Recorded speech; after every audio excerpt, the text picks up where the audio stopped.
2 minutes, according to Laura. It's lovely coming into the city today. There's nobody here. It's very serene.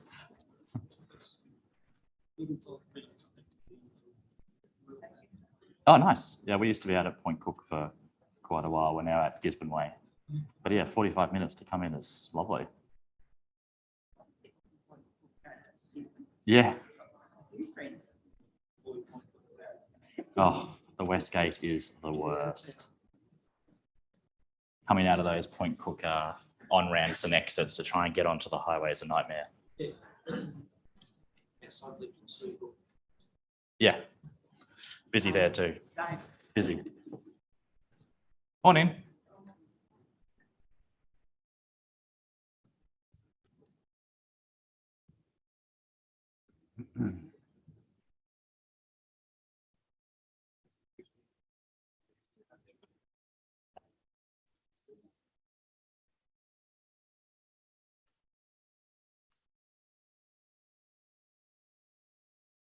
All right, we'll get a start. Morning. My name is Brendan. This is Martin. You're going to be hearing from him as well today for some of the destinations. We're going to kick off with Japan, which is one of our favourite destinations here at Inspiring Vacations. Firstly, though, just to get us all, I guess, in the mood to visit this spectacular country, we're just going to watch a short video.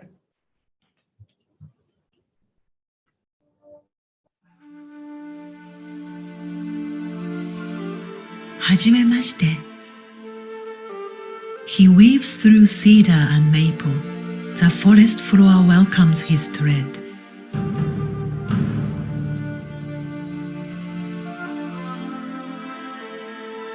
I can tell you, my friends, this journeyman devoured mountains like balls of rice.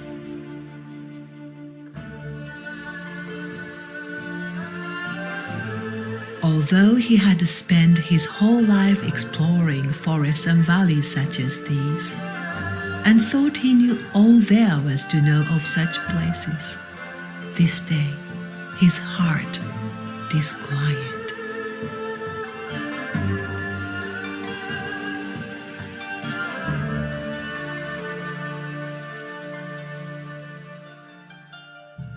Green apricot to crimson, blushing petals rain upon his pack. Anticipation blooms as the way ahead clears in a bittersweet shimmer.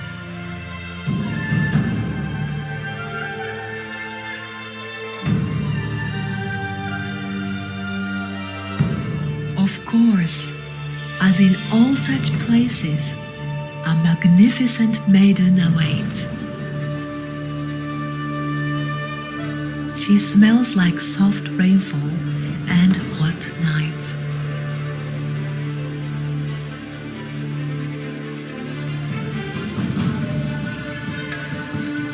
Gasping, the traveler fights to regain each stolen breath.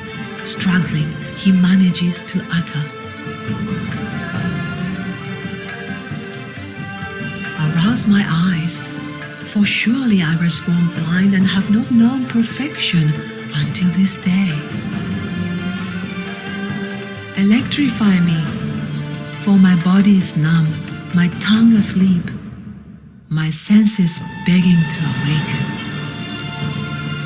Incarcerate me. To not have known you is a crime, and I should know you forevermore from this day forth.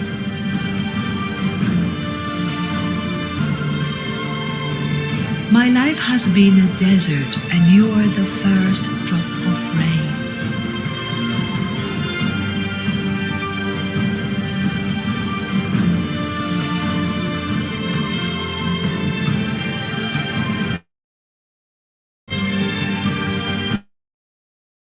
She smiles. はじめまして. Welcome. I have been waiting for you. Does that video make you want to go back? Yeah. It's an amazing, well, thank you. Excellent. It is an amazing place. It's one of my favorite destinations. It's so easy to get to, obviously, not being too far away. fusion of everything, the people, the food, the history, that incredible, I guess that modernness that only the Japanese do so well when you go to cities like Tokyo. It is one of our favorite destinations. We have 3 amazing itineraries, all of them with some very key similarities. So regardless of which one of these itineraries you do choose from, it really does give you that first time experience in Japan and ticks all those must-see boxes. There's a couple of differences which we're going to explore as well. Our 15-day Inspiring Japan, obviously having the biggest difference there in terms of the locations that it does go to. And then our 13-day Cherry Blossoms of Japan, while still going to some of those key locations, just gives you that full immersive experience around what it's like to be in Japan during cherry blossom season. All of these, mind you, I will say do go during that cherry blossom period as well. Let's have a look at some of the similarities. As I said, regardless which one of these itineraries you would choose, they are every first-time visitor to Japan wants to see. They all go to what's known as the Golden Route. Now, the Golden Route used to be the main trading route from Tokyo to Kyoto back in the Edo period. Now it is really just the main tourist route, and it is an incredible location. So it starts off in Tokyo. Tokyo is an immense city. It is so big, it's just hard to even grapple how big it is. But it's got this huge fusion of that ultra modern and that ultra old as well. Places like Asakusa, like the Imperial City, incredible. But then you've got places like Shibuya Crossing, which is just this medley of action with people all over the place crossing in that massive city. Head down to Mount Fuji. All of our itineraries go to Mount Fuji. You don't go to the top. We'll leave that for the explorers, but you do go to some great vantage points to visit the mountain itself. Hopefully, if the weather's kind, we can obviously see that incredible picture of that mountain there. Takayama, we'll talk about that in a moment, but before we do, we're going to head to Matsumoto Castle. All of these itineraries go to Matsumoto. It's the castle that you can see there on the left-hand side. It's an incredible place to visit. It's called the Crow Castle. It is one of 3 iconic feudal castles in Japan. There are quite a few castles. This is one of the best preserved. You get to go inside to see what it was like, but it's also got these amazing gardens that surround it. And during cherry blossom period or the autumn season, fantastic spot to look at those cherry blossoms. If we look at Takayama, so Takayama is probably about halfway along the Golden Route. It is this city that is revered to have all these old wooden buildings, probably the best preserved example of rural Japan in Japan itself. And it is a UNESCO World Heritage Site as well. It is an amazing place to visit to see what Japan used to be like hundreds of years ago. We're going to head up to Kanazawa. Kanazawa has the Kenroku Garden. It's probably the most revered garden in Japan, probably the best example of that incredible manicuring that the Japanese do for their gardens. It's pretty much a work of art when you consider it. It is an amazing place to visit, and it's probably one of the best places to view what those gardens are all about. Now, Kyoto is where the Golden Route finishes. All of our itineraries go to Kyoto. They go there for anywhere from 2 to 3 nights. It really is the crown jewel of Japan. It is where all that is probably their centralized location for so much of their culture and all of their history. It was spared all any significant bombing during the war, and therefore all this incredible history still remains. It has one of the most densely populated areas of UNESCO World Heritage Sites in the world, and one of them is the Golden Pavilion. Now, the Golden Pavilion is probably the best way to retire that I've ever seen on this planet. This was a shogun's retirement villa. He built it for himself and obviously then spent the days living in complete luxury with a complete top 2 floors wrapped in gold leaf. In his will, he passed it on to the Buddhist religion. So it's now a Zen temple. And it's meant to be this place of enlightenment with a golden throne sitting up in that top section. It's surrounded by these amazing gardens, and it literally glistens like that, regardless of what time of day you are there. It is amazing. The next place over, Fushimi Inari. So this is a Shinto shrine. This is one of the main religions in Japan. It's on a sacred mountain, and there are 2 paths. That's one path there that goes up the mountain. There's one path that comes down the mountain. It is covered in those golden torii gates, which is incredible. If you want a picture like that, it's very difficult.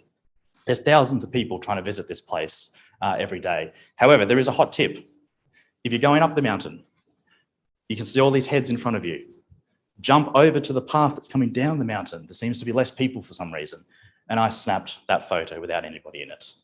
So if you're there, best tip for getting nobody in your photos, go down the down path.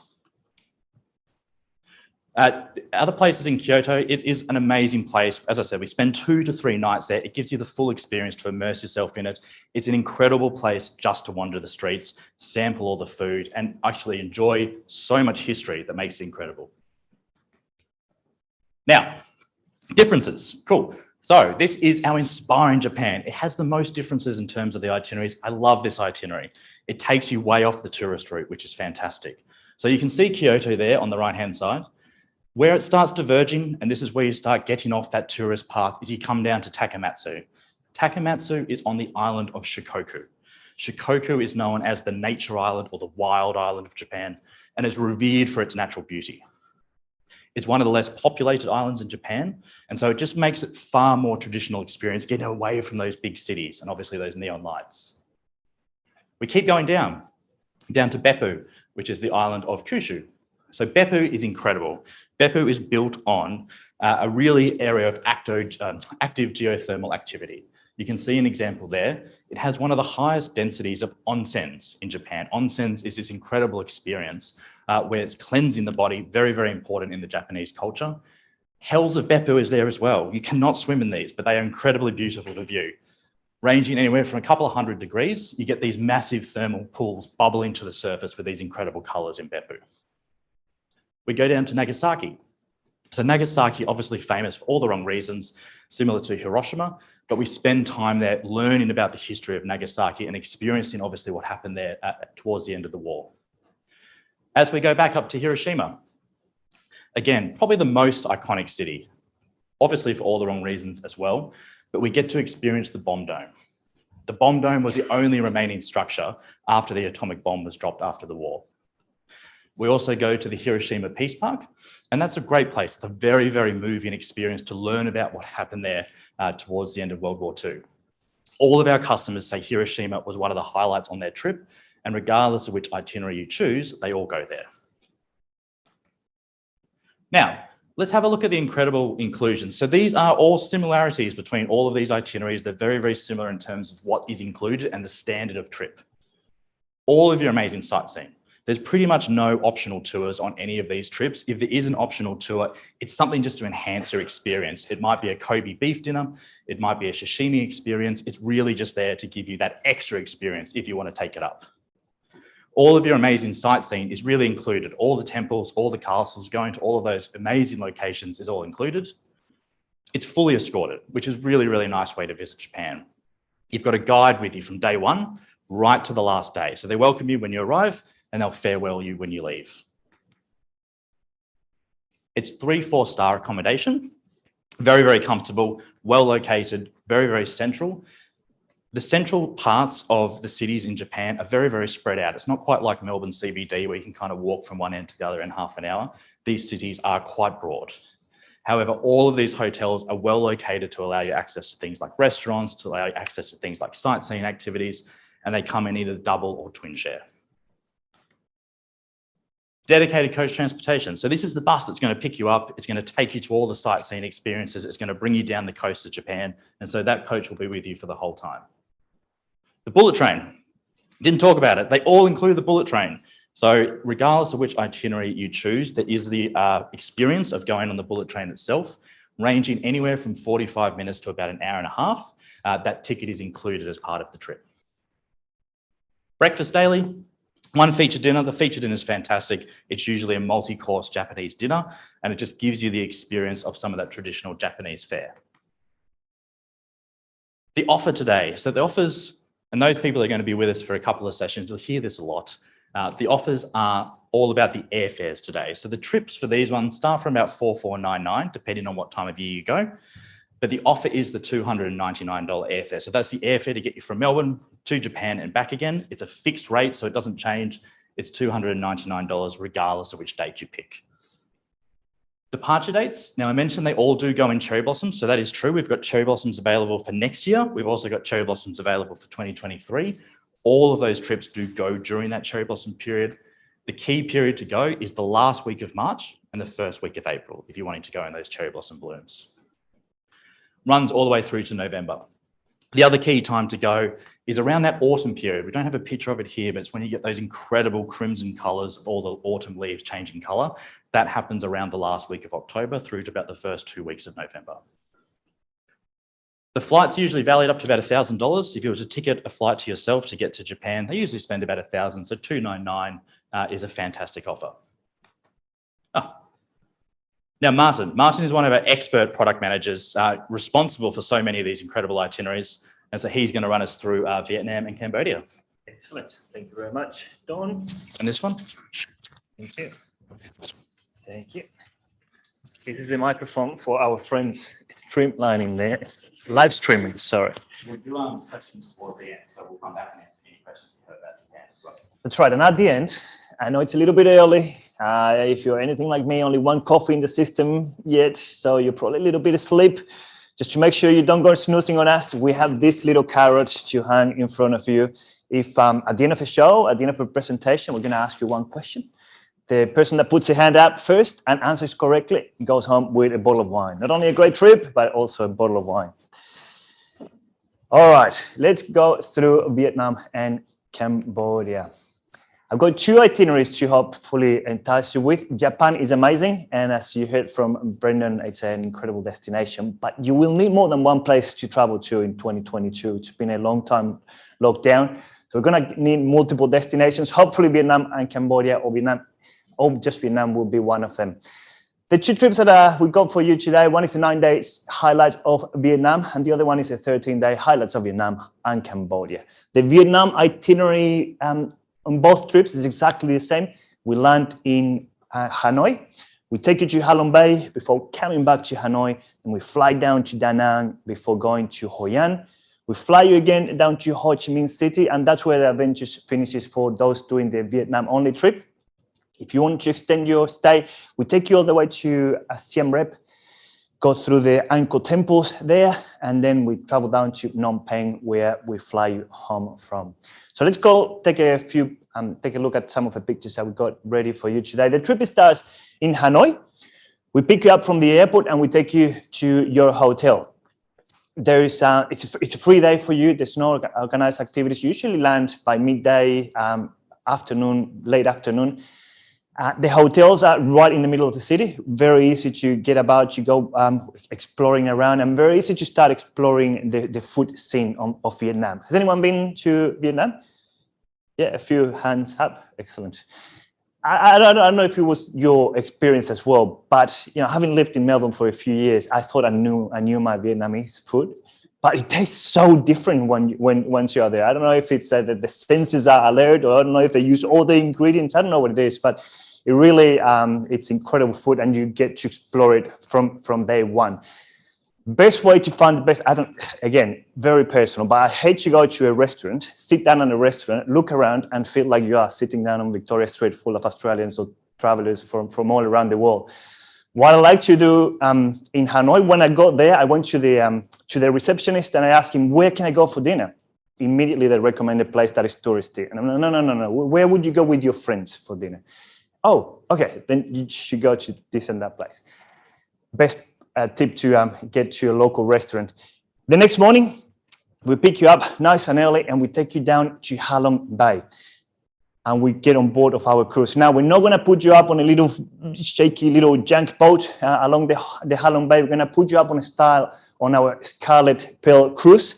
It's a small vessel, only 26 cabins. So it's a very, very comfortable, luxurious, I dare say, way to explore the Halong Bay. And the boat is amazing, but Halong Bay is what you're there for, right? And the place doesn't disappoint. Thousands of limestone islands. We spend the whole day cruising around them.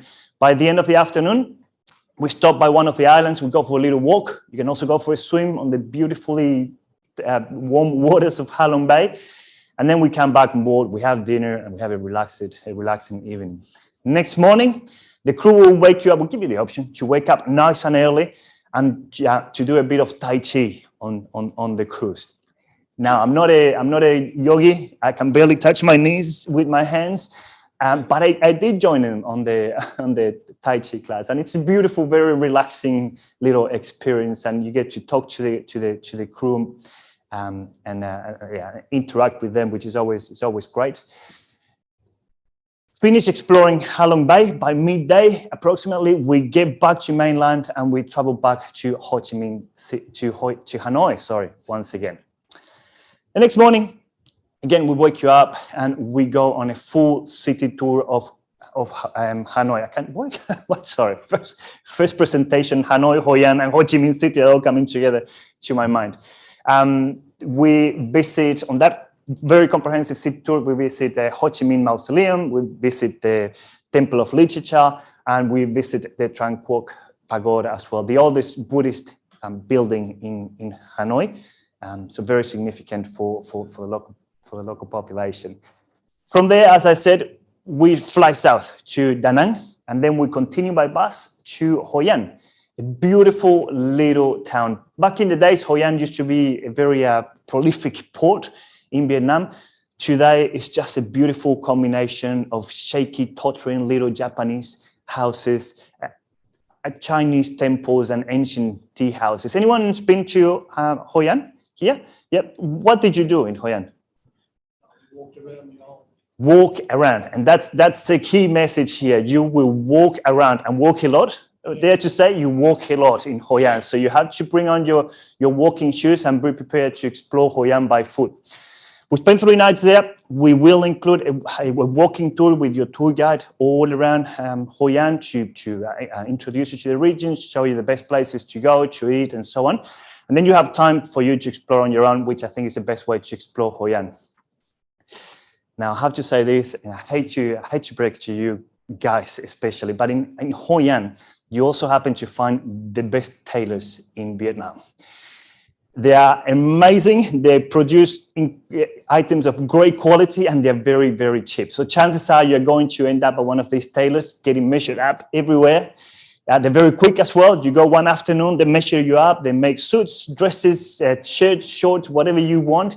You go the next morning, they try it on. If it doesn't fit properly, they fix it. And in the afternoon, the next afternoon, you pick it up and it's ready to go.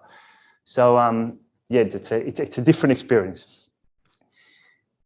From Hoi An, we fly down again to Ho Chi Minh City. And in Ho Chi Minh City, of course, as before, we include a very, very comprehensive sightseeing city tour of Ho Chi Minh City.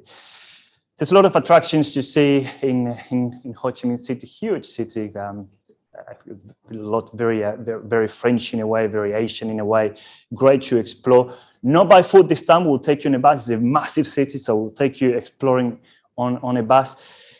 You will see markets, you will see temples, you will see the post office, an incredible building.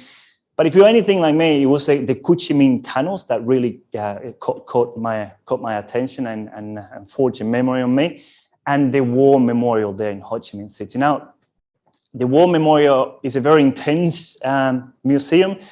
Depending on your experience in life, it will provide a different experience to you. I was talking to a couple of gentlemen there yesterday that served in the Vietnam War. So, you know, the experience on that museum was completely different to what I experienced. To me, it was a very, very somber experience, a very dark place, right up there with the Holocaust museum in Poland. You know, it's just you get teary. It's very sad.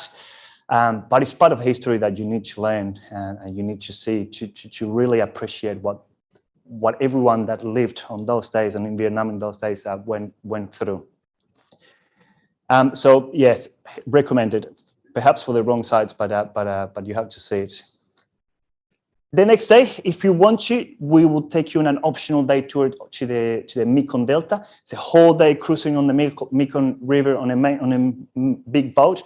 And then we take you on little dugout canoes into the farms and to visit the small little families on the sides of the river. We have lunch, very typical lunch, and then we take you back to Ho Chi Minh City for the night. If you want to finish your trip here, no problems. We fly you home. If you want to extend your stay, we fly you to Siem Reap. And the name of the game in Siem Reap is to explore the temples. Thousands of temples in this beautiful complex. The main one, of course, being Angkor Wat. And we were saying yesterday. This is one of those places that regardless of what your religion is, whether you believe in Allah, in Buddha, or in God, you just can't avoid, you feel that sense of spirituality as you walk through this amazing temple. So a great day, full day exploring the temples. And then we go down to Phnom Penh, where we fly home from. Amazing inclusions, as I mentioned before, full city tours in Hanoi, Hoi An, and Ho Chi Minh City, 4 and 5 stars accommodation, so great accommodation, bang in the middle of center, in the middle of the action, easy for you to go and walk around, come in and out as you please. The luxurious boat in Ha Long Bay, a great balance of included and optional activities, which I think it's a must in Vietnam. You need to have free time in Vietnam. It's a very safe country, very friendly country. So you do want to have your own time as well to go and explore. English-speaking guides, hopefully they speak better English than me, and you will have a daily breakfast and 2 lunches included as well. For this event, this trip is going from $1,799, and the airfare offer, as Brendan said before, is very, very appealing. Only $199 return from Australia. If you want to continue on to Cambodia, the price is $2,499, and the airfare offer is exactly the same, $199. That is it for Vietnam and Cambodia. I hope you have some questions. We can answer them at the end. Let me take you to Sri Lanka now. I've got a little video to show you first.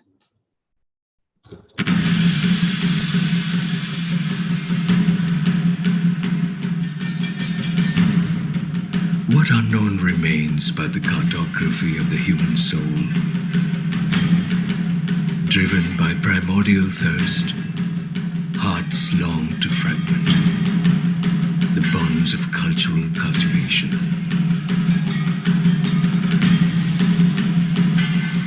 A retrograde step from the known to an antecedent timeline. Mysterious yet familiar. Deja vu. Dust shrouds the sunrise, all the better to see with while remaining unseen, and allowing instinct to preside over logic.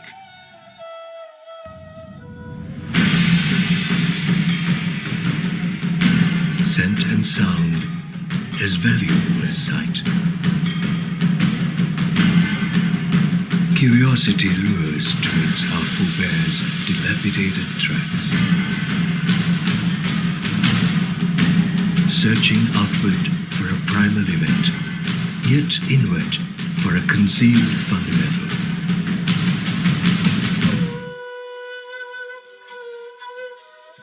Veiled by civilization, yet still dormant. Waiting to awaken? Dare you to wonder.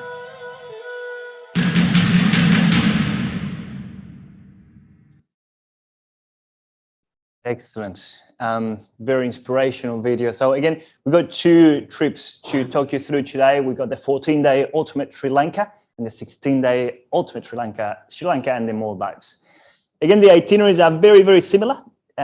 We start in Colombo, take you down to Gale Forte. We travel north to Yala National Park, travel to Nawara Elia, get to Kandy before moving on to Sigiriya. And that's where the itineraries change. If you are finishing your trip in Sri Lanka, we will take you to Chilau, a coastal destination there for 2 nights at a beautiful property by the beach to do nothing but relax for a couple of nights before you return home. If you're going to go to the Maldives, we just take you straight there. No Chilau for you. We take you to Colombo Airport, fly to Malé, travel by speedboat to our beautiful water bungalows, and we finish the trip there. So let's go through some of the images that we have prepared for you today. The first destination is Gale Forte. Now, as you saw in the video, Sri Lanka, it's a prime destination for wildlife watching. You don't need to go all the way to Africa to see some of this impressive wildlife. They've got 22 national parks throughout Sri Lanka, covering a surface of about 6,000 kilometers, or roughly 10% of the total area of Sri Lanka. So impressive national parks. The first opportunity that you get to see wildlife is down in Gale Forte. You have the option of going on a whale watching tour. Whales are not there all year round, are there from October to March. So if you are there, if you're traveling at that time of the year, you have the option to take on this whale watching tour. What you are going to see all year round, regardless of all year round, it's a Koskora turtle conservation project. 4 of the 5 sea turtle species that live in the world call these shores home, and they come and lay the eggs on these shores. So what these people do is make sure that every single egg that is laid on the shores reaches the water with as many in as good condition as possible to reach adulthood. Only one of those 1,000 of eggs that are laid on the beaches will make it to adulthood. So these guys rescue them, make sure they're nice and healthy, help them reach the water to hopefully reach adulthood. A great little project. It's a family-run project. Every time we go, we take our hats off at them and at the beautiful work that they do. We continue on to Yala National Park. Out of the 22 national parks, Yala Park is the biggest in Sri Lanka. So the one where you hopefully see the most wildlife. We want to make sure you see wildlife, so we will take you there not once, but twice. The first day we get there, late in the afternoon, we take you on a tour of the national park to hopefully see the nocturnal animals. And the next morning, we take you again back into the national park, nice and early, to see all the other animals that are there to be seen during the day. So a beautiful excursion. You can expect to see, as you saw on that video, needs no further words, but you will see the Sri Lankan elephant, which is one of the 3 Asian elephants varieties. You will see water buffaloes, you will see spotted deer, you will see sloth bears, crocodiles, huge array of wildlife. So great experience. From here, we travel north to Nawara Eliya. And we not only go there, but we put you up at the Grand Hotel. Now, personally, and this is a very personal opinion, to me, a hotel is a hotel. 3, 4 star, 4 stars, 5 stars, whatever the stars. A hotel for me is a place where I go, put my bags at the end of the day and go exploring from during the day. But there are some destinations, there are some hotels around the world, and this is one of them, that really help you enhance your experience of the area. The moment you walk through the doors of the Grand Hotel, you just can't stop going, can't prevent the feeling of going back into the 1890s and the glorious colonial days. It's that kind of experience. The rooms are gorgeous, the hotel is gorgeous, the restaurants are amazing, the gardens are immaculate. And we not only take you there to have a good sleep, we also give you the first of our inspiring tastes. We serve you high tea at the gardens or the restaurants. A very posh experience. You will need to wear a smart casual. For those in Queensland, you will need to take something else than thongs, shorts and singlets. You will need long shirts and long pants, or you're not allowed into the restaurant. So keep that in mind, or there's no high tea for you. From here, we travel north again to Kandy, and we travel by train. Has anyone done that train? A few hands up there. Now, people say, you can see hands here as well, people say it's the most scenic train ride in the world. Would you consider it the most scenic? Yes. Is that right? Hands down, without hesitation, the most scenic ride in the world. Is it? You will have to get there and see yourself to judge it for yourself. But it's quite something, isn't it? It's amazing. In Kandy, we stop. We relax for a couple of days. The trip's been going. Lots of things to do, to see, and moving frequently. So we get to Kandy and we relax. It's a beautiful colonial town to relax, spend the whole day walking. We include a walking tour with our tour guide. And at the end of the day, we'll go to the Temple of the Sacred Tooth Relic. Very prominent and important building for Sri Lankan. The building hosts a tooth from Buddha himself. So it's got a huge religious significance. After we explore Kandy, we move up to Sigiriya, and of course we will take you to one of the most visited, photographed sites in Sri Lanka. You, having done the train, you probably went there to Sigiriya as well. Did you see the Lion Rock? Did you climb it? Steep? Yeah, steep parts, wasn't too bad. Steep in parts, not too bad. Doable. Do you need to be extra fit to go there? No, not Not particularly? Excellent. If you don't like heights, it's a little bit dodgy. Excellent. We're here from the experts what it's like to go to the Lion Rock. This citadel really has been built on the remnants of a volcano. So King Kasaya came here in 405 after Christ and decided to build this citadel on top of a mountain to supervise his whole population below. Now, I don't know if he was a great king. I don't know if this king was a good guy, but he had a great eye for real estate. Choose the right spot, the best spot in town, and build a beautiful house on top of that rock. Great gardens, pool included, an amazing sight. You have to see it to believe it. And again, traveling for us is not just about going to the site. You can go by yourself and go to Sigiriya. You can go by yourself and see the Yala National Park. But come with us and we'll give you on the way experiences that will be very difficult for you to organize, if not next to impossible. One of those is this inspiring taste.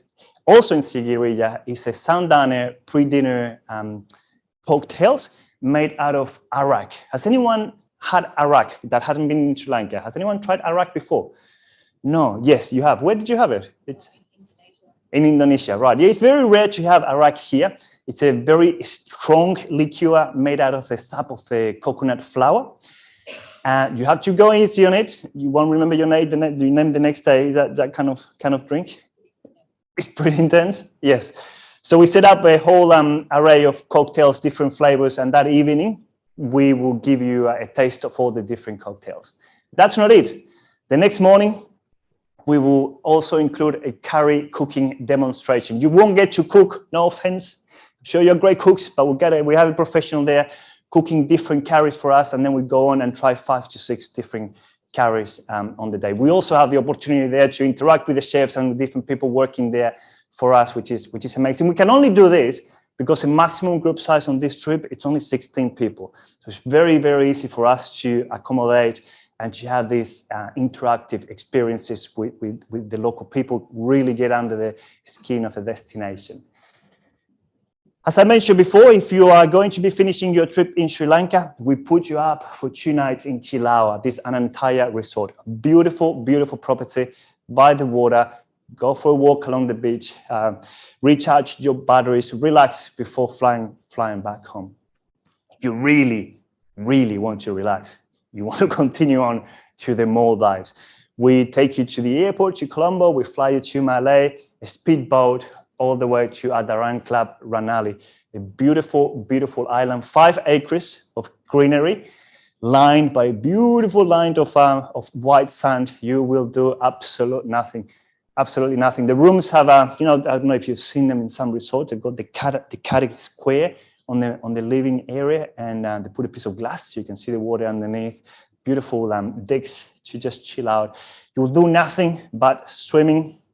If you want to, you can rent kayaks, paddle boards, go snorkeling, whatever you want to do. Amazing, amazing destination, great water activities. Clothing is optional. Just kidding, keep your clothes on. You're going to be kicked off. You have to keep your clothes on. But it's like that kind of experience where it's very easy to go. Anyway, don't do that. And yeah, the trip finishes here. Great inclusions. Gare Forte, Yala National Park, Lion Rock, tea plantation, great coastlines. A small group tour, as I said, 16. Look, you don't need a small group tour on every destination to make the most of the destination. But on this one in Sri Lanka, and for us to provide this experience, it's critical. 5 stars accommodation throughout. I don't like to talk too much about accommodation. I should have. Accommodation throughout this trip is really, really nice. It's truly 5 stars, and it's not South American 5 stars. It's like 5 stars really. It's just it's really 5 stars. It's beautiful, beautiful accommodation. Dedicated coach transportation. Right on the most scenic train in the world, as a couple here assured us it is, and 13 breakies, 5 lunches, dinners included as well, so many dinners included. Now this trip is selling for this event from $3,499, and again the great airfare offer for today is those $299 return airfares to Colombo and back. If you want to carry on to the Maldives The price is $5,999, and the airfare is also still only $299. So make the most of it. Brendan is going to tell us all about the booking process and great offers. Make the most of them.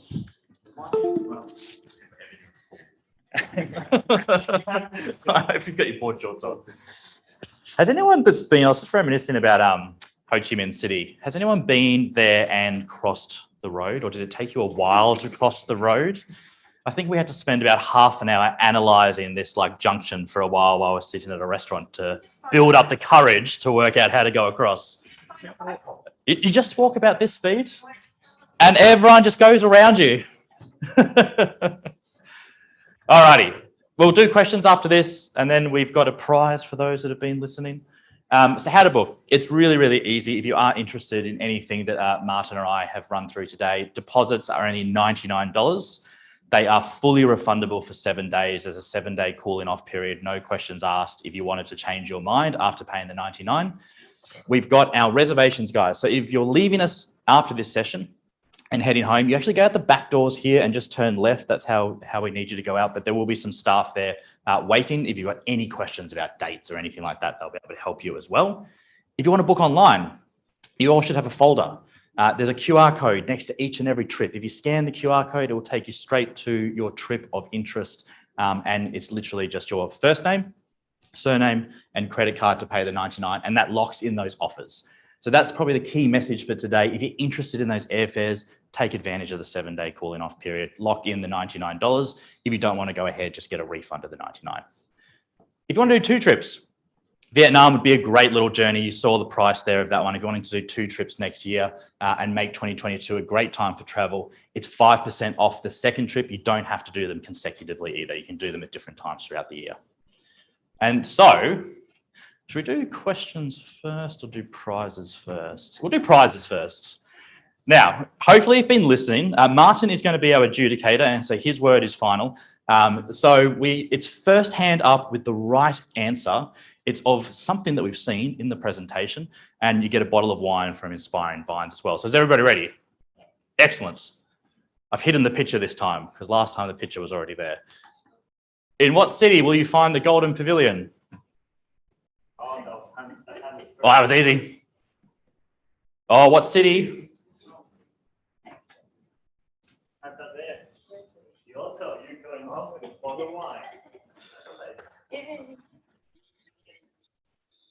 Got to be very specific about that. And we got in trouble for not stating the question properly last time. So well done. Okay, so Martin and I are here, happy to answer any questions that anybody has about any of those destinations. Yep. I did a trip 2 years ago, and the airfare was included Yep. with the price. So with the airfares now, do you have a listing of what the carriers are? Because it did differ last time. Yes. We went to go to Singapore with Yep. Singapore Airlines, and then it was China Air. Yep. It will be based on best available. So we do use, similar to your experience, any airlines at the time. It depends where you're going. So if you're interested in Japan, as an example, the main airlines that are going there at the moment are Japan Airlines, Singapore Airlines, and Cathay Pacific. If you're interested in Vietnam, it's Vietnam Airlines in most cases. If you're interested in Sri Lanka, we use a range of airlines, Singapore for there as well, Sri Lankan Airlines, and also Emirates. And is there the opportunity to upgrade with some of the carriers? Yeah, 100%. So if you want to upgrade to premium or business class, it's a special request. What we do at the time of paying the deposit, we pop in the request that you're wanting to go premium, and then we will quote you on the difference in to do that. And then you can decide if you want to go ahead with it or not. What's the ideal time for Vietnam? Like Yeah, it tends to be the tail ends of the year. So that middle period, very, very muggy, very, very humid. So a lot of people do avoid that, so that middle time of the year. Probably recommend going around March, April, or towards the end of the year, like September, October, or as late as possible. Yes, so. Cancellation, just a bad one. So Yep. we've already sort of got a hangover from Sri Lanka a couple of years ago. Yep. So what's the sort of current cancellation issue because of COVID and even this morning, things have changed again. Yep. Depends on what obviously if there's a border situation, so Australian border's closed or the country that you're going to is closed, it would be a similar situation. Not sure if you've experienced this already. It would be a rebook opportunity onto a future departure date. So What happens with these countries chop and change their vaccination requirement? yeah, You know, yeah, all of a sudden you go there, I know you've got to isolate for 24 hours. yeah, And you yeah. get there until you get a test, local test. Quarantines are a real possibility in travel after post-COVID. Travel insurance is now covering quarantine in most cases if it's unexpected. So we do recommend that you look into the quarantine requirements. So you book the tour, Yep, you fly in for the first day and suddenly you've got to quarantine for 24 hours. it is a possibility. So what happens to the tour? Yep. That's what you need to do. Yeah. We will help you. I know if you suddenly we find out tomorrow that you're flying the day after tomorrow to get tested, we're gonna help you find where to get tested. And it wouldn't be the first time we do it. We spent a lot of time this year. We've been looking at little clinics where you could get tested in rural Australia, which wasn't easy. That's interesting. But we want you to travel. We want you to be safe. Yeah. You need to comply with the regulations of the place you're going. We're gonna help you out. So, ma'am, Laura's just coming around with the microphone. Just wondering, what is the best time to visit Sri Lanka? Sri Lanka, yeah. Again, it's probably the best time to go is the same kind of seasons as Vietnam. If you go in those middle months, tends to be very wet.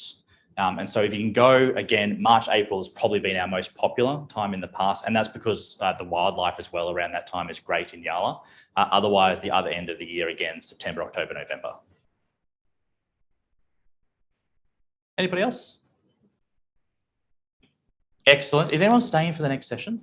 Canada and the fantastic. Guys, if you want to stay seated, you can. There's tea and coffee outside as well if you want to get a refreshment. For those that are leaving us, if you just make your way through the back there, my colleagues will point you in the direction to the exit. Thanks so much.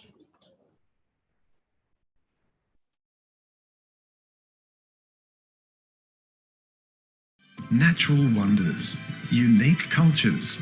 Pursue your travel bliss with Inspiring Vacations, Australia's most trusted travel experts. We offer breathtaking tour, cruise and rail journeys to the world's most exciting destinations. Online or on the phone, we're here to help.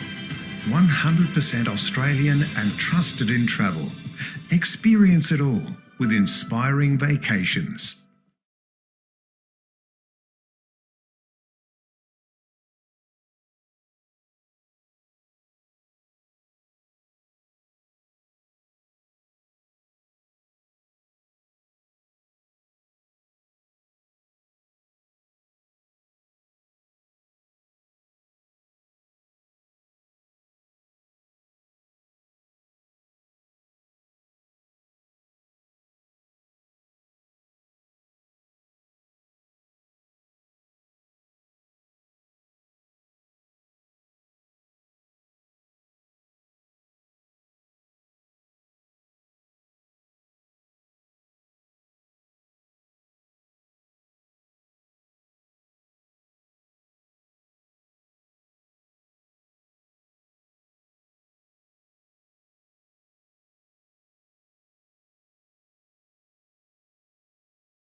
Oh, we're starting. Excellent. Morning once again. Those joining us, welcome. My name is Brendan. Lovely to have you here. We're doing our Canada and the Americas session now. We've got a lovely guest this morning who's going to take us through one of the... Hello, it's Ben. Going to take us through one of the, I guess, the most incredible experiences that you can do in Western Canada in the Rockies, which is the Rocky Mountaineer journey. So Ben Gorman from Rocky Mountaineer is going to take us through what that experience is all about first.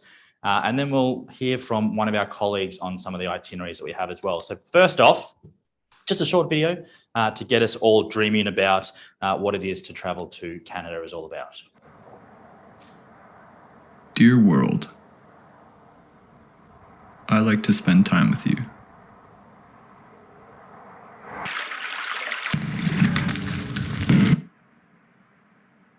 I'm not sure how you feel, but when I'm with you, my heart is unburdened. My mind is clear and bright as the summer sky.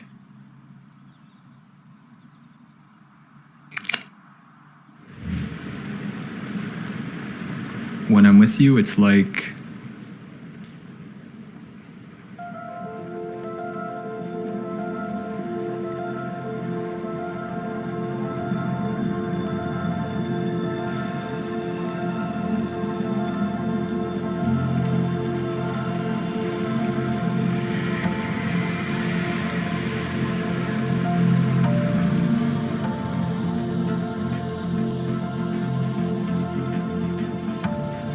you know when you love someone so much that even looking at them is a kick in the chest?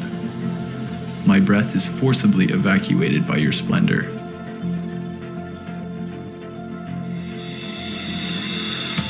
I want to know every inch of you, to amble through your wilderness, drifting to wherever your currents would take me. You're like an all-night rave, everything is happening at once. You're always in vogue. You are the original fashionista. Though we attempt to plagiarize you, each road akin to a winding canal, each building climbing skyward like a grand pine, reaching for the sun. Though our creations have their own charm, they pale compared to you, world.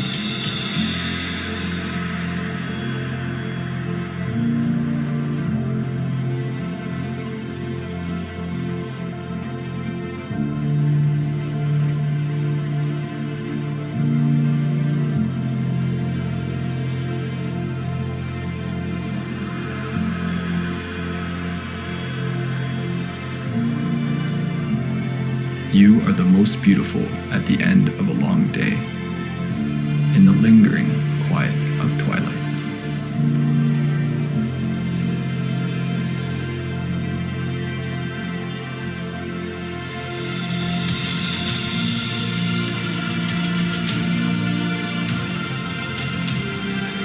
I'm saying this because I worry about you. I don't want to see you hurt or lessened in any way. I wish only for my presence to elevate you. I will look upon you till the day I die.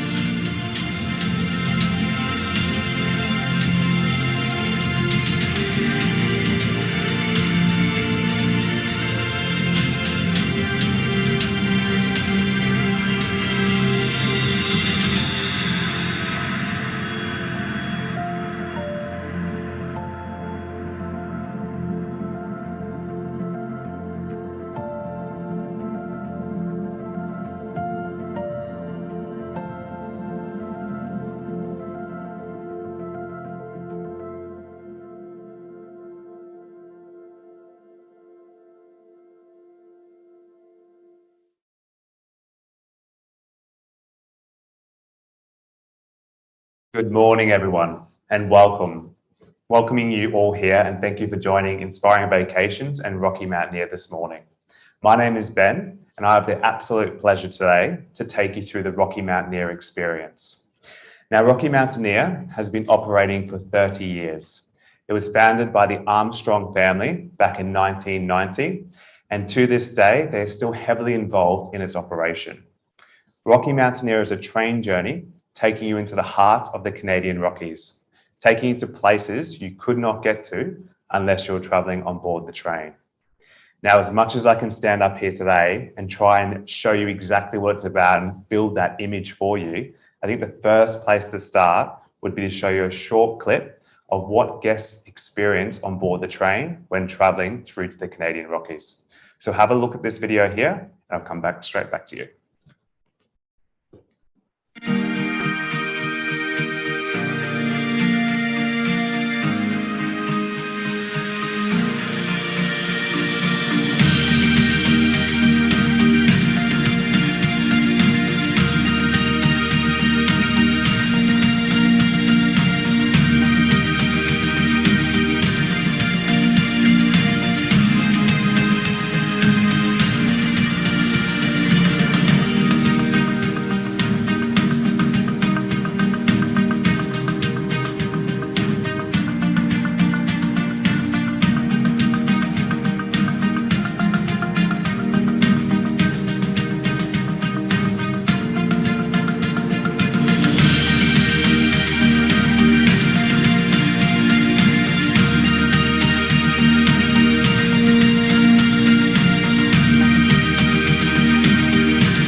Now, I have been fortunate enough in my time to travel on board Rocky Mountaineer 4 times, which is an amazing experience. I've done the Journey Through the Clouds and also First Passage to the West. So I am very well versed to be able to explain this experience to you. Now, looking up here, you will see the route map for Rocky Mountaineer. We do have 3 different routes in Canada, and we have also launched a new route in the USA, but I will be focusing on the Canadian routes for you today. So the first route that we've got First Passage to the West. Now, this is the journey you would take if you're a bit of a history buff. You want to learn about all the history of the Canadian Rail. On this journey between Kamloops, Lake Louise and Banff, we are the only passenger rail that can take you to that destination. You'll see things such as the spiral tunnels, which was an engineering marvel back when they built them. So the train tracks couldn't make their way over the gradient of the mountains. So they had to build a series of tunnels where the train would loop back on itself, go in the tunnel, and then go out the other side up at a higher gradient. And that was an engineering marvel back in the day when they built that. This one here will show you all this spectacular scenery as you're passing through the Canadian Rockies. We also have Journey Through the Clouds. Now, I'd recommend this one if Jasper is on your bucket list. Jasper is a destination with a lot of wildlife experiences. When I was walking down the street to go to dinner on my second night there, 3 elk walked past me as I was walking down the street. So you are just there amongst the wildlife in the center of that quintessential mountain town. Other things you'll see along the way as well is Mount Robson, which is the highest peak of the Canadian Rockies. You literally turn a corner on the train and it's right there in front of you. You'll also see Pyramid Falls. And when I was on my first journey Through the Clouds here, I was out on the outdoor viewing platform and I felt like I could almost touch it. We were that close as we were passing by. We also have Rainforest to Gold Rush. Now, for those travelers that may have already been on board Rocky Mountaineer but want to try something a little different, or if you want to spend a maximum amount of time on board the train, this one's a 3-day journey. So this will take you on the first day from Vancouver to Whistler, where you're overnight in a hotel. Then you'll continue on to Quesnel, which is an old gold mining region, and then continuing on to Jasper. Now, this is a great journey to take if you're looking to get the contrasting landscapes. You have the rainforest at the beginning there when you're heading up to Whistler, but then as you make your way towards Quesnel area, you do get that drier landscape. So very great for those photographers. So on board the train, there are some options for you. Now we have Silverleaf service and we have Goldleaf service. Now for me personally, there's 3 reasons why you would do Goldleaf service. And if these 3 reasons sit well with you, then definitely go for the Goldleaf service experience because that's going to enhance your time on board the train. But before I get into that, I do want to mention probably the little forgotten onboard hosts who really bring that journey together. So these onboard hosts are there to help you with all your meals, your drinks, They're there telling you those engaging stories as well. But the customer service that they give you is second to none. They treat you like kings and queens. And I told this story yesterday, and I'll tell it again today, because I do think it really does showcase what that customer service is all about. Now, on the train, it would have been about 5 years ago, one of our onboard hosts noticed this lady was very protective of her teacup. She wasn't letting any of the onboard hosts take it, and she was trying to guard it. The onboard host asked the lady, "Oh, can I get you a fresh tea?" And she said, "No, this is my green tea. This is all I've got for the day." And at this time, we didn't serve green tea on board the train. So the onboard host went to the onboard manager. He called his mother, who lived up the road on the train tracks. She went to the supermarket. She picked up some green tea, and then she delivered it to the train as it came through that little station there. And then we delivered it to the lady on board. That's the type of customer service you'll get being on board Rocky Mountaineer. And we do serve green tea now on board all of our trains. Now, we do have those two service levels here. So the first one I'm going to show you is the Silverleaf service. Now, once again, I'm going to show you a short clip because that'll show you through the eyes of our travellers in Silverleaf what that experience is all about.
Now you'll notice here the carriage of Silverleaf. So it's a single level carriage. We've got the large oversized windows that go up into the curvature of the carriage. So when you're seated down, you're looking up, you can see all those amazing mountains as you pass by. All your meals and drinks are brought to your seat. So we serve glassware and crockery. And from there, we can serve Atlantic salmon. We've got eggs Benedict, loads and loads of food for you. I always say you're not going to go hungry on board Rocky Mountaineer. The first time I was on there, I was served a selection of fruit, scones, tea, jam, coffee. I thought that was breakfast, but it was the pre-breakfast before we then continued on the breakfast afterwards. You have snacks in between, you have lunch, and sometimes even freshly baked cookies on board. But of course, we do have the Gold Leaf service. Now, a lot of people do choose this one because if you're only going to go once, why not do Gold Leaf? And I will take you through those 3 reasons why Gold Leaf could be the experience for you. But again, just to see it through the eyes of those travellers, I'm going to put on a short clip for you.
Gold Leaf Dome. Now, first thing to notice is the elevated views. Downstairs, you have the culinary restaurant, and then you'll see it upstairs. So when you're looking at the comparison to Silverleaf, it's like sitting on the roof of the Silverleaf carriage, which is great because you want those elevated views to look up and down upon the landscape. Now, these 3 photos here, why you should go Gold Leaf. Now, the first one will be those full dome glass windows that go right up over the top of the carriage. Whether you're on the left or the right-hand side, you will have those unobstructed views. The second one will, of course, be for those foodie travellers. You will make your way downstairs in the Gold Leaf service carriage. We have a full culinary team creating your meal from an a la carte menu. Things like the Atlantic salmon, eggs Benedict in the morning, loads of different alcohol as well. So it really gives you that foodie experience on board Rocky Mountaineer. But why I love Gold Leaf is the outdoor viewing platform. There is nothing better than being able to go outside, breathe in that fresh Canadian air as you make your way through the Canadian Rockies. And especially if you are a photographer, because you've got the camera without the glass in front of it. So it'll give you those amazing photos as you travel through. And of course, you've got those onboard hosts there that will be telling you those engaging stories as you make your way through. Now, Rocky Mountaineer is a daylight service only. So we only travel during the day, because we went at night time, you would see nothing outside the window. So that's why we travel during the day and we stay in comfortable hotels overnight. And if you're utilizing the Silverleaf service, you're in comfortable standard hotels.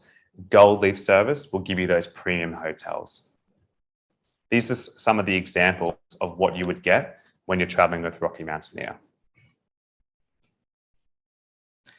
Now, the wildlife. I am sure that there is a lot of people in this room that are going to Canada to see the wildlife, the grizzly bears, the black bears. Now, touch wood, every single time I've gone there, the 4 times, I have seen bears. I saw a mother with 3 cubs on my second journey. So I could just be lucky, but they are certainly out and about. I went in April and I went in September as well. But there's loads of different forms on the way, regardless of which route you do. And with Inspiring Vacations, they'll be taking you to further locations to enhance that wildlife experience. We do travel from April through to October.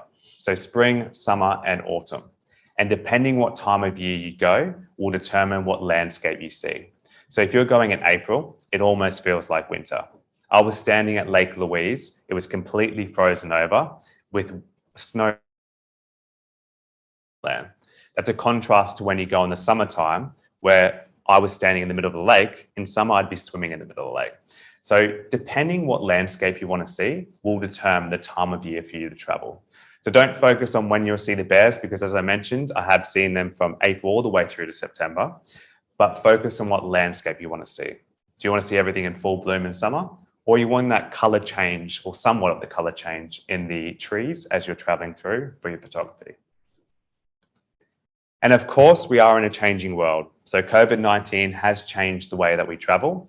And rest assured, Rocky Mountaineer, it is our biggest importance to keep you healthy and safe on your journey. Now, on rockymountaineer.com, we do have an up-to-date health and safety policy. But all we say to you is sit back and relax. We'll take care of all that hard stuff there for you, and you can enjoy the journey. But if you do have any questions further about our policy, our friends at Inspiring Vacations can help you out with any questions you do have. Hopefully today I have managed to inspire you to head to Western Canada and experience the Rocky Mountaineer. Thank you. Thanks, Ben. No worries. I'll grab the microphone off you. It's an amazing experience for anybody that has done it. If you haven't done it, highly recommended. Now, Ben's very diplomatic in his presentation. He has to say Silverleaf and Gold Leaf are equally as good. It's all about gold, in my opinion, because when you're going through the canyons, everything is up there. The peaks of the mountains are above you, and it's nice having those big panoramic windows. Now, my colleague Paul Hocking is our in-house expert when it comes to Canada, Alaska. He's not here today, unfortunately. He's prepared a presentation, though. He's going to take you through the itineraries that we have in both Eastern Canada and Western Canada, depending where you want to go. And obviously, we do have Rocky Mountaineer featuring on some of those itineraries as well. So I'm just going to play a short clip from him, and then any questions, Martin and I will be able to assist.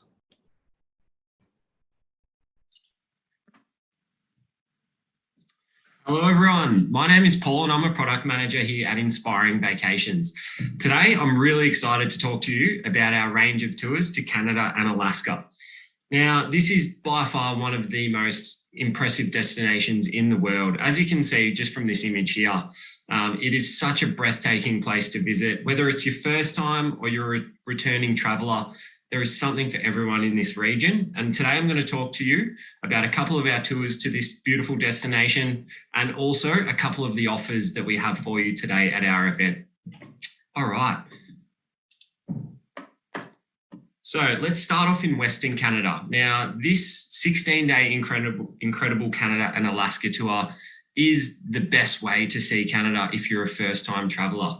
Starting in Calgary, you'll have a night there in the capital of Alberta, and then we'll head into Banff National Park. So we base ourselves in Canmore, which is a fantastic spot to base ourselves to explore the Rockies and all that Banff National Park has to offer. From here, we'll head into Kamloops in the Okanagan region for a night before heading to Whistler, which is obviously one of the most famous ski destinations in the world. Host to the 2010 Olympic Winter Games, there is something for everyone in Whistler, fantastic dining, surrounded by beautiful mountain ranges before we head to Vancouver for 3 nights. Now, having spent a few years in Canada, Vancouver is definitely one of my favorite cities in the world. It is such a multicultural city. It's very cosmopolitan. The dining is phenomenal, excellent shopping, and its setting on the harbour and surrounded by mountains is just something to behold. So a really beautiful place to spend a few nights before boarding, of course, your Inside Passage cruise up to Alaska. No trip to Canada is complete without tacking on this cruise. It is such a beautiful way to travel. The sheltered waters of the Inside Passage, mean you're going to have a nice, calm journey. And just some of the ports and the natural wonders that you're going to see are phenomenal. So we'll talk a little bit more detail about that shortly. Moving across, we've also got our 16-day incredible Rocky Mountaineer and Alaska tour. So this tour is very similar to the incredible Canada trip, except we've included the Rocky Mountaineer train journey. Now, this is by far one of the world's greatest train journeys. And I'm sure a lot of you here today are keen to get onto this train journey either next year or the year after. Now, there's a couple of service levels, which I'm sure the Rocky Mountaineer team will speak to you in a bit more detail about, but it is a fantastic way to travel before boarding your Inside Passage cruise. Heading over to Eastern Canada, we've got the 23-day Eastern Canada, the Rockies and Alaska. Now, this is for all of you who want to see all of Canada. You know, this is the quintessential journey for you if you want to see the East and the West and Alaska. We have 3 nights in Toronto, the capital of Ontario and the biggest city in Canada. Then we head up to Ottawa, which is the capital of Canada. So we explore the provincial buildings and the Parliament Hill area before heading deep into French Canada. Now, this is basically like stepping back in time. You'll feel like you're in a little village in Europe, walking through the cobbled streets of Quebec City. It is so stunning. Before we head to Montreal, which is the largest French-speaking city outside of Paris.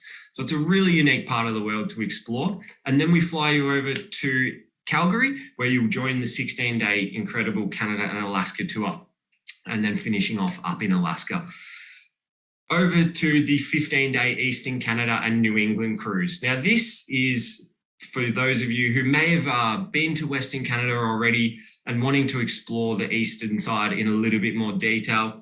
So we see Toronto, Ottawa, Montreal, and Quebec City, and then you'll board a cruise from Montreal up through Eastern Canada and then finishing in Boston. And so you'll see some of those ports in New England in the northeastern United States. That's with Holland America. So that's a really beautiful cruise to take. It's a smaller sort of ship and you get into some of these little fishing villages. It's a really beautiful, beautiful cruise, and it's a fantastic way to see this part of the world.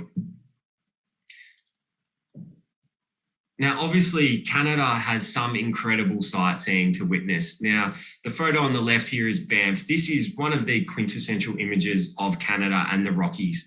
This is Banff Avenue here, framed by the imposing mountains, and it is such a great place to spend a few days all of our tours to Western Canada will include a visit to Banff, where you get to spend time shopping, and we'll do some touring around the region. So it's such a stunning part of the world. And it is obviously a major highlight on any trip to Canada. Over to Vancouver here, as you can see by this image, it is just such a picturesque setting. It's on the harbour, so a lot of people compare it to Sydney, but you know, with those mountains around, it is such a beautiful part of the world. And it's also just, there's so much to do in Vancouver itself. So all of our tours have at least 3 nights there, where you'll get to spend time walking around. It's very easy to navigate on your own. And there's so many restaurants, there's so much shopping, there's so much history there in little areas like Gastown. So it is a really great place to visit. And it's a very safe and multicultural city framed by those mountains. Now, in the Rockies, the Icefields Parkway here on the left is definitely one of the most picturesque drives in the world. All of our tours to Western Canada will include at least part of the Icefields Parkway. And as you can see just from this photo here, you're traveling through these glacial valleys with huge soaring mountains on one side. You'll be traveling next to, you know, turquoise blue lakes and rivers, and it is just so beautiful. And it's a really good place to see some wildlife. So another part of Canada, why it draws so many visitors year in, year out, is the wildlife. So here you'll see bighorn sheep. They're abundant in the Rockies, but as well as the bighorn sheep, you'll have the chance to see grizzly bears, wolves, black bears, moose, and that's just to name a few. So, you know, you'll certainly see some wildlife on your trip to Canada, and if you're lucky, you might see a grizzly or a moose. Now let's head up to Alaska. So this is one of the last frontiers in the world. It is so beautiful, so remote, very wild, and the Sawyer Glacier is included on all of our Western Canada itineraries with the Royal Caribbean cruise up to Alaska.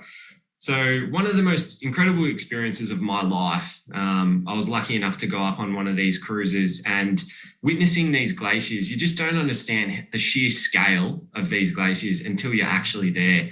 And if you're lucky, you might get to see big chunks of ice carving into the placid waters up there. And it is just so phenomenal. It's so loud.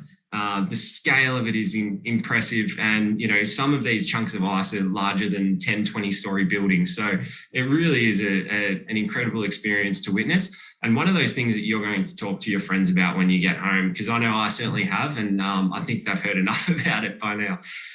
On the right here, you'll see Ketchikan. So this is an example of one of the little ports that all of the cruisers up to the Inside Passage visit. Now, Ketchikan is such a beautiful little town. You'll explore Creek Street that's pictured there. It's the salmon capital of the world, so a really good place for shore excursions around salmon, fishing. It's a good place to see bears, because during the salmon run of August and September, the bears all come out and try and catch those salmon. So there's plenty of shore excursions to do. That's just a couple of the ports that we'll visit, but there's so many more things to see during the Alaska Inside Passage cruise. Now, heading over to Eastern Canada, no trip is complete without a visit to Niagara Falls. So over in the West, there is such diverse natural attractions, but that's the same goes for the East. Niagara Falls is definitely one of the most iconic waterfalls in the world, and all of our tours to Eastern Canada will include a visit there. Now, you'll have the chance to board the Maid of the Mist, or the Voyage to the Falls, which is the boat ride that goes up to the Niagara Falls. And you know, you put your poncho on and you feel the sheer power of these falls. It is a fantastic experience, and one of those bucket list things that you have to do once in your life. Now, as I mentioned before, Quebec City and French Canada, it's like you're stepping back in time. You're going to a little village in Europe. As you can see pictured here, little narrow streets, cobblestones, stone architecture, and it's just got such a fascinating history, which you'll learn about from our tour director, who will be with you on your trip to Eastern Canada. Now, I just want to talk about some of the amazing inclusions that you'll receive by booking one of the trips that we've highlighted with Inspiring Vacations. So obviously all of the incredible sightseeing that I just mentioned, and that's just to name a few. There is so much to see and do in Canada and Alaska. I could speak about it all day if I had the time, but unfortunately I don't. So if you do want a bit more information, feel free to go and speak to our reservations team or ask questions at the end of this session about some of the things that you can see and do over in Canada and Alaska. All of our tours are partially escorted, so there'll be some days where you're on your own, and a lot of the days you'll be with an expert tour director or a local guide. That's such a great way to learn about the destination and find out about the history and learn about the culture and just really immerse yourself in these places that you're visiting. We include quality, well-located 3-star hotels throughout Canada. So all of our hotels are hand-picked. The cruise ships are absolutely well appointed. So the accommodation is extremely comfortable, and we've done that so that you've got a really nice place to rest after a long day's touring, after a long day's sightseeing. All of our tours to Canada and Alaska include a cruise. So you've either got the choice in the west of the 7-night Alaska Inside Passage cruise, or in the east, we've also got the 7-night Holland America New England cruise. So both cruise journeys are iconic. They're both one of those things that you need to see and do at some point during your life. And, I know luckily for me, I've gone on the Inside Passage cruise and I just can't wait to get back up there. And we've also got Rocky Mountaineer options available. So if you'd like to add Rocky Mountaineer to your Canada or Alaska tour, speak to our reservations team and we have an offer for you. Now, to thank you all for coming along today, we've put together some incredible offers that are only available for you today. So a trip to Canada or Alaska, we've got trips starting from $4,999 per person, twin share. So if you look around, you'll see a similar tour for around $6,000. So our tours always represent incredible value. And today we've got an offer of return airfares from Melbourne for only $499 per person. Now that is a spectacular deal. The flights alone are valued at almost $2,000. So we're just really excited to get you over to Canada or Alaska and really, happy to share these fantastic offers with you today. Now we've got departures from May to September 2022. It is selling out fast. Canada and Alaska is one of the most popular destinations in the world. So we highly recommend you book as soon as possible to avoid disappointment. Now, if you do have any questions about our Canada or Alaska tours or any of the inclusions that I mentioned, please feel free to ask questions now to our colleague. Thank you so much for joining me, and we can't wait to see you in Canada and Alaska. Thank you.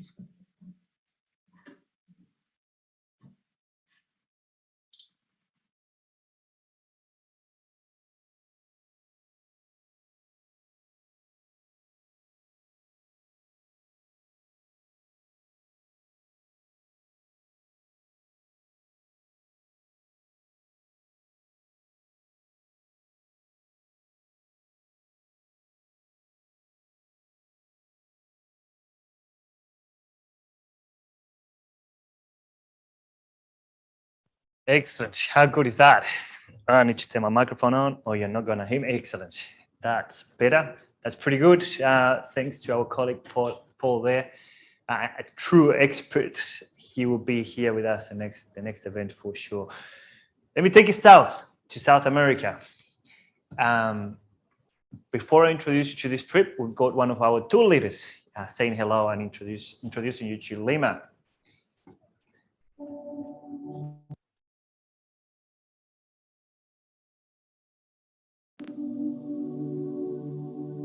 Hi, my name is Juliano Galesi, and I am a tour guide in Lima. Right now we are located in Barranco, one of the 42 districts of Lima City. This is known as the Bohemian district of Lima. There are two things that you can do really interesting in Barranco. One is to find all the places where you can have a pisco sour, the national drink of Peru. The other thing is that you can find a lot of really beautiful places to eat. Like, for example, behind me you can see a sky blue building. This building is known as Tío Mario, where you can find one of the delicacies of the country, the bull heart kebab. Trust me, if you're coming to Peru, you really want to try this. This is just a small show of what Lima is and also what Peru can be. We have culture, we have art, but we also have all the races in the world. We have everything. The result of Peruvian gastronomy nowadays is the mixtures of cultures and races. And that is one of the wonderful things that you can find in this country. So, are you ready? Let's go.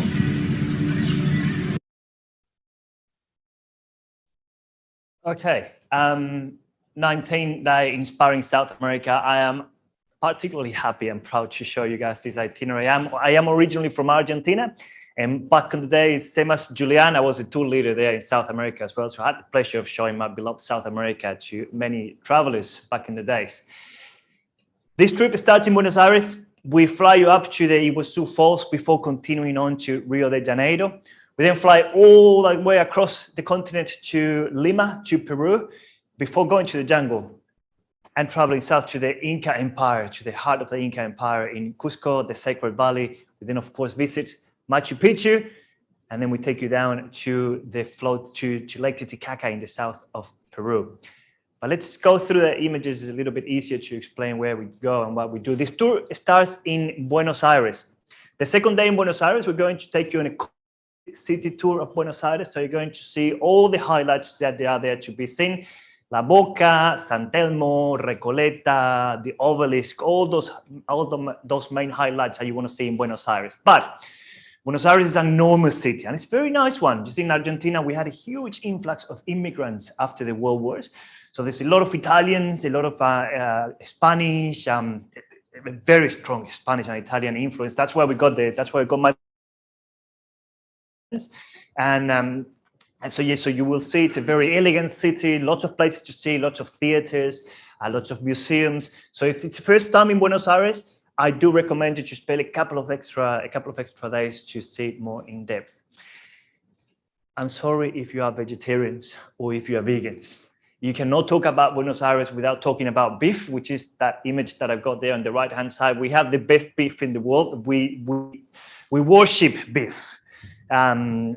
My first meal wasn't mashed pumpkin. I had a chunk of beef, which I suck on maybe a little bit for an exaggeration, but you get the gist. That's how much we love asados. That's how much we love barbecue. So you get to experience that aspect of our culture when you go to Buenos Aires, for sure. Moving on, we fly you north to the Iguazu Falls. Enormous falls, a series of 275. When there's a lot of water flowing, they all become one. When there's less water flowing, you can see all the different 275 falls there in front of you. Now, as an Argentinian, it hurts me to say that we share the falls with Brazil.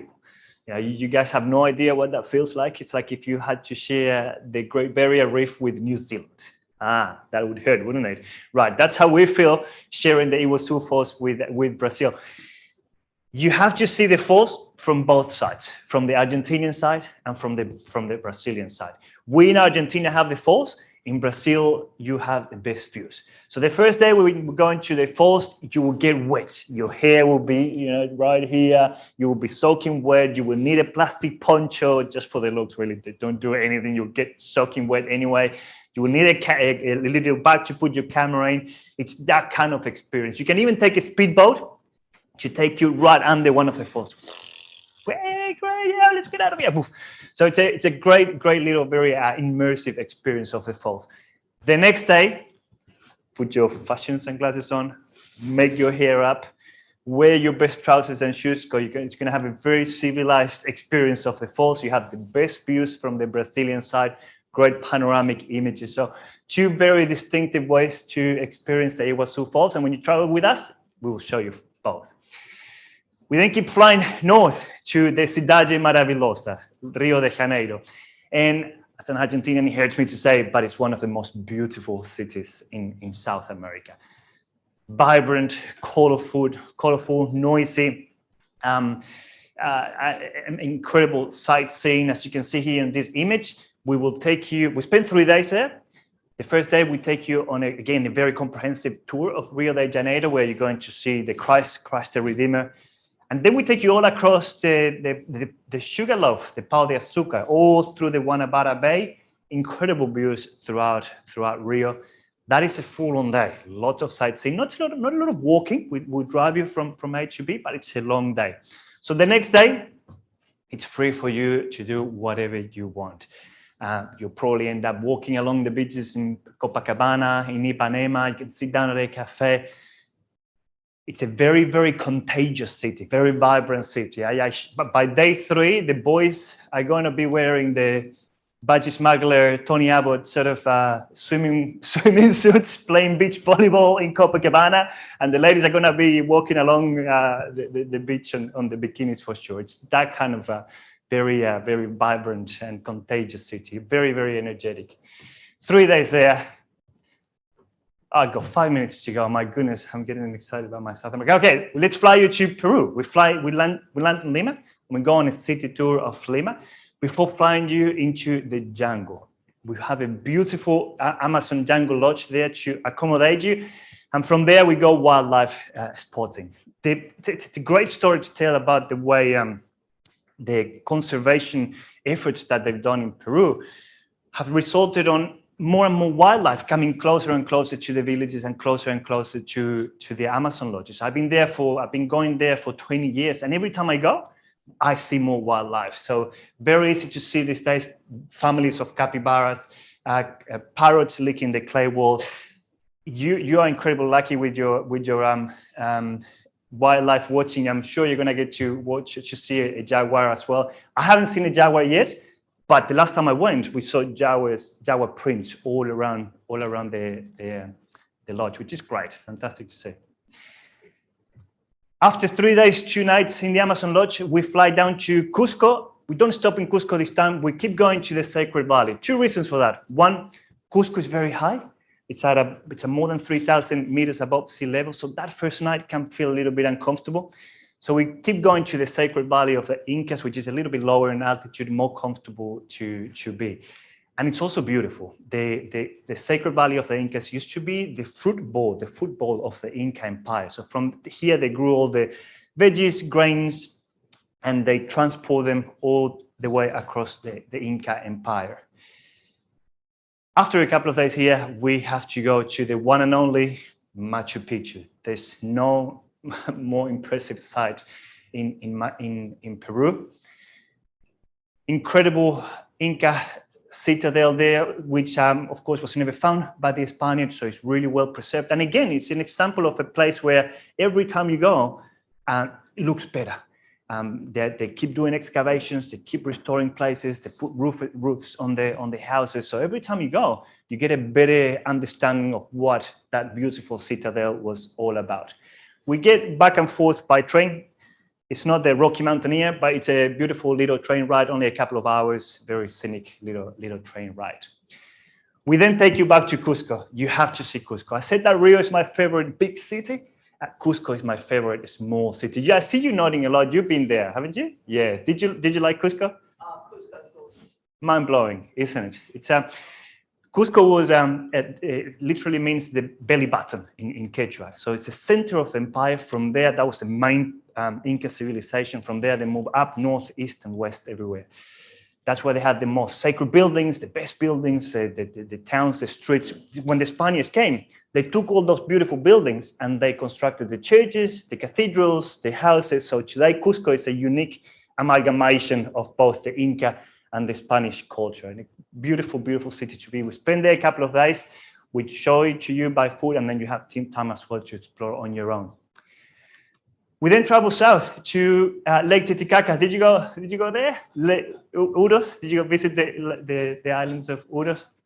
This is off the shore. The islands that you see here are off the shore of Puno, 30 minutes by boat. And the peculiarity of these islands is that they are made out of totora reed. They cut bunches of totora reed, they dry them out, and then they put layer over layer over layer of these totora reeds, and they build these islands where they've been living for hundreds of years. They were escaping the Incas. The Incas were great guys, if you were their friends. if you went there, friends, they will kill you. So these guys escaped and lived in the lakes ever since. Amazing to see. I like to tell that when we go with our groups, we stand in a corner, usually stand in a corner while the tour guide explains to you this and that, and the island starts sinking. So you need to move to the other side of the island. It's a fascinating destination to see. They anchor the islands with big poles. The lake is not very deep at that point. It's only 1.5 meters deep. So they anchor with poles. When it rains and the lake floods, the islands go, they go floating about, and they bring them back together with the speedboats. It's incredible way of life that you have to see it to believe it. We fly back to Lima, where this journey comes to an end. From here, you are free to go up to the Galapagos Islands. You can keep going north to Colombia, go down to Antarctica, or we can fly you home as well if you wish. So a very comprehensive trip, small group tour, only 20 travelers on this trip, great accommodation throughout. I haven't shown you a single photo of accommodation. I only had 12-15 minutes, but accommodation is beautiful, well located everywhere we go. An expert local guide, you will have Julian or one of our tour leaders there, expert tour leaders that really make a difference. Look, and Cusco is a true example. You can walk on a street in Cusco and just see a wall. And our tour leaders will actually stop you and go, well, this is what we're watching here. This is how they constructed. This is what it meant. So, they turn rocks into stories. They're very, very knowledgeable local leaders. Comprehensive sightseeing, daily brekkie, all of this, we have it for an incredible price of only $5,999. And the airfare offer attached to this trip today is only $999 return from the east coast of Australia. So great trip, great price. What's next? Yeah, we've got Brendan here. He's going to tell us how to book this trip. Absolutely. I love that. You're so passionate about it. Martin's going to host the first tour in 2023, hopefully. Alrighty, so booking really easy. If you want to go to Canada or you want to go to South America, bookings start from a $99 deposit. I think the maximum they go up to is about $199, so it's very cheap to deposit. 7-day cooling off. You can change your mind for any reason. You saw the airfare offers that were part of the Canada ones and the South America ones. To lock in the airfare offer, it's just the deposit. Come next week, if you change your mind, it's a no questions asked refund on that deposit amount for 7 days. Some people are booking 2 trips, maybe Canada and South America. That would be an epic journey to do whole of the Americas. 5% off the second trip. It doesn't have to be consecutive. So if you want to do Canada in June, July, and you want to do South America in 2023, it's 5% off that second one as well. Our reservation staff are here. They're out the door that way. They can answer things like departure dates, single supplements, all that stuff that you're wanting to know about the particular trip.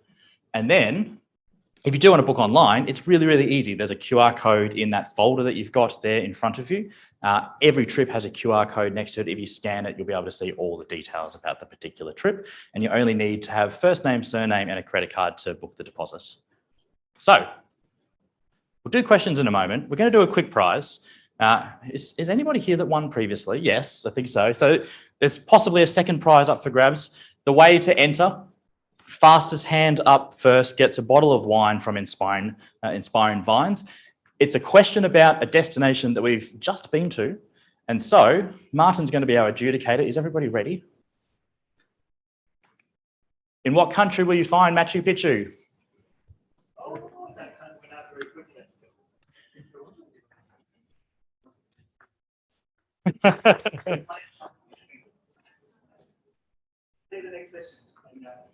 Yeah.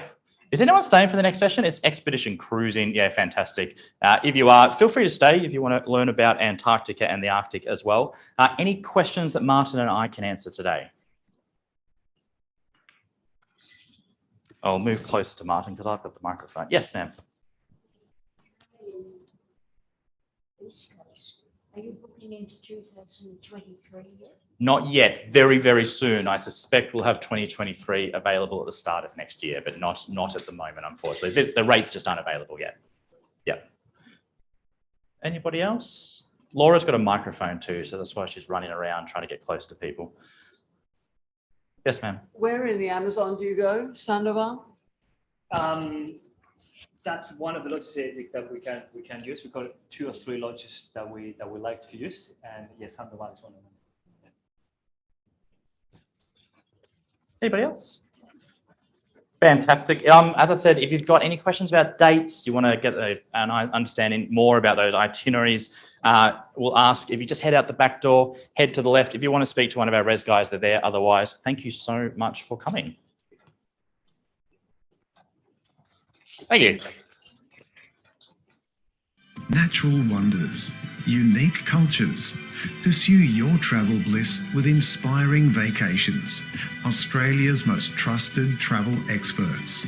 We offer breathtaking tour, cruise and rail journeys to the world's most exciting destinations. Online or on the phone, we're here to help. 100% Australian and trusted in travel. Experience it all with Inspiring Vacations.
Be 1 minute, guys.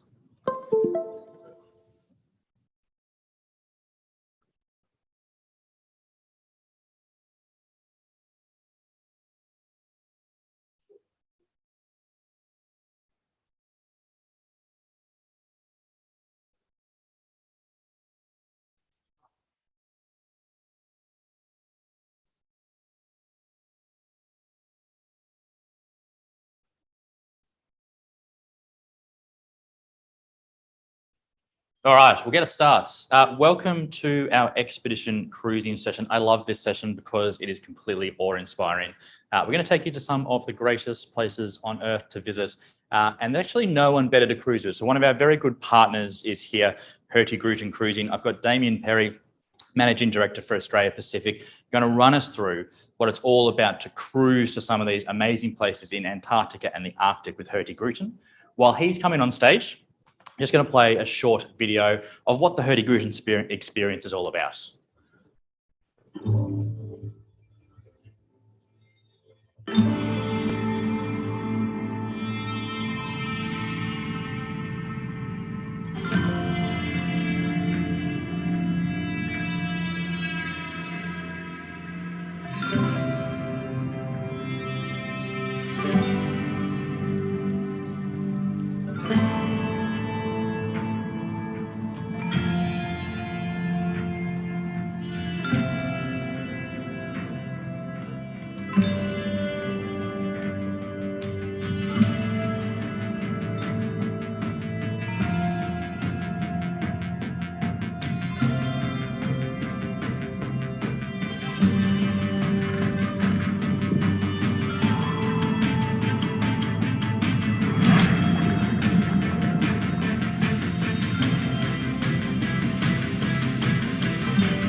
We do love what they do because they make travel so much easier with all their packages and ideas that they come up with.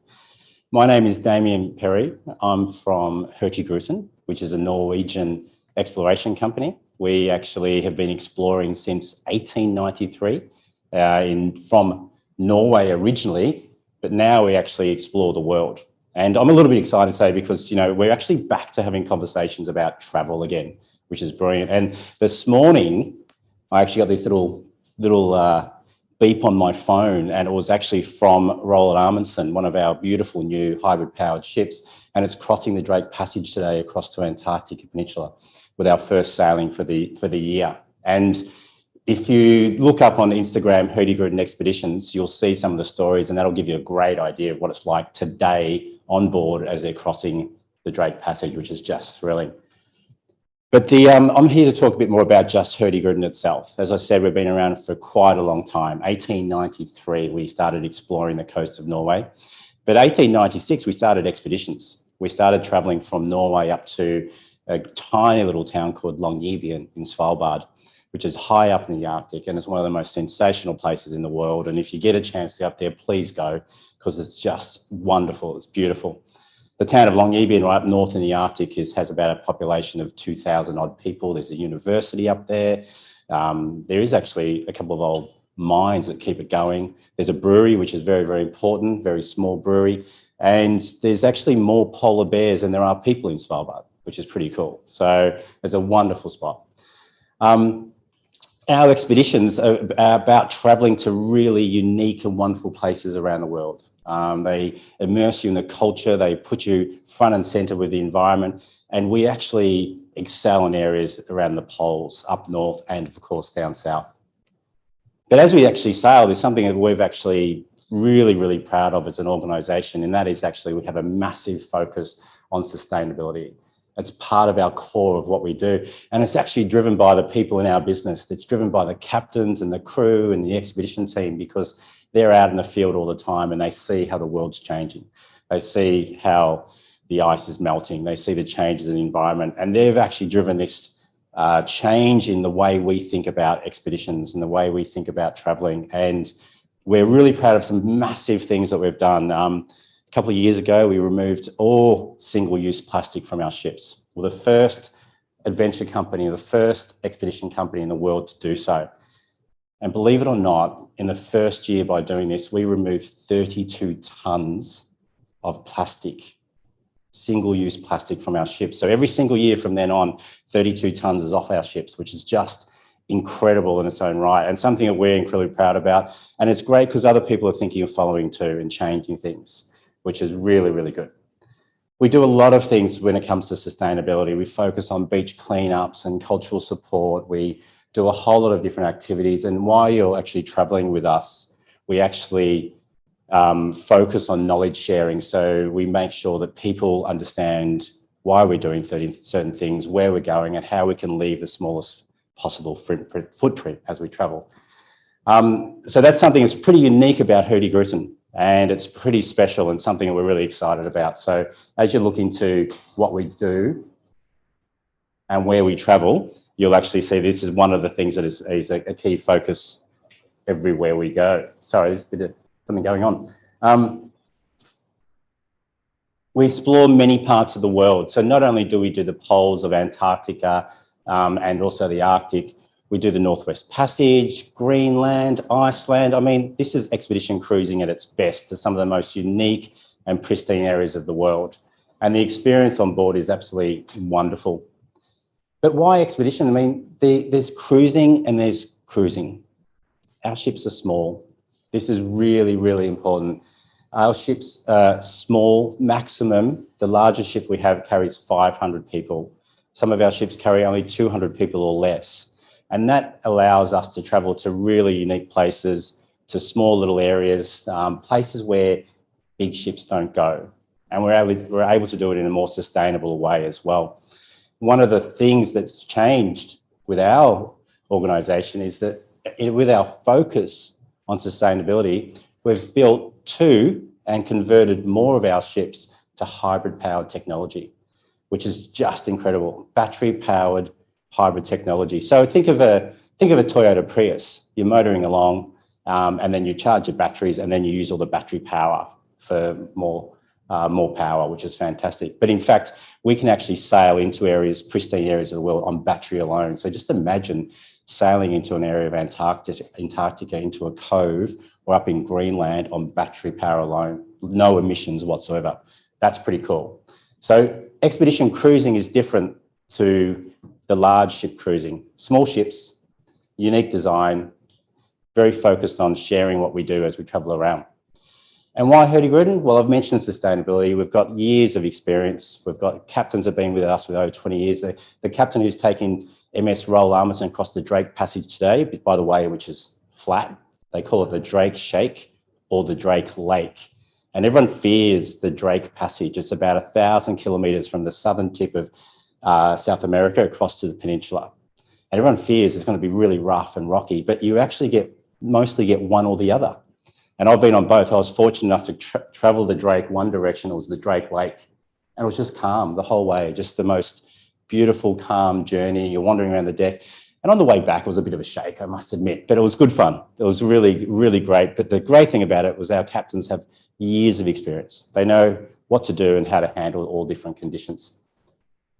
And the cool thing about what we do as well at Hurtigruten is we're really into sharing the experience with you. We have citizen science centres, we have lecture rooms, we have expedition teams, and it's all about engagement and mixing with travellers from all over the world, because travellers come to us from every region of the world, and you actually are travelling with like-minded people. So it's really a great place to be. And of course, one of the things we love being a Norwegian company is that our ships are premium in quality, premium service, premium in standard. And we say that because it's a very Nordic design, and you'll see some photos in a moment of how our ships look and feel. But it's not luxury. So don't expect a butler, don't expect black tie, don't expect those sort of things you see in other areas of cruising. Our experience is about immersing yourself in the destination and with the people you're traveling with. And it's very casual. Norwegians, I'm not sure if you know many Norwegians, but Norwegians are also very casual like Australians. They're very transparent, very honest, very casual. So all that sort of super luxury stuff that you may see around the world, that's not what we do. It's a very premium quality, very immersive experience. I want to show you a couple of pictures of our wonderful fleet. We have two of these ships, MS Roald Amundsen and MS Fridtjof Nansen. And these two ships are the world-leading hybrid-powered expedition ships. They're extraordinary. They're absolutely extraordinary. And on our ships, we have an open bridge policy. So if you're into ships or into experience what it's really like, it means you can go up and visit the bridge with the captain, and they'll talk to you about the ship itself, how we navigate, what we do, all the machinery on board, and they'll run you through things like the engineering of the ship, waste management, everything. So it's very, very open and very, very clear of what's going on. But this ship is actually beautiful. You can see the back of the ship. There's a little pool. There's a couple of spas there. There's a pool deck and pool bar upstairs. On the top deck, there's an explorer lounge, so you can sit back and you can relax. There's a wellness centre. There's a gym. There's so much stuff on board. There's 3 restaurants, wonderful cabins, and it's wonderful because you never feel crowded on these ships. They're designed in such a beautiful way. They're very, very spacious. They're very, very comfortable. So it is really fantastic the way they've actually created these ships. And what's also unique, which I love about this ship, about these two ships particularly, is if you can see at the bow there, there's a whole lot of glass around the front. So above that is a deck where you can stand on the bow. So you can stand out in the open. But if the conditions are really rough, that's a deck underneath as well that's actually covered by glass. So it actually is a very, very comfortable, dry space to be as well, which is really cool. And that glass is uniquely strong, similar to the Pope Mobile style glass. We had to get that specially made just to fit to the ship because of the conditions that it could potentially face. And the other thing about the strength of this ship, look at the ship, it's actually rammed up into the ice in Antarctica. And we actually did a landing in the ice. So we actually landed there. We opened up the launch pads and we actually exited the ship onto the ice. You can only do that because that's a PC6 rated ship. So it's actually not an icebreaker, but it's actually designed to actually cut through ice to the depth of about 2 meters. So it's a very, very safe, reliable ship. This ship here is MS Small. That's one of our other ships. This ship doesn't take us down to Antarctica anymore. She used to go down to Antarctica, but now is focused on the British Isles. And we do some amazing sailings out of Dover, which is obviously easy to access, but you're heading up to the really unique areas along Ireland, Isle of Man, up north to the island of St Kilda. So this is a beautiful ship as well, heading to a different region now. When you're traveling, there's a lot of things included in our expeditions to make sure you're comfortable. So if you're heading to the poles, or heading to Northwest Passage, Greenland, any of these wonderful places we go to, and there's a lot of questions about Antarctica. It's about what the conditions and what's included. The most important thing is you'll need to take some warm clothes because it's sometimes chilly. You know, it's not always chilly, surprisingly so, but you'll need to take some warm clothes. But we also supply kit for you to make sure that it's actually very, very comfortable. You are supplied with a jacket, which you keep. You actually then have boots, which you actually use on board the ship. And those boots are really, really special. Those boots are very, very unique because one, they're warm, and 2, they're actually cleaned daily. They're cleaned when you get off the ship. You go through a cleaning station, and when you come back on the ship, you go through a cleaning station to make sure we actually aren't carrying any seeds or bugs or anything to the areas we're traveling to. So those boots stay with the ship, but they're really, really comfortable, and they many, many sizes.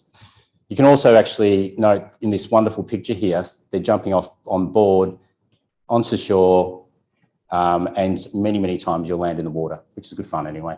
But we have steps, we make it easy, but we've got lots of protective clothing for you. The one thing that's really makes or breaks an expedition is the expedition team. There's no doubt about it, and it's absolutely wonderful. Firstly, our expedition team work with us. They're not just contracted in for a sailing. They're not just people moving around different ships and different companies. Our people work with Hurtigruten. They're employed by Hurtigruten. They have year-round jobs with Hurtigruten, which means they're actually super passionate about being with us. And they are biologists, geologists, glaciologists. They're very, very well-educated, experienced people from all over the world. I got a message from a friend Dominic, who's a geologist and photographer, who has just left Australia to join Fram. So he's actually left Australia about 2 weeks ago, flew up to Norway, joined our ship Fram, which is sailing down towards Antarctica right now. So what a wonderful job. The rest of the time when he's on holiday, he's at home in southern New South Wales. But these members, these expedition teams, are made up from people from all over the world, and they spend all their time with you as a guest. That is their focus, the guest. So they're trying to get as much experiences as possible available for you. They make sure there's as many landings as possible. They make sure that when there's lectures on, you can see what's happening. And in these ships, you can actually attend the lecture room, as in here, or you can actually sit in your cabin and watch it on your TV if you wish. So if you're not feeling like getting out of your cabin for the day or for a few hours, you can still watch the lectures there as well. But they're very, very entertaining. The other thing about our expedition teams, they're actually totally linked with different scientists that come on board. So we actually engage with many institutes, Norwegian Water Institute, universities and scientists to conduct research and support research in the areas we go to. So we're actually just about to send down some scientists from IMAS, which is the International Marine Antarctic Science Centre based down in the University of Tasmania, which is really, really amazing. So we've got a 10-year plan with the University of Tasmania to support their researchers down in Antarctica, which is absolutely brilliant. The cool thing about that, though, is that when they're travelling with us, we outline the fact that, our guests are our number one priority. So they'll spend their time with our guests talking about the research they're doing. They'll actually participate in lectures, and the guests can help with samples. So if they're collecting samples, if you choose, you can actually go out with those scientists and collect samples. It's very, very popular. In fact, it was so popular on one trip I was on that they announced that basically we're going down to collect some phytoplankton samples. If you'd like to join us, come down to the mud room and to the launch pad. We'll think, maybe 5, 10 people might turn up. Who's going to go out and want to collect phytoplankton samples? Put a bucket in the water, collect some samples, bring it back to the science centre, the wet tables, and do some work on the microscopes. 5, 10 people, 100 people turned up. 100 people. So we had to launch all the Explorer boats to make sure everybody could go out, and we got more and more samples, but the scientists love it. The scientists absolutely love it. So what a great experience for people. And I promise you, the one thing that I've really enjoyed most when travelling with our company around the world is the expedition team. They're the heart of the ship, and they're actually based. Oh, sorry, there's a photo, just a quick one, just to sidetrack a little bit. That's our launch pad on the side of the ship. Very, very, very easy to access. It's a very large, it's bigger than this stage. And you can actually literally walk up to their boat, stand on the Explorer boat, and there'll be a expedition team member that'll help you in, and you sit down on the side of the boat. Very, very easy. And there's a preparation room just behind that door where you can actually put on all your clothes and get nice and warm, make sure your gloves and scarves and hats are on, all that sort of stuff.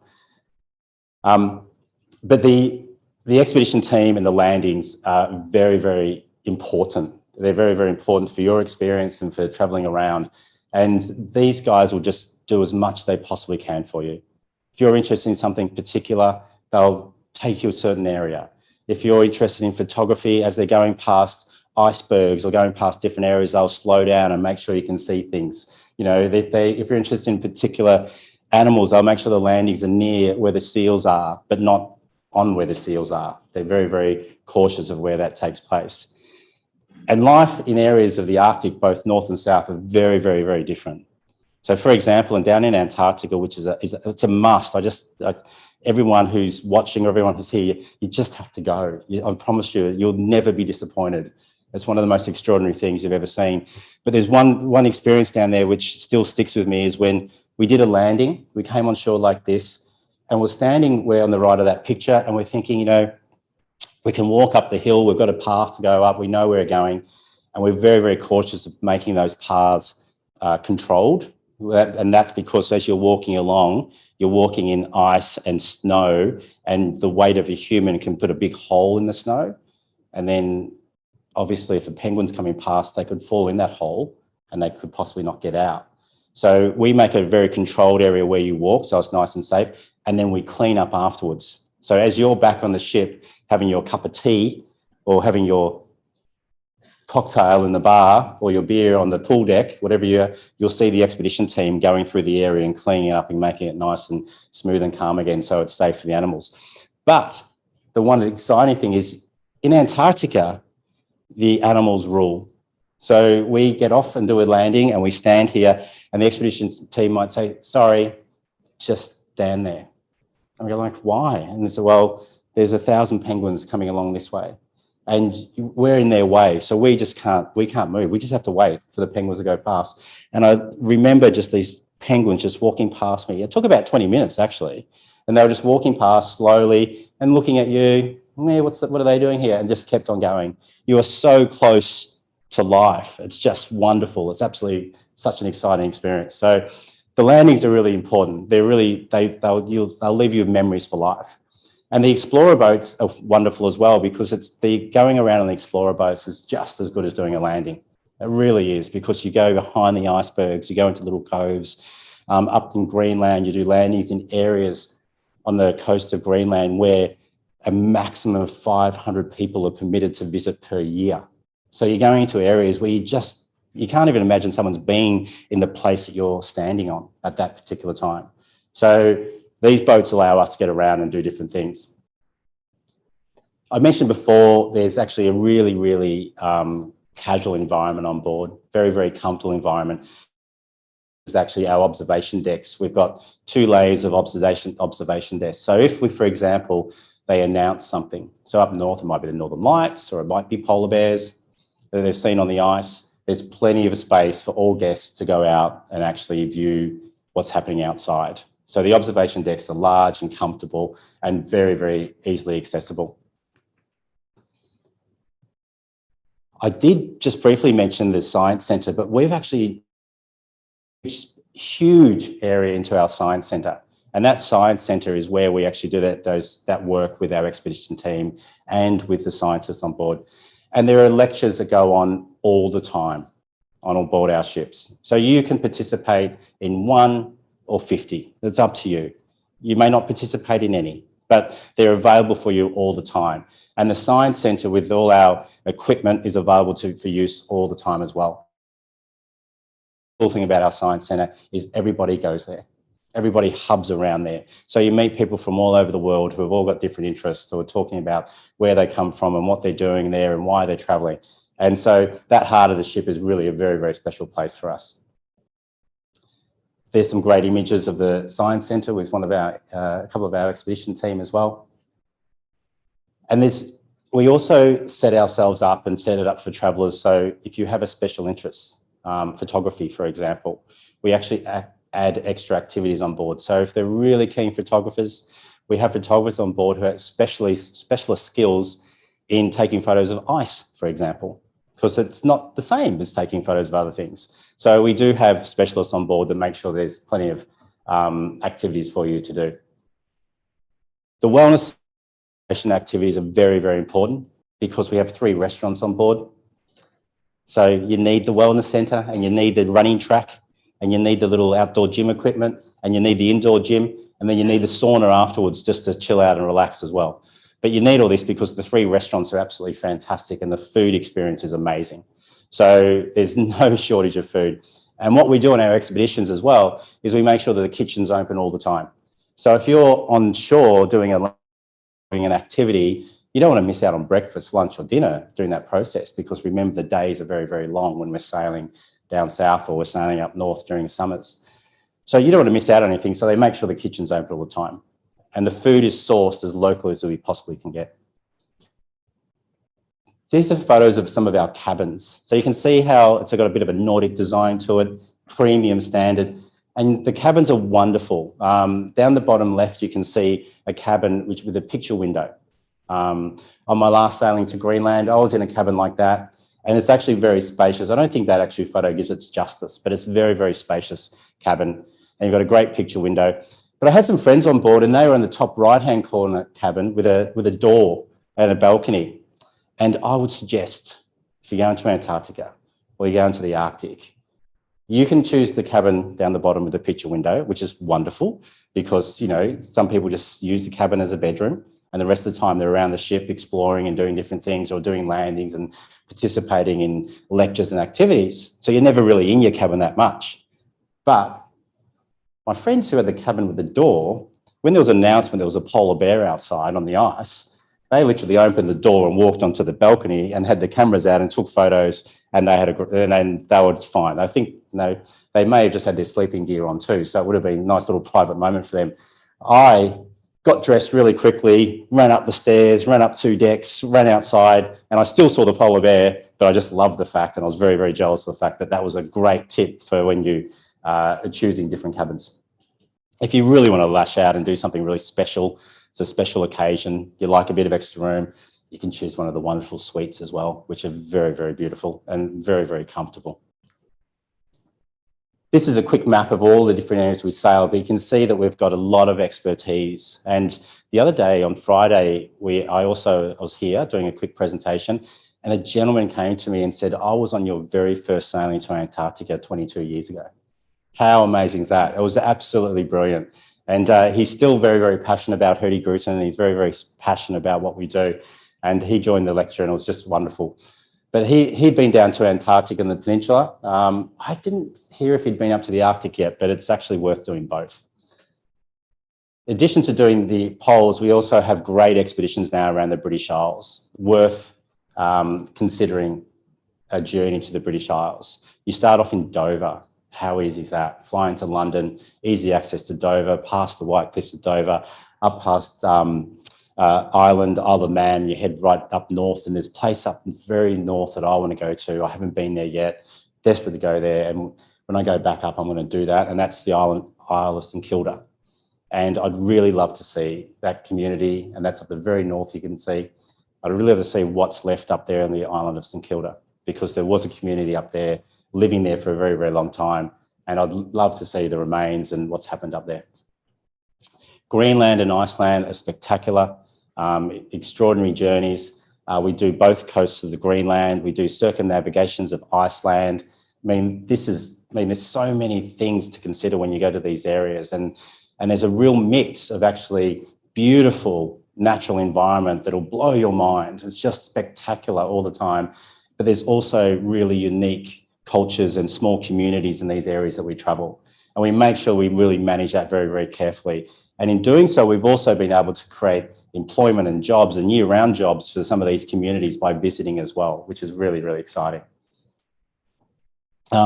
It's actually quite a large period of time that we actually travel around Greenland and Iceland as well, even though there's limitations when it comes to ice and different areas. So we always leave the decision of where we end up to the captain, because safety is very, very important. So he may change the itinerary as we're sailing. We'll put a bit of flexibility in that because we may be confronted with ice in some of the fjords or in the open sea. And on one of our sailings, we had a day, I think it would have been 12 hours, maybe 18 hours, where we were moving through sea ice. And we're moving through sea ice at 1 knot. And my little phone app, the marine app that I follow, which, you know, a bit dorky, I know, but still, we looked at that and had 1 knot for that period of time because the ocean, as far as you could see, was just sea ice. And you don't charge sea ice with these ships. They're wonderful ships. They're very, very strong. They're very, very safe. but you actually navigate through the sea ice. You try to find the nice areas that break down and separate and don't leave too much damage as well. Great areas to travel to. And so this is the area up on the north-south-east coast of Greenland, which is very, very, very unique. If you want to put something on your bucket list, where I doubt anyone in this room, has anyone been there? Anyone? Oh, there's one person over there from Inspiring, which is great. but very few people have been up this part of the world, and it's really, really spectacular. But this is the one. This is the big one. Everyone says, what is Antarctica really like? And I'll tell you what, for many, many years, I've been selling Antarctica because I've worked with expedition companies and with Hurtigruten for quite a while now. But I remember doing a presentation once about Antarctica, and this chap came up to me afterwards and he said, he was an expedition team member, and he said, yeah, Damien, you've actually never been to Antarctica, have you? And I went, no, not yet. Going this season, haven't been yet, no. And he said, he goes, you've got all the words, all the adjectives, but I'll tell you right now, when you go to Antarctica, it'll be very different. And he's right, because when you go there, it changes. You can't actually quite describe what it's about. You can't quite put it into words because it's not just a great adjective of what this area is about. It's really quite extraordinary. It's overwhelming, puts so many things in perspective. The scale of the place, the wildlife. You know, you have whales coming up to the ship and rubbing against the ship to scrape barnacles off. You have seals that will chase you up and down the beach if they want to, because they're like dogs. They're playful and fun. You have penguins, thousands of them moving around the shore. And then one of the things that blew my mind is the history in Antarctica, the fishing down there, the different communities, the whaling that used to happen down there. And it's still there. It's frozen in time. You go to different islands and you can see where there was a whaling town and it's just frozen in permafrost. And it's extraordinary. So that's the one thing about Antarctica. And I can't quite describe it, but there's one thing I do know is that actually Antarctica rules everything. As in, it doesn't matter what you plan to do, it'll tell you what you're going to do, depending on the day and the conditions. Some days it's cold and windy and sleety, and other days it's beautiful and sunny like it is here today. And you think, wow, this is just dynamic all the time. And this is the peninsula. This is where you spend most of your time. And most of our sailings will head down the peninsula, different islands, different coves. And there's a couple of sailings where we try and get right down to the Antarctic Circle. So we do that twice a year, but that's weather dependent and ice dependent as well. But the peninsula is the highlight. That's where so many things happen and so many experiences happen. And I promise you'll walk away blown away, as I have been.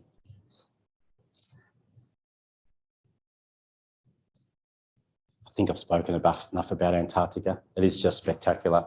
But I'm going to show a couple of slides and finish with a little video, because then Brendan's going to come up and talk to you about different options we have available for Antarctica. But a lot of questions come up about what time should I go? Should I go at the start of the season or should I go at the end of the season? And it's up to you. Go twice. Just do it both times, seriously. Because you go to the start of the season, it's pristine and it's white and it's new and it's breeding season. And then the season, it's different again because some ice has melted and the animals have been on shore for a long time. It's a different sort of view again. So there's plenty to see. But the thing is, it doesn't matter when you go. You're still going to have an incredible experience when you go down to that region of the world. Oh, is that right? Just trying to find a little video for you, I think. Just 1 second. Keep going. Talk about that. But I want to talk about one thing before Brendan gets on stage. She's going to be 1 second. I want to talk about one thing, is we know things are changing. We know that COVID has impacted so many of people's plans. We've been thrown up in chaos so many times, but we've actually put into place a plan to actually help people travel. And that is, we put in place a book with confidence. So if you book your trip and things change, COVID changes, which is going to, but things are going to change and things are going to twist. We put a book with confidence in place, and that allows you to change your dates. No problems at all, no questions, easy to do, very, very simple. And we know we have to be prepared as well. So, for example, we've got sailings down to Antarctica today. There's news today of different changes. We are prepared for it. We have the safety in place. We have been sailing all through this period along the coast of Norway and into expeditions.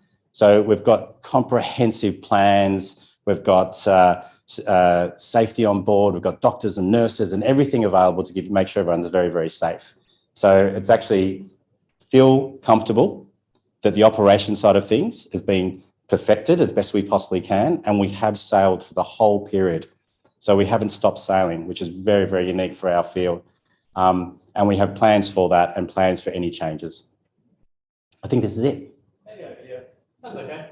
Oh, I can be the video. you be the video. Oh, okay. Sorry. To disappoint. I'm just going to pass this over.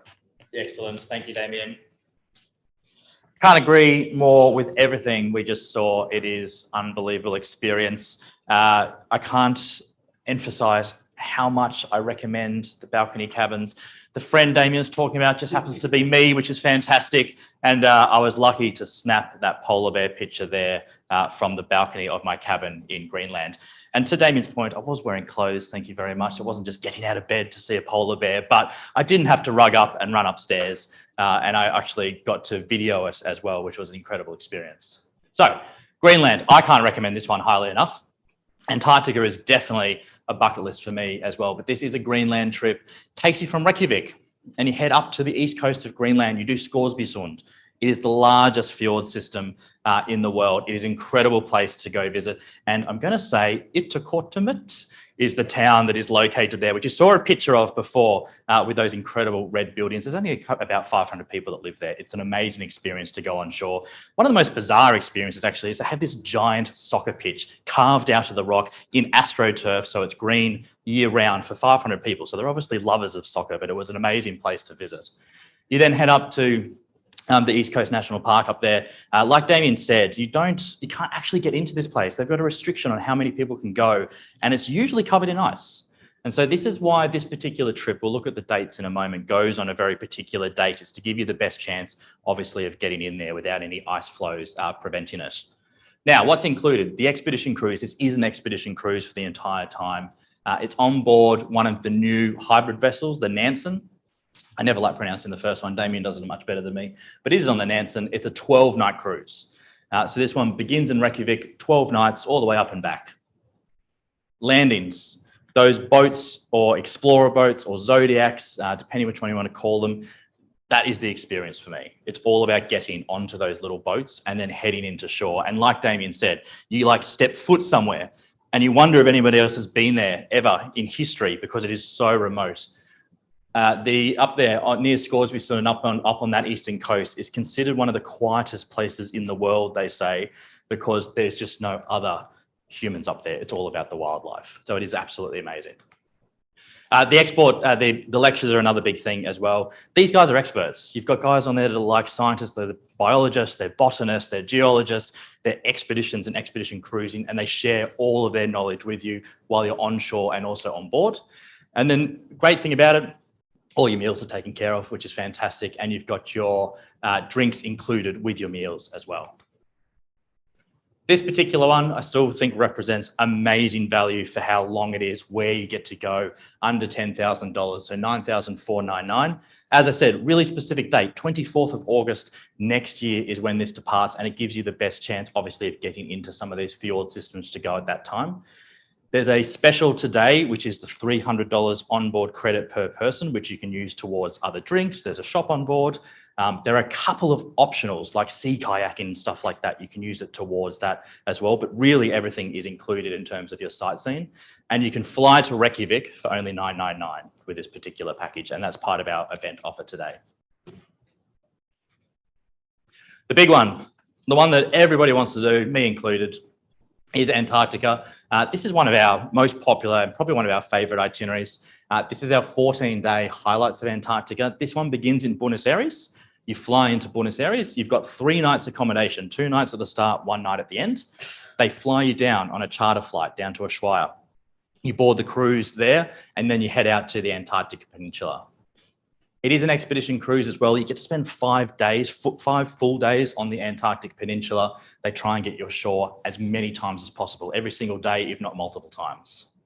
It's 10 nights, so 10 nights sailing, plus the 3 nights in Buenos Aires, so 13 nights in total. You've got those great Zodiac boats, a picture there, which is, I reckon, is an important one. You know, so much happens on the water as well. It's not just about going to land. I mean, land's fantastic, but you get so close to some of these icebergs, you can hear the ice cracking as you're cruising past on those incredible little explorer boats. 3 nights I mentioned, plus transfers is important. We take you to the hotel, we bring you back to the airport, therefore you don't need to worry about your transfers. And all your meals on the ship is included, breakfast daily in Buenos Aires, and then your meals and your drinks with meals as well. Still great value, $10,299. So this one has a long travel window. Damien mentioned some of the best times to go. So from November through to March 2023, there's a bunch of dates in there depending on what time of the season you want to go. That's the lead-in price. There's a few different prices if you go, say, in those January months, but our res guys can help you with that. And again, you've got the $300 onboard credits and also the flights to Buenos Aires and back from Australia for only $999. Oh, maybe, there we go. British Isles, this is fantastic. I would love to do this next year. This is a summer sailing. So if you're looking to go mid next year to the UK, this is an awesome one to do. You fly into London, which makes it so easy. It cruises out of Dover. It returns to Dover as well. So it's a very, very easy cruise to board. It is full expedition though. So you get to go all the way up the coast of the UK, right up to the Outer Hebrides, which is fantastic, to that amazing island of St Kilda that Damien mentioned that was inhabited at one time, and now it just has these incredible ruins to visit, plus amazing wildlife as well. This one's on a slightly different ship, the MS Maud. The other 2 are on those hybrid vessels. This one has been converted. Biofuel, excellent. So slightly different, but a different variation. Still the 500 people on board this one. It's a 14-night cruise. You get to visit all those amazing islands, plus you get to go to the coast of Ireland, the coast of Scotland as well. You've got still all those landings. They still go ashore, obviously by Zodiacs, to visit some of these incredible places. And you've still got all your meals included with this one. I can't believe the price of this one, to be honest. 15 days for $5,599 on an expedition cruise, I reckon just represents incredible value. It's for the summer period next year. So obviously the better time to go to the UK weather-wise from April through to July. And the $300 onboard credit and the flights to London for $999 as well with this one.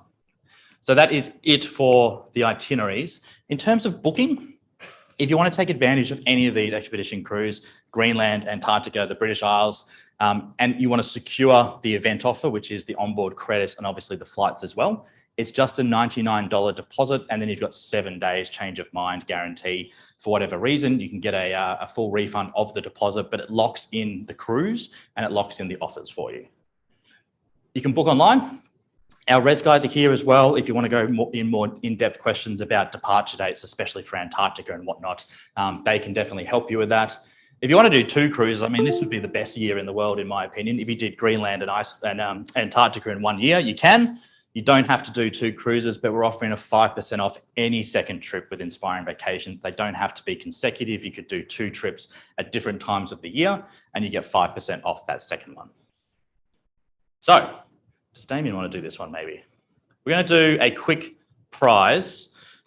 This is going to be something about that we've just seen in the presentation, more or less. It's about a destination that we've seen. It's going to be a quick question. First person to raise their hand the fastest with the correct answer gets a lovely bottle of wine from Inspiring Vines. So if you're ready, and Damien's on hand duty to see who raises their hands the fastest. I think he's watching. Yep, he's on. The Ross Ice Shelf is located at which pole? It is. It's a 50-50, so it's a great, it's a good one to go for. Guys, Damien's still here. If we've got any questions about those amazing cruises with Hurtigruten, I'm here as well, but obviously Damien's also the expert. Anybody at all? No? Yeah, fantastic. If you're staying for the next session, feel free to stay where you are. There's tea, coffee, food, drinks outside. There's wine as well, which is even better. If not, make your way out the back and my colleague will show you just where to go. And then, yeah, thank you so much.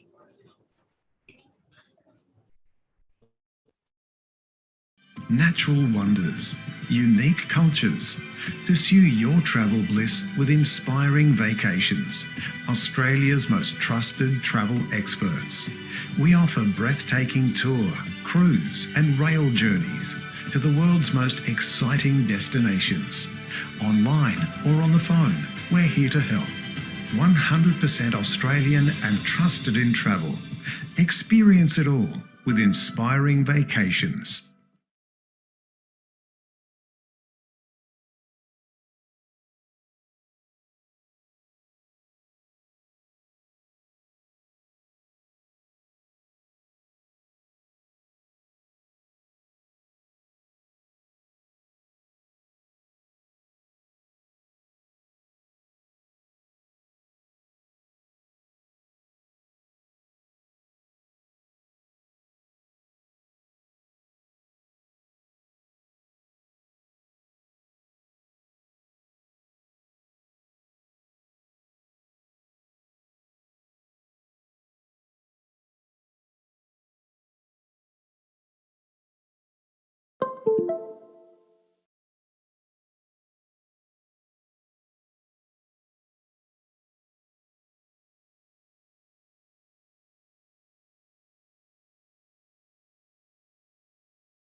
Ready?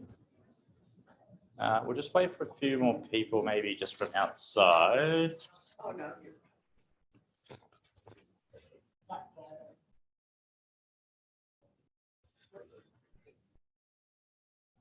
Rightio, we'll play a video that might get them all in.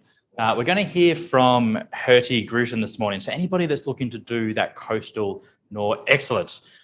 Damien will be talking right to you in that case. Doing the coastal Norway trip, which is a fantastic experience, one of the great waterways in the world. Damien Perry from Hurtigruten, he's the Managing Director for Australia Pacific, is going to take us through what that amazing experience is all about now. We'll begin with a short clip, and then I'll hand over to Damien to go through what this experience is all about.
I'm from Hurtigruten.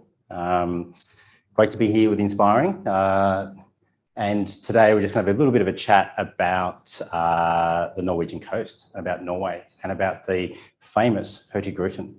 And it is a famous Hurtigruten because actually it has actually been known as the world's most beautiful sea voyage. We didn't make that up. That was someone else who made that up. And it is stunning. It is the most spectacular journey you can ever imagine. And those images you just saw, that's actually life along the coast of Norway. It is absolutely beautiful, naturally stunning, great small communities, tiny little ports and villages. And the further north you go along the coast, the more remote it gets all the time. And it is just wonderful, absolutely wonderful. These images are actually just explain what it's like on the coast. I've been on up and down the coast a number of times now. And the one thing that blows my mind is you're actually on the ship, and as you're sitting on the ship, you could be relaxing in the Explorer Lounge, you could be dining, you could be just wandering around the ship or just in your cabin looking out, and these views just keep on coming. They just, for days and days and days, it is the most stunning area I've ever seen. And it's the lifeline of Norway. The Hurtigruten in Norway, it means the fast route. So it's actually the route from Bergen to Kirkenes and back down again. And it was started in 1893 by Richard Witt. And he started that because they needed a supply chain up and down the coast, because in winter, you couldn't get north. And even today, in winter, you often can't get north. In fact, it was last winter that the main road heading north was closed for 3.5 weeks due to landslides and ice. So the Hurtigruten becomes so much of the life. And in Norway, Hurtigruten is like Qantas to us. Everyone knows Hurtigruten. It is part of what they do. It's part of their summer holidays or their winter experience. And you actually mix with travellers from all over the world. So we actually call it a working ship. And it's a working ship in the fact that it is beautifully designed and set up to carry people up and down the coast. But the working ship element is the fact that we take locals with us up and down the coast as well. Some people might be visiting friends and family, but we also take a very small amount of freight up and down the coast as well. And that means that actually people who are looking for things further north on the coast, we actually take their goods and services with them. Some people travel up and down the coast for work. 500 passengers on average is what's on the coast. So people travel up and down the coast for work at times as well. So you'll have a real mix of people on board as you're traveling. It is a stunning area. And it is the lifeline for many, many people. So it's really, really interesting, the fact that when you meet locals on board, this has been part of their journey for their life. It's been wonderful. And we support the locals all the way up and down the coast as well. And the fact that we actually get all our goods and services from the coast. So our menus on board change on what food is available up and down the coast during the year. Our fish comes from certain ports and it's all locally sourced all the way through. So it's actually a wonderful experience to engage with our travellers up and down the coast. Here's a map of where you actually start. You can actually start in Oslo if you choose. And Oslo is a wonderful city. Norway is a beautiful country, great, very relaxed, casual people. But you can actually start in Oslo and do the Flam Railway across through the mountains and then join the ship in Bergen. And that is a great experience in its own right. And you can do that for 1 day or 3 days, whatever you choose. But the cruise itself starts off in Bergen, in our Bergen Lounge, where you just get in, relax, check in, and then from the lounge, you're transferred to the ship and you join the ship, and we head all the way north up into Kirkenes and all the way back down again. So you can do actually what we call a half voyage. You can travel north to Kirkenes, you can travel south from Kirkenes to Bergen, or you can do one of the more popular, which is the round trip, which is all the way up and all the way back down. And the reason that's so popular is because you're going in and out of ports at different times of day and night. And because it's a working ship, we might actually be in a port for 20 minutes at night, just dropping off some goods. But on the way south, we could be there for 2 hours, so 3 hours or 4 hours. So then you can go and explore that town and that village and that area.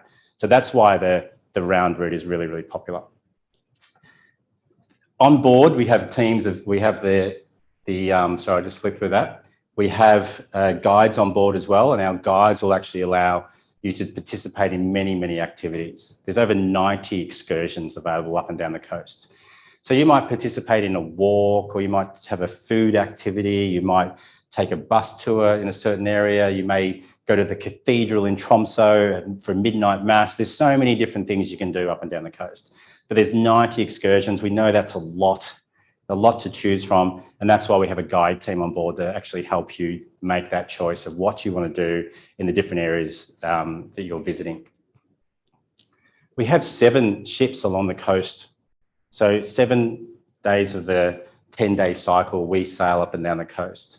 All our ships are low emission, sustainable ships. We use biofuel, and the biofuel is actually produced locally made mostly from fish waste and agricultural waste.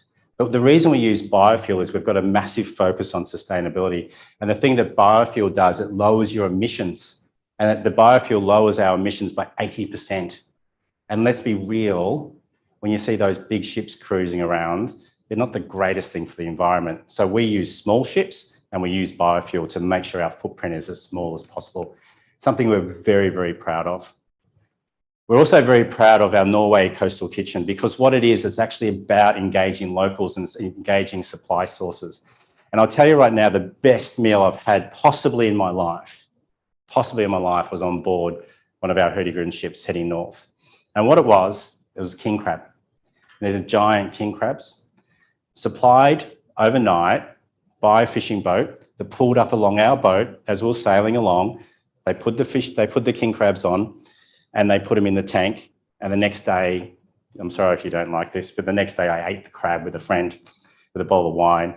And the thing I knew, why I knew it was so fresh, is the king crabs are tagged with a QR code, right? So it tells you when it was caught, who the fisherman was, on what fishing boat, on what date, at what time.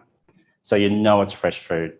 And then this goes for all the food along the coast as well. We don't tag everything, but everything is supplied from along the coast, which is wonderful. So we've got amazing chefs on board with amazing menus and lots of choice as well.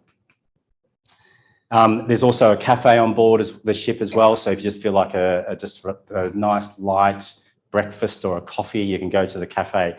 But there's a huge amount of choice for food, which means we suggest is keep active with all the different excursions you can do. And when you come into a town, make sure you get off, because it's as simple as checking off the ship, walking around town in small villages and small towns and small communities, and you can walk around for a few hours and they'll tell you the ship is leaving in 3 hours' time. Be back. Be back in 3 hours' time because the ship has to go on. It's so much so that the locals in Norway check their time by the Hurtigruten ships coming past. That's how regular our ships are. And that's how much is part of their life and their community. So go for a wander, do a bit of exercise, do as you like, and then head back onto the ship. The local experts, this is really important. We've been doing this since 1893. Our crew and our staff are all locals. They actually live along the coast as well. And you'll be standing there chatting to someone who's one of the guides or one of the staff members, the crew, the captain, the engineer. They're all mixing with all our travellers from around the world. And as you sail by, they'll say, oh, there's my house. Well, that's where my family's from. It's just so exciting to be part of their life and them to be part of sharing that with us as well. But the guides are also experts in the area. So if you want to do something really active, you can do some walks into the mountains as well. Or you can actually just do some really casual, comfortable things. But you have so much time to enjoy Norway and the destination and the towns and the villages. Have you heard of the word "footsliv"? It's a Norwegian word. It's about a state of mind, but it's fundamentally about the freedom to roam, to be comfortable. And this is something that Norwegians love. And they're out and about all the time. And there's a law in Norway, is actually a free to roam law. So you can actually just wander where you wish. So you can just go walking through towns and through fields and farms, and everyone will welcome you. Very, very nice. And it's something that they're actually really, really proud of as well. So again, that casual, comfortable climate, the wonderful people there, and you'll meet people walking around the streets or into the mountains, and they'll just chat to you. Very, very, very comfortable. Obviously, there's 4 seasons like there are here, but there's some key seasons that people love going to. And you can go any time of the year, and I promise you'll have a great time. It'll be spectacular. But obviously, in areas like summer, you'll find that actually the summer period, which I'll click to, is long, long days. And in fact, many people go in summer for the midnight sun, where the sun just sets on the horizon, if not setting at all during certain periods of the year. So long, long days. It's a beautiful and spectacular time to be there. And the tip there is to make sure your curtains are closed at night. Otherwise, you just won't sleep. You just won't sleep. It's quite amazing. And people change their life from this as well. You find that their days extend and extend and extend because it's always light. You lose track of time. It's a wonderful experience to be there. Weather-wise, it's very, very comfortable. It's similar to Melbourne's weather in, say, spring and autumn. It's not as hot as we get in summer, but it's a really nice time to be there. Autumn's beautiful as well, but the other one, this is the big one. It's so different to our life. It's so different to being in Australia, and the winter is just spectacular. Yes, it does get a little bit cold at times, but you rug up, and it's never too cold to go outside. The Norwegians say there's no such thing as bad weather, just bad clothing. That is their #1 tip for you. And they wear their hats and their gloves and their jackets, and they'll be out watching the Northern Lights like we would. And the Northern Lights are spectacular. They're right above you. And the reason they're so good when you're traveling the coast with Hurtigruten is that we're out at the ocean and we're in the fjords, and there's no light pollution from towns and cities. So it's really, really quite spectacular. And you won't miss it too, because the captain will announce every time from the bridge they see the lights.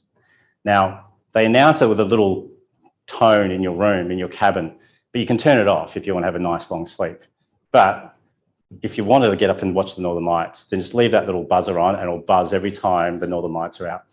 One of my colleagues was up there last season and he had to turn it off because it kept on buzzing, because all night, just a buzz, buzz, buzz, because the captain wants to let everyone know that Northern Lights are out, because people rush up onto the deck or they go out into their cabins and they get their cameras out and they take these amazing photos of the lights, because it is just absolutely spectacular. And the Northern Lights itself, the science behind the lights, you know, that is shared with you on board as well, where our guide team run lectures all the time. Every day there are lectures on board about the coastal communities, about life, about the environment. And one of the most popular ones is about the lights and why they appear and why they're so important. And if you look at where the coast of Norway is, Tromsø, which is quite north in Norway, is in the Arctic Circle.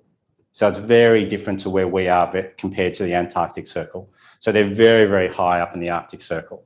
So that's why the lights are so spectacular. And there's a band that goes around the world where you see these lights in Tromsø, and that region is where it's the brightest. So if you want to see something that's so uniquely different to our life, then go in winter, because you've got the winter snow, the beautiful environment, mountains covered in snow and ice, and it is just absolutely stunning. Here's some beautiful pictures of what actually happens. The lights themselves you can see with the naked eye, but then if you choose, you can actually take your camera and your photos will come out like the one on the right with all the greens. And if you get a beautiful night, you'll get the reds in there as well. So you get all sorts of spectacular moments. We also do, believe it or not, we do this thing during winter, which I still can't believe we do. We do this thing called the Northern Lights Promise. There's so much going on up there that we promise that if you're sailing during the winter season, you will see the lights. And if you don't see the lights, come back and sail next year for free. That's how much activity is going on up there. We also do another thing too, because the world has been flipped upside down. It's been crazy the last, 18 months, 2 years. I don't know how long it's been now, but it's been crazy. But we know things change. So we've created this policy, Book with Confidence policy. And the idea here is that if something changes again, if COVID impacts your travel, there's no hassle, there's no issue, we just change your date. Nice and simple, move you to the next season. And we've had a lot of people who've had to do that in the last year or so because COVID's impacted their travel. And we're a great company that just turned around and said, don't worry about it, we'll just move it to the next time you can go. And that's been really, really helpful for many, many people. I want to say one more thing too, because I have to finish. But I'm getting nods everywhere, get off. But one of the really important things here is that we have never stopped sailing during this whole period.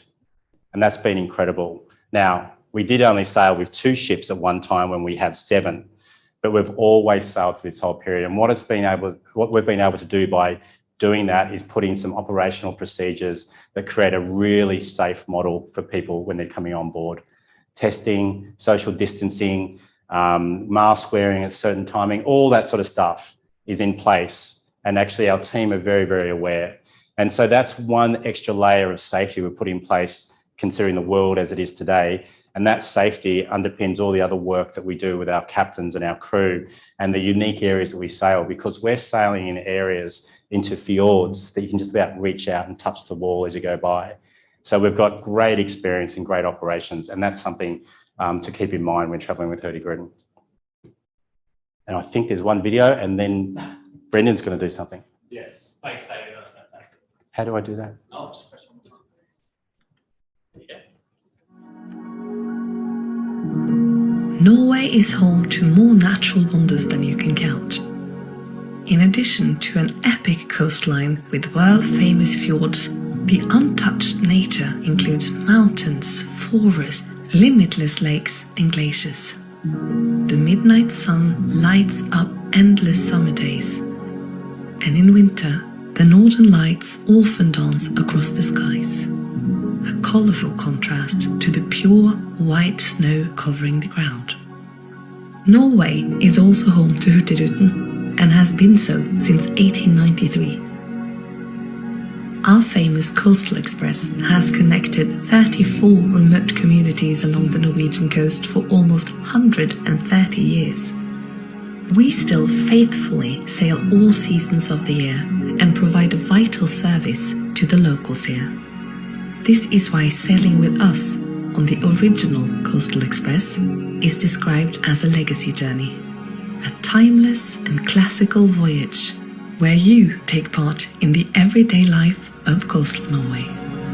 Sail through breathtaking scenery, eat locally produced food, visit ports that include large cities, small towns, and secluded hamlets most vessels are unable to reach. You'll be traveling with a national icon, encounter the beating heart of Norway, and be part of living history.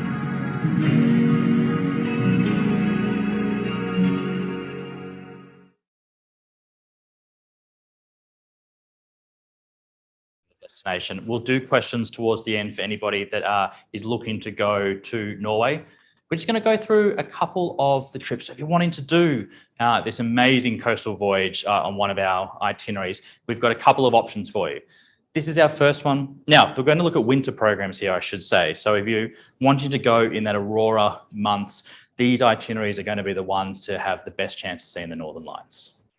Starting in Oslo, we are going to fly into Oslo. We're going to stay there for about a night. Then we're going to fly you far up north, up to Kirkenes. Once you're up in Kirkenes, it's probably where the magic starts to happen. So Damien mentioned he got to dine on king crab. We're going to take you out onto the ice on a snowmobile pulled sled. They're going to bring you out onto the ice. They're going to drill a hole in the ground and you're going to fish for king crab in the Arctic waters. They're going to bring those crab back up and then you're going to have a crab feast that evening on the fresh catch that you just got that day. From there, we're going to go down into the Arctic, so just outside of Kirkenes to the Snow Hotel. We're going to stay in a gamma cabin for a night. This is a traditional wooden cabin, very, very modern version of a traditional wooden cabin. It used to be a hunter's cabin in Norway. This is a fantastic example of what those would have looked like in much, much more style. You get to sit at this amazing panoramic window and hopefully watch the Northern Lights straight outside. While we're there, you're going to do a husky ride. So we're going to put you on the back of a husky pulled sled. Clothing is provided for that activity because obviously it's going to be quite chilly as you make your way through the Arctic forest. And the whole idea behind that is you can go through the forest away from any light sources and see the Northern Lights above you. They're going to bring you back. And then we're going to head up to the port in Kirkenes and board this amazing Hurtigruten trip. It's going to sail from Kirkenes all the way down south. It's going to stop at way more ports on there. We couldn't list them all. There's so many to talk about. But you get to go all the way down that incredible Norwegian coast. It's a 5-night journey on the southern journey. And on the northern journey, which we'll look at in a moment, it's a 6-night journey. So just keep that one in mind. It's going to finish in Bergen. Bergen is stunning. Bergen is the cutest little village on the Norwegian coast. It is lined with these amazing coloured houses. I absolutely loved Bergen. It's a UNESCO World Heritage port. It's a very pedestrian-friendly city. You can walk around it in a day. It's beautifully spectacular. We're going to board a fjords cruise from Bergen, and you're going to go to Flam, sailing through the fjords, which is fantastic. From there, we're going to do the Flam Railway as well. So this railway was carved through the fjords. It was an incredible feat of engineering at the time, and we're going to do that railway journey as part of this itinerary. And then you're going to catch the train all the way to Oslo. And that concludes that trip, which is amazing. Now, this one is an independent trip. So this one here, you're not traveling as part of a group. We've done all the hard work for you. Everything's booked, all your accommodation, all your sightseeing, all your transportation. All you need to do is make your way from each hotel to board the bus in the morning to get your sightseeing activity that day. And so this one is not part of a larger escorted group, giving you that flexibility to do what you wish, obviously in Bergen and Oslo and other towns. All that sightseeing is included. 5 nights on board the Hurtigruten ship, which is incredible. Quality 3-star accommodation. The accommodation is really, really well located. In Oslo, you're literally right next to the central station in the center of town. In Bergen, you're only a couple of minutes away from where the ship ports. And so always in very well located accommodation. Breakfast daily is included, 4 lunches, 6 dinners. So those meals on board the ship. So on board the ship, you've got your breakfast, lunch and dinner daily. Everywhere else, you've got your breakfast daily plus that amazing king crab dinner as well. This one here starts from 5,999 and it goes right through that winter period. So you've got October 2022, so next year, all the way through until March 2023. They're the best times to go to see the Northern Lights. The Northern Lights are most active actually in the tail end. So October is a fantastic time to go. March is a fantastic time to go. And the good thing about that is it's not the middle of winter either. But for those people that are wanting to go in that heart of winter, January, February are also in there as well. You get $300 onboard credit. So that's part of this event, which is fantastic with Hurtigruten. So you can spend that on board. Damien mentioned there's over 90 activities to do that can be used towards that as well. And we've got return airfares, just $699. That doesn't change, doesn't matter what date you pick. It's only $699 to fly to Oslo and back to Australia. The next one, if you're looking for a guided experience, you want to be part of a group, this is probably the one for you. So this is our 18-day Follow the Lights. Now, it starts in the reverse direction. It starts in Oslo. And we do the reverse of what we just did on the previous one, except this time you have a fully guided group experience traveling only with 24 people, which is fantastic. You do the Fjords cruise, you do the Flam Railway, you do the train to Flam as well. We board the cruise in Bergen, and it's a 6-night journey going up this time. So 6 nights going up north, all the way around the top of Norway, past Honningsvåg and finishing in Kirkenes. From there, you board a bus with your guide, obviously as well, and the rest of the group, and then you come down the full length of Finland. The bit that is amazing is in Saraselka. You can see a picture of some glass igloos there on the left-hand side. In Saraselka, we do an overnight in a glass igloo. The amazing thing about the glass igloo is it literally looks like that. It's a completely perfectly heated piece of glass that never fogs up, so you've got an uninterrupted view of the sky, and you can lie in bed as the northern lights are above. We keep coming down, all the way down to Helsinki, where we also do a day trip out to Tallinn as well. So this one still has the Huskies safari. You feed reindeer, you still do the glass igloo, you do the Flam Railway, as I said, you do the Fjords cruise. It's all included in there for you. Still that small ship experience, 6 nights in the northerly direction. Breakfast, lunch, dinner is included as part of the cruise daily as well. This one is 4-star accommodation, so slightly one step up from the previous one, 4-star throughout. And then you've got 6 lunches, 11 dinners, and a farewell dinner included as part of that, which is fantastic. Again, it's a winter program, so it starts in September, so a month slightly earlier, goes through to February, and there is heaps of dates available between there, departs every week between that period. It starts at 8,999, and exactly the same thing. You get that $300 onboard credit, and the flights for this one, a little bit more. However, 999 still represents incredible value to get into Oslo and out of Helsinki to come back home. If cruising is not for you, if you want to do a land-based itinerary, we also have some amazing land-based winter programs as well. So these ones do not include the cruise. So you're not going to do the Hurtigruten cruise with these ones. Very, very similar in terms of the program that you're going to do though. These ones start in Helsinki and they head up north first, all the way through Finland. Now, the 2 itineraries look very, very similar. They are, the difference being the extension down there in Bergen and Flam. And so this one is going to allow you to do all of those amazing experiences, but the only difference is you're doing that by land. Slightly different glass igloos, but we still have that amazing experience. So again, an overnight in Saraselka where we get to stay in a glass igloo. We still do the Husky safari. If that night, if I put a night picture of Huskies there, you wouldn't be able to see anything, but it is at night, this one. And so they take you out to do that aurora viewing at night on the Huskies as well. What I love about this itinerary though, is you spend 11 nights above the Arctic Circle. So anywhere from about Rovaniemi in Finland, all the way over to Tromsø in Norway allows you the best chance of viewing the Northern Lights. You are above the Arctic Circle that entire time, and you're going to be up there for 11 nights in total. So between one of those nights, hopefully the Northern Lights are above and the skies are clear. If you do the longer version, you still get to do those amazing fjords. So you can do the Flam Railway as well. You can visit Bergen in the middle of winter, which is stunning because you get to have obviously the snow-capped roofs, which is amazing. And you still do that experience where you go on that fjords cruise through the Norwegian fjords.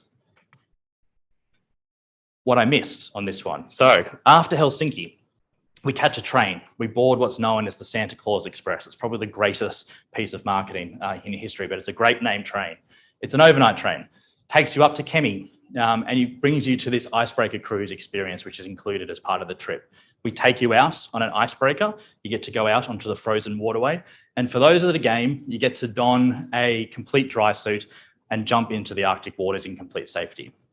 People will be there to assist you. You're not going to get wet, but you're definitely going to feel the cool waters of the Arctic as you do this experience. So that is one that is included as part of this trip. All of that sightseeing, as I mentioned. Another thing that we do in Honningsvåg is we celebrate being at the furthest northerly point in Europe. We toast the experience by having a glass of champagne and eating some caviar as we stand on the most northerly point in Norway. This one is fully escorted. You're with a guide from day one. They farewell you on the last day. 24 people in this group as well, so a nice smaller group experience, which is lovely. All 4-star accommodation throughout. The Santa Claus Express, the icebreaker cruise, which I mentioned, is in there as well. And then you also get your daily breakfast plus your 5 dinners with this one. Dedicated coach transportation. So both The Hurtigruten options and these particular ones have that coach transportation in them. So this is the bus that's going to take you through, do all your sightseeing, and it'll be with you until the end of the journey. This one starts from $799 for the 17-day option, but if you do want to do that fjords part as well, it's $899. Now, there's no cruise with this one, so there's no onboard credit, but you do get access to those amazing flights, which is only $699. And as I said, those don't change. So regardless of what date you choose, $699 is all you'll pay to fly into Europe. Departure dates for this one, pretty limited. So only from January 2023 through to March 2023. And the reason for that is some of those activities only take place in those months. That is the middle of winter. And it is obviously the coldest time to go, but to do some of those Arctic experiences, they're the months to go. And we're going to do Turkey. As I said, we'll come back to Norway. We'll answer all your questions about Norway. We have a guest here today who is going to run us through what it is about traveling to Turkey. Hazret Ozturk, she is our destination expert from a good partner of ours, and she has a personal experience of what it is like to be in Turkey and the types of things that we're going to see during this trip. I'm going to play a short video just while Hazret's getting ready, just from one of our guides on location.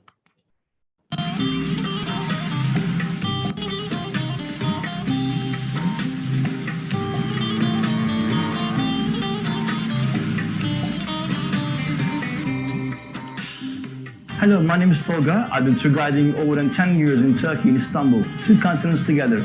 Just behind me you can see the Bosphorus Bridge, and we are standing on the European side. If you look at the right side of it over there, you can see the Asian side. We are in the old city of Istanbul, and there are many reasons to visit Istanbul, such as food, like traveling, like historical sites, like a landmark like behind me, you can see the Hagia Sophia. Hagia Sophia was built in 6th century AD by Justinianus.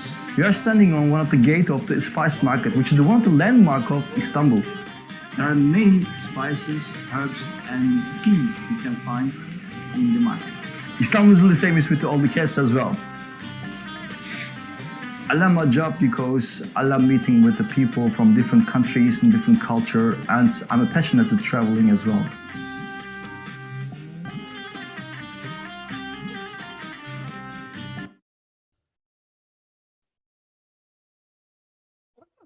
Hi everyone, nice to see you all today. My name is Hazret. So as Brendan mentioned, I did spend extensive time in Turkey. I am Australian, but I do have a Turkish background. So my parents came to Australia many years ago, but I did spend the last 8 years in Turkey, in Istanbul. So I have very fresh experience in Turkey, and I'm excited to be here and talk about it with you all while going through some of the most incredible destinations in Turkey. We won't be covering everywhere today. There is so much to see in Turkey. There's a bit of everything, really. It's a bit of Europe, it's a bit of Asia, it's a bit of the Mediterranean. It's incredible. You can get your beach stays in Turkey towards the south. You can get a whole heap of culture, a whole heap of history. It's really a bit of everything. If you're looking for a destination where you can, relax, where you can have your busy days full of, activities, Turkey is really the place to go. You can extend your stay at the start or end with a bit of a beach stay, and you've seen everything on a 2-3 week holiday. So I will begin with Istanbul, which is where I did spend 8 years, the last 8 years of my life, actually. Istanbul is an incredible city. It is like a mini New York, I could say. It is extremely crowded. So just to give it some context, Australia's population is about 20 million, I think at the moment, 25 million. Istanbul's population is as well 20 million, and it's probably as big as Melbourne. So extremely crowded, lots of traffic, a lot of traffic. It will drive you crazy. So it's very important to stay central, where you can walk to a lot of places, use public transport. But putting that aside, it's one of the most magical cities. I did spend time working at hotels, so I would see, hundreds of different people every day.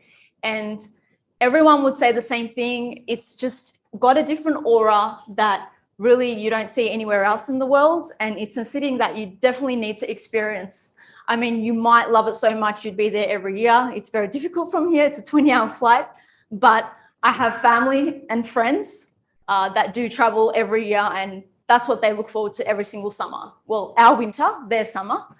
but it's an incredible city and it's always the start and end of any trip to Turkey. And I do recommend adding a few days before, a few days after, just to spend that extra time in Istanbul, because there's never too much time in Istanbul. And I sound biased, but it's the truth. It's very true. Non-Turkish Australian people will tell you the same thing, believe me. Cappadocia. So Cappadocia is another very authentic, very original city. It is extremely, I would not say quiet, but time moves slow in Cappadocia. I spent 3 weeks there, felt like 3 months, but 2-3 days there and you're good. You'll have incredible experiences there, starting with the hot air balloon. I would definitely recommend everyone does that at least once in their life. It is breathtaking. It really looks scary, but once you're on there, it's extremely peaceful. You do it at the crack of dawn and it's just an incredible experience. But Cappadocia is full of, hiking destinations, lots of valleys, lots of gorgeous sunsets, with your wine. It's an incredible experience, nice way to slow down right before kicking things off for when you go around the rest of Turkey. But it is an incredible location that is, again, top of the list when it comes to what to do in Turkey, but it's well worth it. It's truly incredible. It's like nothing you've seen in the world. So definitely Cappadocia is a highlight and personally one of my favorites as well. But I would not go back for 3 weeks, that's for sure. 2 days, 3 days, and we're good. Fethiye. So as I mentioned before, Turkey does have a lot of beaches. We're spoiled for beaches in Australia. As you know, we have the most beautiful beaches here. But these ones can compete just exactly the way you see it in that picture. Crystal clear waters, very blue, very clean.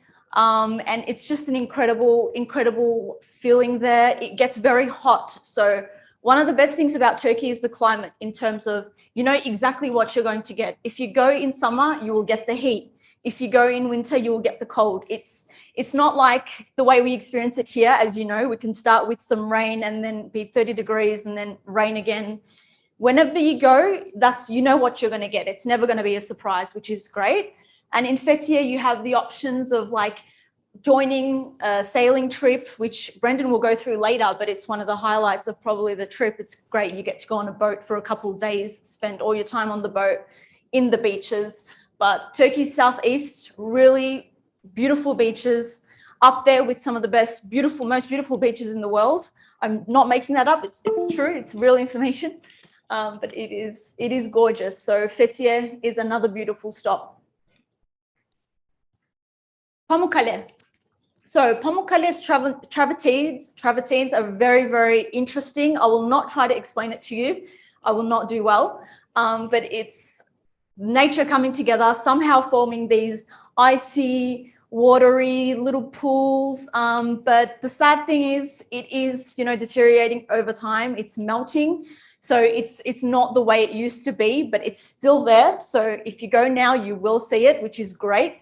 I don't know how long later, but I think eventually, unfortunately, probably will not be there. So something I definitely recommend you seeing is Pamukkale. You'll have some time to go in the pools. There's some thermal pools there. Beautiful, just a really nice experience. And all the hotels in this area as well, they all have their thermal baths that you get to spend time in. It's a bit of a nice little relaxing like a spa retreat for one day in the middle of your trip. So it is an incredible place. So the cool thing about these pictures are because I took these actually on an Inspiring Vacations tour 2 years ago. So in 2019, I actually joined one of the tours. This is, before I knew I would be here today. It's very, very insane the way world works, but this is on the way from Pamukkale to Selçuk. So this will give you an idea of a lot of small family-run businesses in Turkey where they will have their organic jams, their organic fruit, veggie, and anything you order off the menu is going to be fresh. It's going to be super tasty. And, little gems like this, you'll find it throughout Turkey. So outside of the cities, you're always going to find little gems like this where you can pop in. I guess the most important thing I want to say right now is, if you're traveling with a very experienced tour guide, that's who's going to take you to these places. Otherwise, you know, they're hard to find. They're in between streets that you would not travel to. So that I can very confidently say the first video you saw is my long-time colleague, Tolga. He's an elite tour leader of over 15 years. And I know that the Inspiring Vacations trips always have the most experienced tour leaders. So it's a super important part of traveling, you know, traveling with someone that's going to take you to these little gems. Ephesus. So Ephesus is another incredible spot. You will spend 2-3 hours here. Sounds like a lot, but it's very big. There's a lot to see. It's very cool. You literally see how they used to live. You can see, you know, the showers, the baths that they used to go in, where they used to eat, where they used to walk through. It's incredible. You can just imagine Roman life, and it's an incredible experience. I didn't think I would enjoy it as much as I did, to be honest. But I was like, wow, this was really, really cool to see. Another must see on any trip to Turkey. It's beautiful. Şirince, this is another one of those little gems that you might not find if you were to go yourself. A little bit above Selçuk, but it's a small town where they've got their own wines that they produce there. So you can have little wine tasting tours, free ones as well. It's great. You just go from stall to stall, taste everyone's wines, organic wines. Very cool experience. And then there is an incredible cooking class that you actually do here. So you learn how to make a couple of Turkish dishes, which is awesome. You know, go back to Australia. Yeah, I've just come back from Turkey. I know how to make so-and-so now. It's a really cool experience and very local feeling. It's run by families. So you feel like you've just gone to a local's house and they've literally just shown you one of their recipes. And last but not least is Çanakkale. So how can I say this? As an Australian Turkish, I have never felt more Australian and Turkish at the same time than I did at Çanakkale, at Gallipoli. It's a very important part of our history, both Australia's and the Turkish history.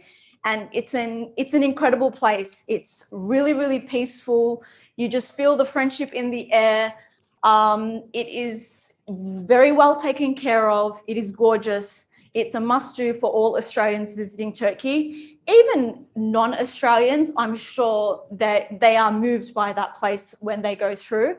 It's on the way back to Istanbul. So what you do is hop on one of these ships, which will take you from Eceabat to Gallipoli. And then you will see Gallipoli, which is spread out over some land, which you will go to each spot with the transport, but incredibly moving, just a great experience. And as you can see, we were there on a beautiful day, blue skies, and everything was just so clean. And that is all. And I'll end it. I wanted to end it deliberately with some Turkish food. I don't know if you're familiar with Turkish food, but we make some good food. And this is a classic Turkish breakfast. So this is my house on the weekends. So feel free to, you know, come on over for some breakfast. And we didn't, your microphone just cut out on you. Did it? I'm so sorry. Give Martin some more batteries for that one. Okay. Thanks so much, Hazret. I'm just going to grab the microphone. There you go. Thank you so much. She is incredibly passionate about the destination, and rightly so. Yes, fantastic. And you get to go to all of those places that Hazret just ran through on our incredible 16-day Antiquities of Turkey. It is one of our absolute favorite itineraries at Inspiring Vacations, and it just takes you through a complete tour of Turkey. And I think what makes it unique is those 3 nights that you get to spend on the Galet cruise, which we'll have a look at in a moment. Now, no trip to Turkey doesn't start in Istanbul. It is, in my opinion, one of the greatest, if not the greatest city in the world. It straddles Europe and Asia, and you're going to spend most of your time in Sultanahmet. Sultanahmet is the old part of town. And so this is where you get to those amazing structures. You've got your Blue Mosque, you've got your Hagia Sophia, and then on the right-hand side, the part that I love the most, you've got the Grand Bazaar. The Grand Bazaar is immense. It's about 4,000 shops. It's one of the oldest undercover markets in the world. And it is a labyrinth. It is a fantastic place to go into.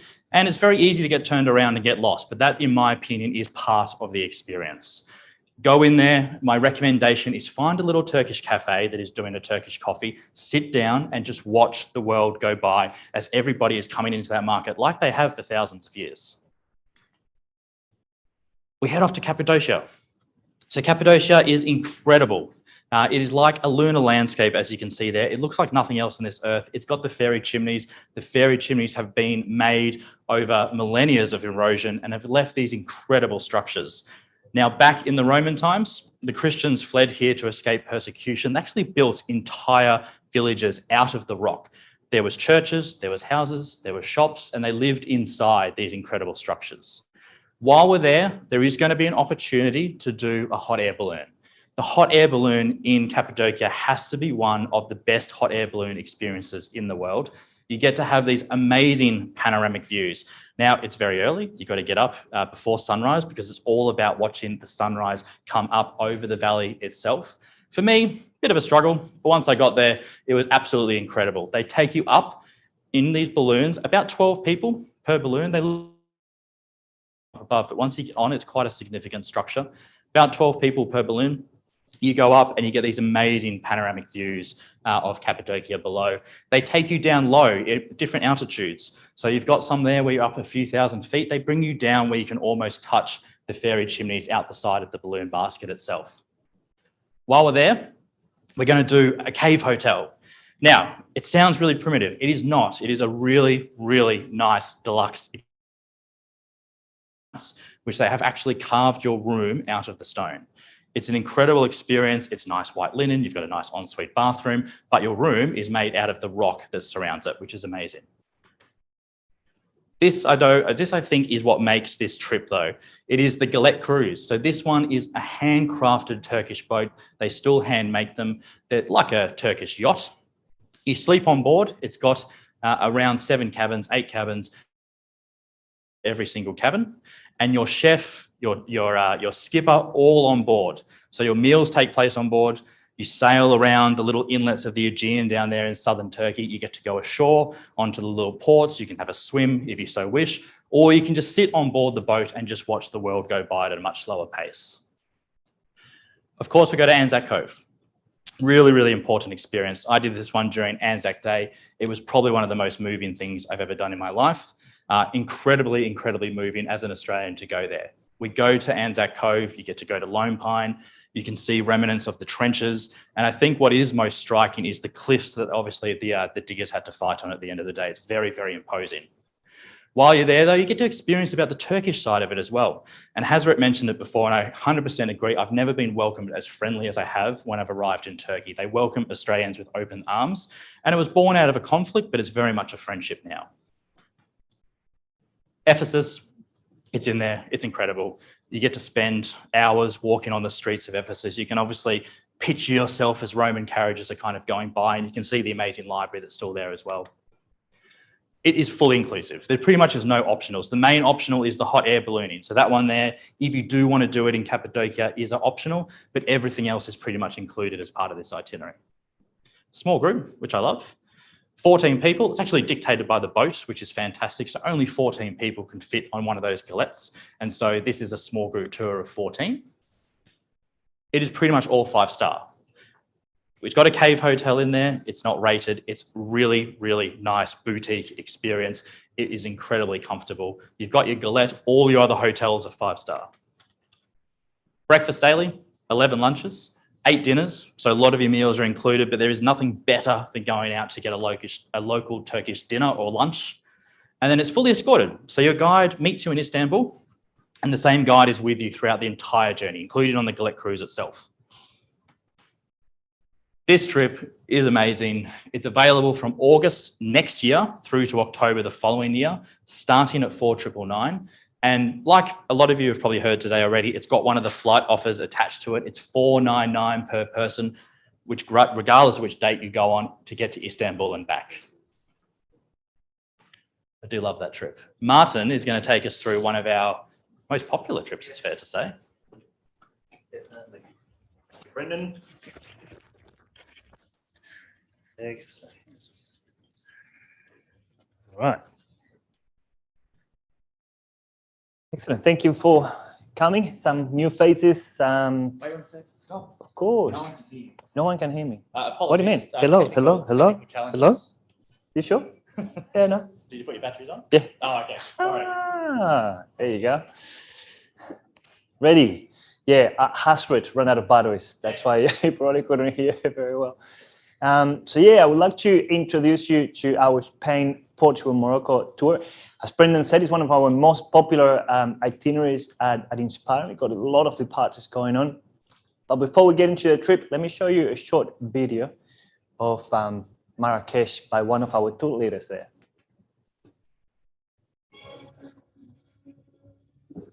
Everyone, I am Abdulrahim. Hello everyone, I am Abdulrahim. I've been born and raised in southeast of Morocco. I've been living in Marrakesh for more than 9 years. I have been a tour guide for more than 7 years, and I still enjoy it every time I run a trip around my country. If you have ever been to Marrakesh, you would know where I am at the moment. But if not, this is the center of the old city called Jemaa el Fna. Jemaa el Fna, as we call it, is the heart of the city. It is the heart of Marrakesh, where everything is happening at once.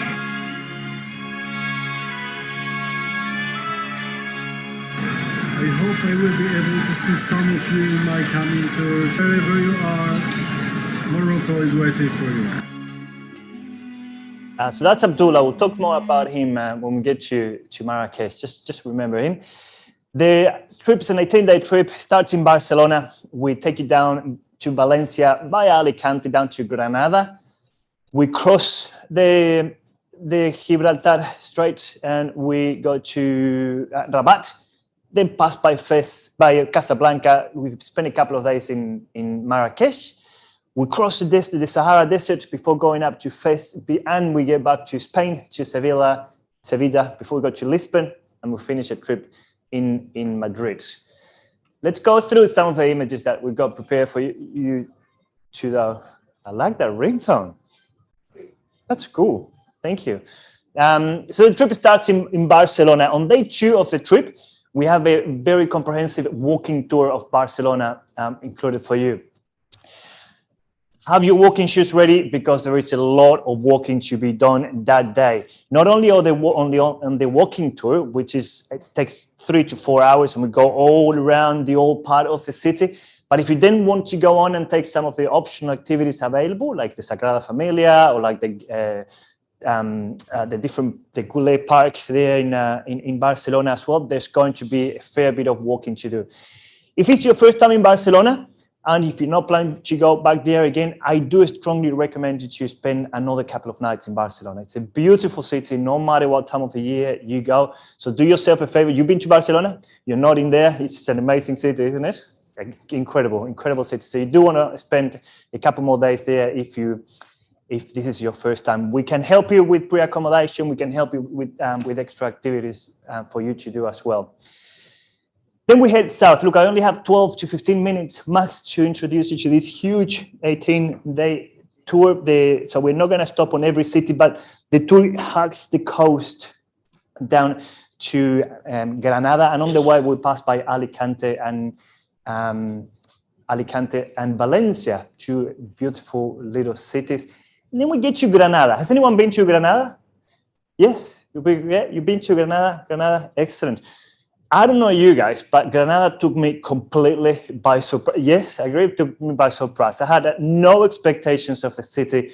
And what I found when I got there is a magical place, which is it's a combination of Islamic architecture, Arabic flavors, Arabic restaurants, but obviously very Spanish at the same time, with beautiful cathedrals, beautiful churches, great little houses with balconies everywhere, and great tapas restaurants as well. So it's a great place to discover again.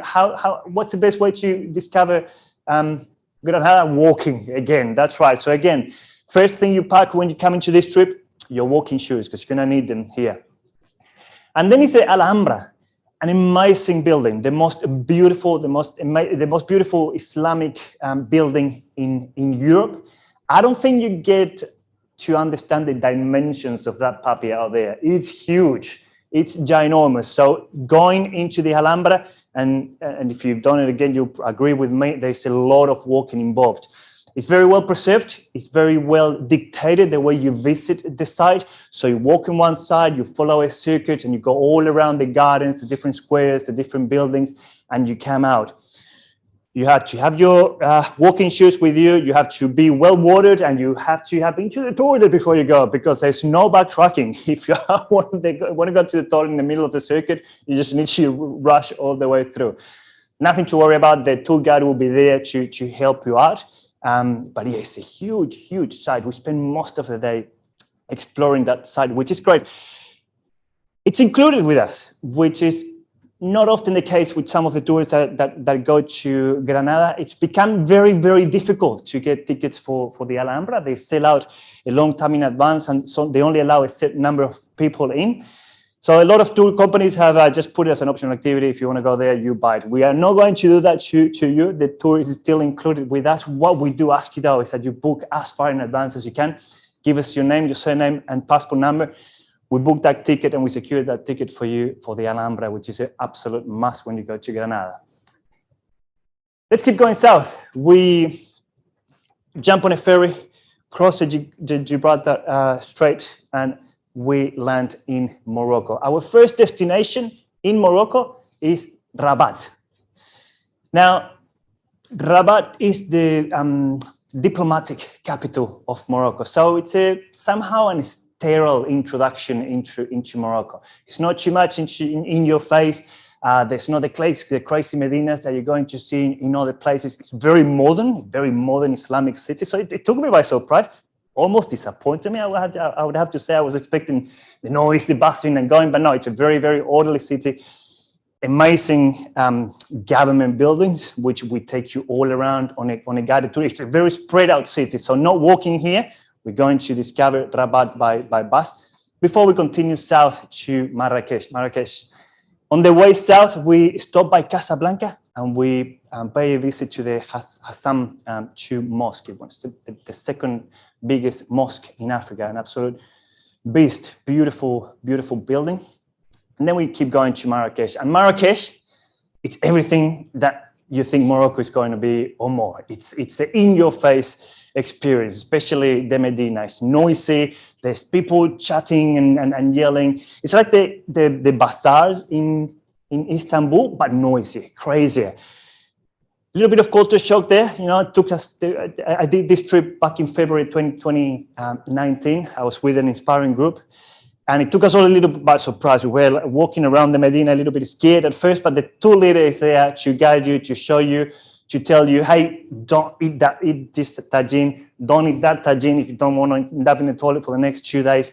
Buy your carpets from here, buy your lanterns from there. So after an hour or so with him, we all felt super confident around the Medinas, and just, you know, we own it. We all walked around just absolutely owning the place. You want to get in there, you want to get lost. It's a very, very immersive experience. I cannot recommend it to you enough. We spent a couple of days. You have a few optional activities to do there. Two of the main one is a typical hammam experience, you know, where they take you to the cold baths and the hot baths, and then you get a massage. It's traditional, but not too traditional. I think that you can keep your clothes on whilst you're getting massaged, which is great. Because a very traditional one, you go all nude and they massage everywhere. We don't do that. Clothes on, very civilized, beautiful experience. If you're not into that, I did the cooking class. It was fantastic. I'm still cooking the tagine that I learned to cook in that cooking class. Great experience. From Marrakesh, we head into the Sahara Desert. We start crossing the Sahara Desert, and we pass by stunning destinations like this one, Aïd Banadou and Ouarzazate, two beautiful examples of Southern Sahara architecture, amazing buildings on this built on this orange clay. Not a lot of people live in these towns these days. A few families still do. Sometimes our groups, and it's not in the itinerary because it's not planned and it doesn't happen every time, but sometimes we get invited by some of the families to have a tea, which is a great experience.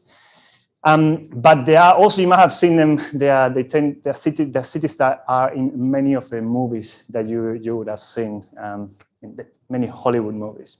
There's a couple of what do you call film, what do you call them? When they make food movies? Yeah, not a theater, but the studios, thank you, studios, movie studios. There's 2 of them in Osarsate, which is bizarre. We keep going on to Fez, and Fez is a cultural and it's a cultural capital of Morocco. Back in the 19th century, is where it was a center of Jewish and Islamic religions. So all the mathematicians, all the most prolific religious people, all the intellectuals came together here in Fez. So it was a very vibrant city. Today it's huge. The city is absolutely enormous. In fact, it's divided by 3 different cities inside a city. We stayed by the medieval, in the medieval part of the city, beautifully preserved. An absolute pleasure to walk around and discover it again by foot, walking. We cross back the Gibraltar and we get back to Spain. Our tour leader, our Spanish tour leader will be waiting for you. So we have 2 tour leaders here, the one in Spain and in Europe, and the other one in Morocco. Get back to Spain, our tour leader welcomes us here, and we go to Sevilla, the house of flamenco. If you guys are into flamenco, into your music, it's everywhere. Every festival, every traditional, every event you see there, you'll find women walking on those typical flamenco dresses. It just happens very often. It's a great little place to visit. Amazing city as well. Very vibrant. My favorite city in the south of Spain for sure. And then we go to Lisbon. What amazes me of getting to Lisbon, especially at the end of this trip, is that we've been to so many places by now. We've been to Barcelona, Alicante, Valencia, all these different places. And you get to Lisbon and it's yet different again. It's a city with a completely different feeling. They speak Portuguese there, they don't speak Spanish. And you have these beautiful old towns built on the mountains with the trams coming in and out. You're welcome to catch a tram and go and explore by yourself. We do include a full city tour of Lisbon as well. So we'll show you everything that there is to see in Lisbon, and then you're going to have some free time for you to explore on your own. And then we continue on and we finish this trip in Madrid. Again, if you haven't been to Madrid, spend a couple of nights there, do yourself a favor and spend a couple of days there. It's an enormous city, beautiful city, great place to watch museums, to see museums, to watch Real Madrid playing against Barcelona. Hopefully, if you're a little bit lucky, if you like your soccer, so it's a great little city to spend some time. Great trip, lots of inclusions. It's a fully escorted tour with an English-speaking guide, 17 nights of 4 and 5 stars accommodation. Great balance of included activities and free time. I think it's very, very important in this part of the world. It's very safe to travel, that you have free time, to go and explore on your own. It's part of the experience as well. Private transport, daily brekkie, 2 dinners. And this trip for this event is going from $4,299, and you can add your airfares for only $699 per person, which is a very, very good price instead of paying $1,500 per person. That's all I've got for Spain, Portugal, Morocco. Let me take you north, way north. Let's go to Scotland and Ireland. I've got 2 trips here to show you instead of 1. One is our 12-day Explore Ireland, and the other one is our 16-day Ireland and Scotland. They're both small group tours, meaning that we travel with no more than 25 people on these tours. Both tours share the south of Ireland. So both tours will take you to Dublin, Blarney Castle, Kerry, Cliffs of Moher, Connemara, and Dublin again. If you take the Ireland-only trip, you will then go to Donegal. You go to Derry and visit the walled city, go to Belfast before finishing in Dublin. And if you go to Scotland, you get to go to Edinburgh, Aberdeen, my favorite, Urquhart Castle. Has anyone been to Urquhart Castle? No, it's stunning. It's just sits on top of Loch Ness. It's an amazing view. Your tour leader will show off there, telling you all about the 1,000 years of history that castle has seen, has witnessed. Unbelievable place. Let's start with this little Ireland trip. Has anyone been to Ireland? Yes, yes. Why did you go to Ireland? What can you share? Yeah, family. Okay, fair enough. Usually, what we get is that people want to see the sceneries of Ireland. Scenically, it's absolutely stunning, and every Irish person will tell you that they live in the most scenic country in the world, and they might be biased, and they have the tendency of having drunk more than they should have. But there's plenty of truth to their comment. You know, it's a very. Would you agree with that? Sorry, I thought you said something to me. Sorry. So it's a very, very scenic country, and you get to see that straight away as we travel through the Ring of Kerry. As you can see, I just can't really explain much more than it's just absolutely stunning.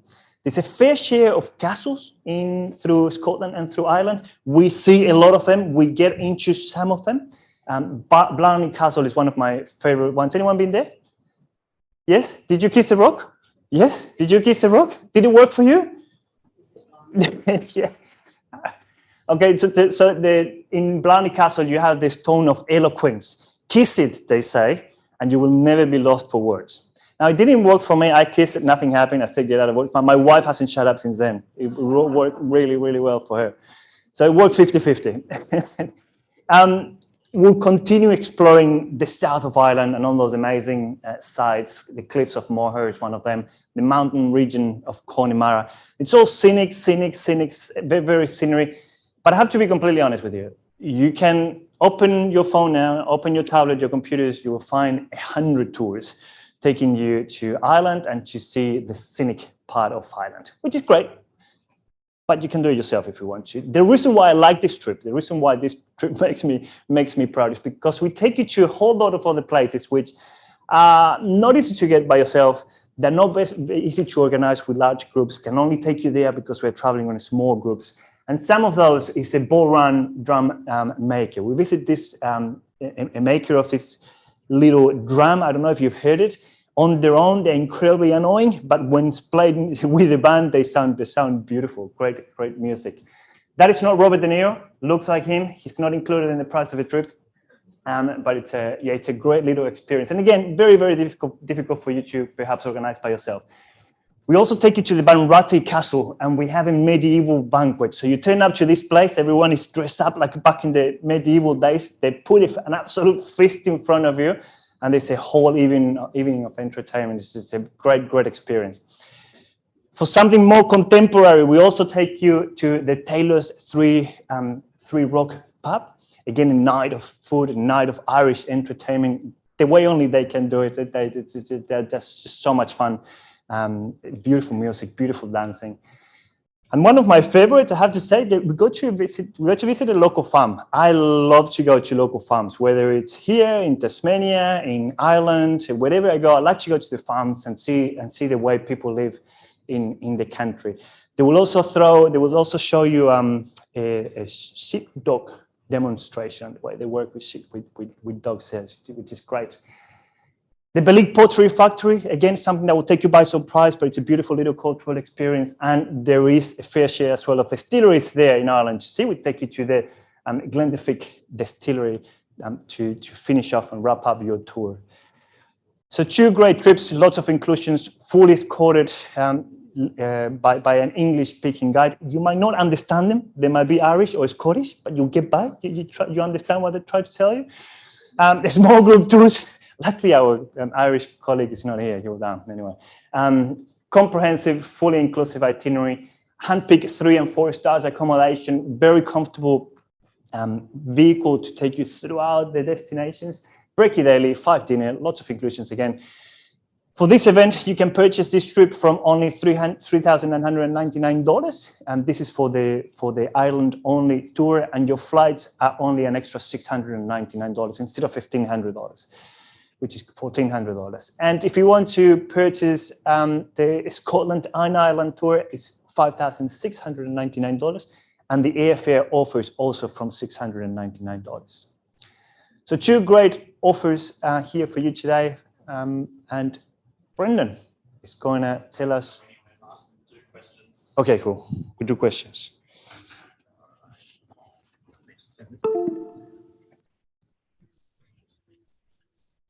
All right. Hopefully that is coming through now. There we go. Rightio. We'll talk about how to book in a moment, but we've covered off heaps. Has anybody got any questions for Martin or I to help cover anything like dates or anything like that? Our reservation guys are here. They'll be able to help you out with that information as well. Anyone want to go first? Yes, ma'am. Yeah. It's a twin share price, so that would be for 2 people sharing the same room. Yeah, they'll be different by tour. So our res guys will be able to help you with that exact cost, depending on the trip that you're looking at. Yeah. Anybody else? Yeah, there's no cancellations, but we have helped thousands of people through COVID so far. What would happen if the borders were closed or the destination wasn't open? We would look at a rebooking option onto a future date. So there's no refund, it's a rebooking. Yeah, it'd be a rebooking. Yeah, correct. How about travel insurance? Travel insurance, we don't do specifically. There's heaps of coverage out there now, which is great. Covermore is a good one. NIB is a good one. They all now have coverage for different aspects with like things like quarantine, obviously if you get sick as well. So there are insurance policies that do cover that now. Anybody else? Yeah, it's a good question. Obviously, you've got that sailing part on there as well. So it's really nice to go in the warmer months. It can be quite cool at the start of the year. So we recommend probably going sort of from April onwards, right through until about August. Yeah. Outside of that, it's nice, but just you're going to be on the water for a portion of it. So it is nice to go in those warmer periods. I think that's it. Oh, yes, ma'am. Are you taking bookings for 23? Yes, for Turkey. Yeah, right up until October from memory for that one. Yep. Excellent. All righty. How to book. It's really, really simple. So all of those trips that we've looked at today have a $99 deposit. It's fully refundable within 7 days. So if you want to secure the event offer, so if you're interested in the Hurtigruten options that we heard at the start, that was the $300 onboard credit and the flights. Outside of that, obviously, it's the flight office that Martin and myself have been running through. It's $99 to secure the event offer. You can get a full refund of that $99 within 7 days for any reason if you don't want to go ahead. There's a QR code on next to each of the tours in the brochure that you've got in the flyer. If you scan the QR code, it will take you straight to the product of interest. So it will take you straight to our website. You'll land on the product page. You'll be able to see the full itinerary and all the inclusions as well. And it's a really simple process to book online. It's just first name, surname, and credit card. If you want to do 2 trips, we've had quite a few people book multiple trips. They don't have to be back to back or anything like that. Second trip as well. But more importantly, we have a prize to give away. For that person that's been listening intently for this entire session, there is a bottle of wine on offer from Inspiring Vines. Very, very nice Victorian wine. Is a quick question of a destination that we've been to on this journey during this session. Martin's going to be the adjudicator. It is the fastest hand up with the right answer wins. And I'm going to play the question for those that are interested. In what region of Turkey will you find the fairy chimneys? Oh, yeah, well done. That answered that very, very quickly. Well done. Had to put your hand up. I'm sorry, Bab. Rightio. That's going to bring us on to our next session. For those that are staying, feel free to stay seated. There's tea, coffee, wine outside as well. The wine is probably the most exciting part. Any of the reservations, guys, about dates or itineraries or things like that, if you just head straight out the door, they're just sort of diagonally across the room from here, and they'll be able to assist with any questions relating to the tour of your choice.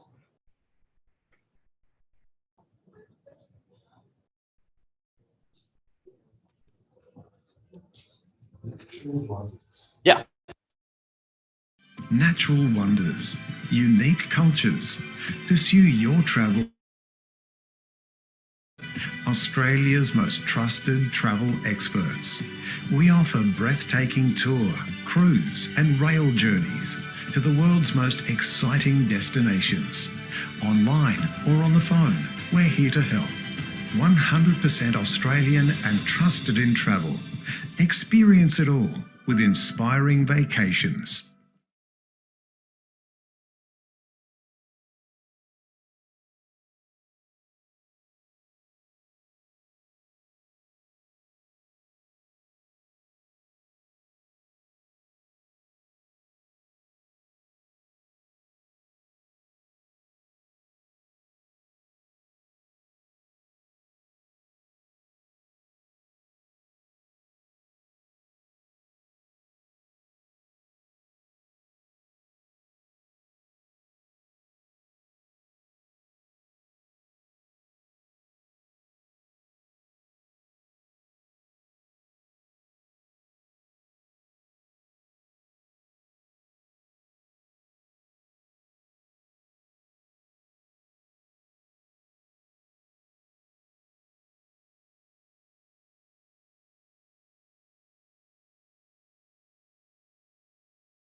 The first thing that really stuck in my mind was when we turned the corner to go into our hotel and I could see the pyramids from that point. I really don't know how to explain it. It was an absolute dream moment for me.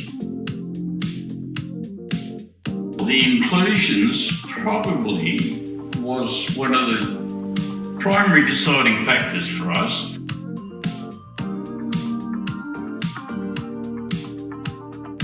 The wildlife there was incredible, and it's something that you don't really expect to see.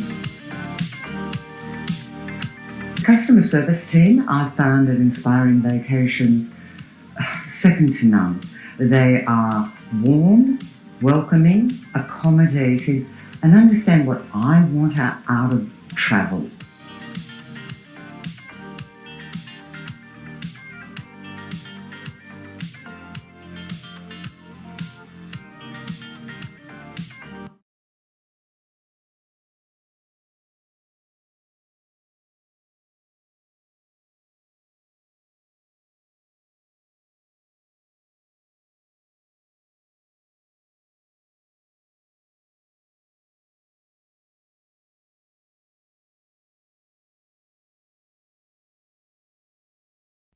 So really, there's never been a better time to get out and explore our own country at the moment. It's got so much to offer, which a lot of people leave, I guess, to the end of their travel journeys and maybe thinking about exploring Australia at a later stage, but now is a great time. We're going to look at probably one of our most popular itineraries over the last 12 months has been the Kimberley. The Kimberley is having such a popular year, obviously from domestic travel. People are flocking to this region, and it's probably fair to say it is one of the last frontiers in Australia that everybody really wants to tick off once and say that they've completed. What I do like about this itinerary, though, is you don't just get to go to the Kimberley, you get to go to the top end up near Kakadu there as well. So this particular trip starts in Broome. You get 5 nights in Broome. And no, this is an independent holiday. So we've done all the hard work for you. Everything's arranged. It's not part of a larger group, but we have organised all of the sightseeing activities for you. From Broome, we're going to go out to Victoria Falls, and we'll talk about out to the Horizontal Falls. We'll talk about that in a moment. We're going to go up to Willie Creek, and then we're going to fly you from Broome to Kununurra. I do like this part of the itinerary. It's usually a very long journey across some fairly rough roads to get to Kununurra itself. This flight makes it very, very easy to access. In Kununurra, we're going to go down to the Bungle Bungles, which is incredible. And then we're going to fly you once again up to the top end where you get to do Kakadu and Litchfield National Park as well. Day 2 of the itinerary probably has one of the highlights. You get to go out to the Horizontal Falls. So it's a very difficult journey to get there usually takes about 2 days from Broome if you were to drive. We are going to fly you up there. You go up on a light aircraft around about a 16-seater. They're going to fly you up over Cape Levesque. They're going to fly you up over Cockatoo Island, and they're going to land you up near the falls themselves. They're going to transfer you onto a boat, and you can kind of see a picture of it there. Specially designed boat, powerful enough to take you across those amazing falls and traverse and feel that power of that water getting forced through that tiny gap. Your captain is going to do that multiple times. You're going to get heaps of opportunity to get photographs of going through those falls themselves. They're going to do some island cruising while you're up there as well. So some little inlets and islands that are around the falls. And then they're going to fly you back to Broome after an amazing day. When we're in Kununurra, another incredible scenic flight opportunity. Instead of heading south from Kununurra, driving down to the Bungle Bungle Ranges, we're going to take off from Kununurra. You can see a picture of the aircraft there.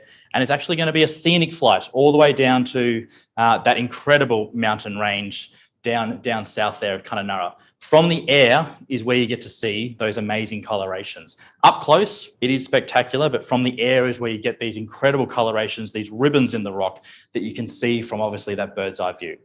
This is a scenic flight, so they're going to spend about half an hour flying around in circles at the Bungle Bungles themselves.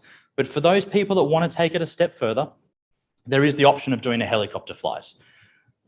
The flight on the plane is included as standard as part of the itinerary. The helicopter, for those that just want to go that next level up, is an additional half an hour. You board a helicopter, it's completely surrounded in glass, as you can see there. And the beauty about having the helicopter, obviously, is it can hover as you get up right close to those rock formations. We're now in the top end. We've flown from Kununurra, we've gone all the way up to Darwin, and from here we're going to do 2 amazing days. One full day out to Kakadu National Park. On this particular day, there's a yellow billabong cruise as well. The yellow billabong cruise is one of the best locations for doing wildlife spotting when you're in the top end. Here is where you're going to obviously get to see those immense saltwater crocodiles. The bird life is amazing, the Jabiru storks, if we are lucky enough to see them, and other aquatic life that just lines the riverbanks. From there, you get to do the incredible rock art as well. Some of these locations date back 60,000 years. It's one of the most inhabited, or I guess the longest inhabited locations from the Indigenous culture here in Australia. And it is an amazing spot to view some of the best rock art in this country. The next day, we're going to go down to Litchfield National Park. Another full day. This is all about the water. Go down to Litchfield National Park. These streams, no crocodiles, thankfully, or nothing that's going to actually hurt you. And you get to have a swim in these amazing streams. This is Florence Falls. And so this is all about chasing waterfalls this day. We go to multiple falls. Florence Falls being one of the most spectacular. It's all about that amazing top end waterfalls like they are pictured here. As I said, Yellow Billabong Cruise is included as part of this. We're also going to do Willie Creek Pearl Farm back in Broome. That's a day where we get to go out to the pearl farm. The pearl industry in Broome is one of the best in the world. They actually show you how they're made, how they're actually harvested, and how they're actually sold all around the world as some of the best pearls on this planet. We also do an Ord River experience in Kununurra. Ord River, another great location like the Yellow Billabong to see the wildlife of the Kimberley. This one has 13 nights accommodation. It's 3 to 4 star throughout. And purely because of the size of some of the places, Darwin, you're right in the centre of town. Broome, you're right in the centre of town. Kununurra, it's about this big. You're right in the centre of town as well. So really, really well located. The flights are included. So the flights from Broome to Kununurra to Darwin, included as part of the package, obviously with your checked bags as well, so you can take the luggage. Those other unbelievable flights, which I think really separates this trip out, which is amazing, is you get to do those amazing scenic flights up to the horizontal falls where you land and obviously board that incredible experience across the falls themselves, and then also flight in there. The other sightseeing, like I mentioned, Willie Creek Pearl Farm, Ord River, Kakadu National Park, Litchfield National Park, those incredible scenic flights are all in there. It is independent. It's a great way to experience the area. It's all the hard work's been taken care of for you, just not traveling as part of a group, but we've booked everything on your behalf. Now, travel dates, next year. Next year is the time to go. And really, if you are wanting to go to the Kimberley, book because it's still incredibly popular for 2022, it's starting from 4,999. That is a date range ranging from March next year. So this is through that peak period when the best time to travel, obviously due to the weather, due to the temperature, right through until November 2022. Now, the offer for today at the event is this amazing flight offer. To get to Broome, out of Darwin, back to Melbourne, it's only $199 to add on your flights. Upwards of about $1,000 at the moment. They're expensive flights, but that will fly you into Broome, out of Darwin and back home. And for the people that obviously are dialing in, that includes the other East Coast capital cities as well. Now, my colleague Martin is going to take us through another little gem. Thank you, Brendan. Don, like you have to call him. Call him Brendan, I'm just not going to turn. Call him Don. You got his attention. All right, mic on. So our friends live streaming can hear us as well. Thank you very much, everyone, for coming, for those that I see for the first time. So yeah, I've got this little beauty there here to show you today. It's the 11-day Best of Tasmania. Now, I named that trip and I made it a little bit too long, which unfortunately doesn't fit on the slide nicely. The real name is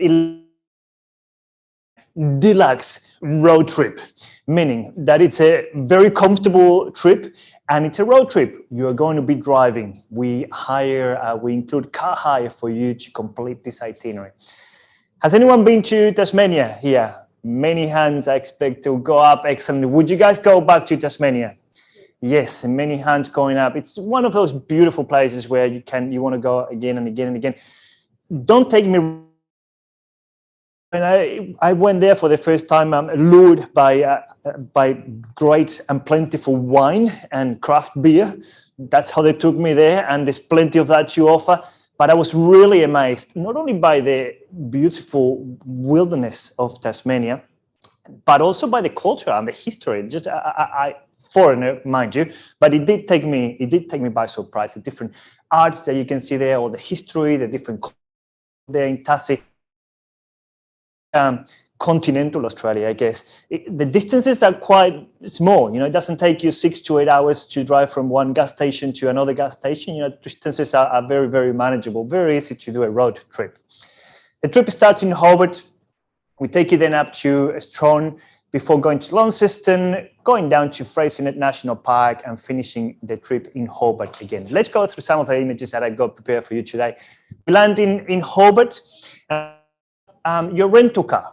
Now, I've been criticized in the past for putting a picture of a car in there. I know you know what a car is. I just want to give you an idea of the style of car that you're going to get. You get a medium-sized car, and most importantly, it's got maximum coverage, which means that if you have an accident, if anything happens to the car, there's nil excess. There's no excess to pay, and it's Murphy's Law, right? You've got a car with $6,000 excess, and you're going to have wombats rolling down the road trying to hit you as you drive. You got nil excess, and you're going to have a smooth ride, no accidents, nothing's going to happen to you. So our coverage it's a maximum coverage that you can get. Also, especially for you guys sitting here in this room today, if you want to catch the spirit of Tassie and take your own car down to Tasmania, we will deduct $100 per person, or up to $200 for the car. So you can take your own vehicle. Perhaps not so convenient for you guys watching at home from Sydney, Queensland, or Perth, Western Australia. But yeah, that's an option as well. And if you park like my grandma does, that she goes with 2 or 3 suitcases everywhere she goes, and you want to upgrade to a bigger vehicle, we can also help you with that. We can upgrade you to a bigger vehicle if you wish. But the second day in Tassie, there's no driving involved. We pick you up from Hobart, and you will go on a full day exploration of Port Arthur. Very, very historical place. Needs no introduction. More than 17,000 prisoners called that place home sweet home back in the day. So you spend the whole day exploring that. And then we take you to Eagle Hawk Neck, and we jump on a cruise around the Tasman Island. Beautiful cruise, 2 to 3 hours. Lots of dolphins to see. Usually you see many pods of 20 to 30 dolphins. 7 out of 10 times that you go on that cruise, you will see dolphins. There's also super pods. Has anyone seen? The people that went to Tassie, have you guys seen the super pods? No, they call super pods. They at some times of the year, you get up to 1,000 dolphins here in these waters as well. So the whistling, as they communicate with each other, apparently it's deafening. I haven't seen it myself. And those that have seen it, they swear that they can see dolphins for as far as the eye can see. It must be an amazing experience. This third day, you start driving from Hobart to Strahan. Now, it's a driving trip. The vehicle is yours, unlimited kilometers. So you really, as long as you get to Strahan on that day, you can do whatever you want to do in the middle. We work in the travel industry. We are a little bit nosy. We like to tell people where to go and what to see. So we will make a few suggestions along the itinerary for you to take up if you want to. We do recommend to stop here at Mount Phil National Park. Great spot to break the journey, go for walks, watch some of the waterfalls, and then keep going to Strahan. On Strahan, of course, the main activity to do is jump on a beautiful cruise on the Gordon River. It's almost full day. Starts early in the morning, 9:30 in the morning, and you will be coming back by 3:30 in the afternoon. The cruise, it's all about the wilderness and the beauty of that area that luckily it still is for those, most of you will know that back in the 1980s, the Franklin Dam was going to be built. Luckily, that didn't eventuate, and we are today able to see this amazing UNESCO World Heritage Site as well. And it's not just about the wilderness. There's also a historical aspect to it. We get to stop at Sarah Island, where the second class prisoners used to be sent. So if you misbehave here in Port Arthur, you were sent up to Sarah Island, and it was absolute hell on earth. They say that on average, people try to escape no more than 6 days after being there. So it must have been a lovely place to spend your days back in the day. We continued driving to Cradle Mountain. We spent 2 days there at the Cradle Mountain Hotel. Stunning national park. I do love my mountains, so maybe I am a little bit biased, but to me, this is one of the best places there in Tassie. Whether you want to go for an hour walk, 2-hour hike, or you want to spend the whole day there hiking, there's something for everyone. If you don't want to hike at all, doesn't matter. You can grab your car and explore the national park as well, driving. So we spent 2 days for you to do as much or as little as you want. And then the trip takes you up to Launceston. On the way, again, we recommend you to pay a visit to the Ashgrove Dairy Farm, one of the most indulgent places for dairy producers there in Tassie. Great little place to break the journey again, try some of the specialties before you keep going to Launceston.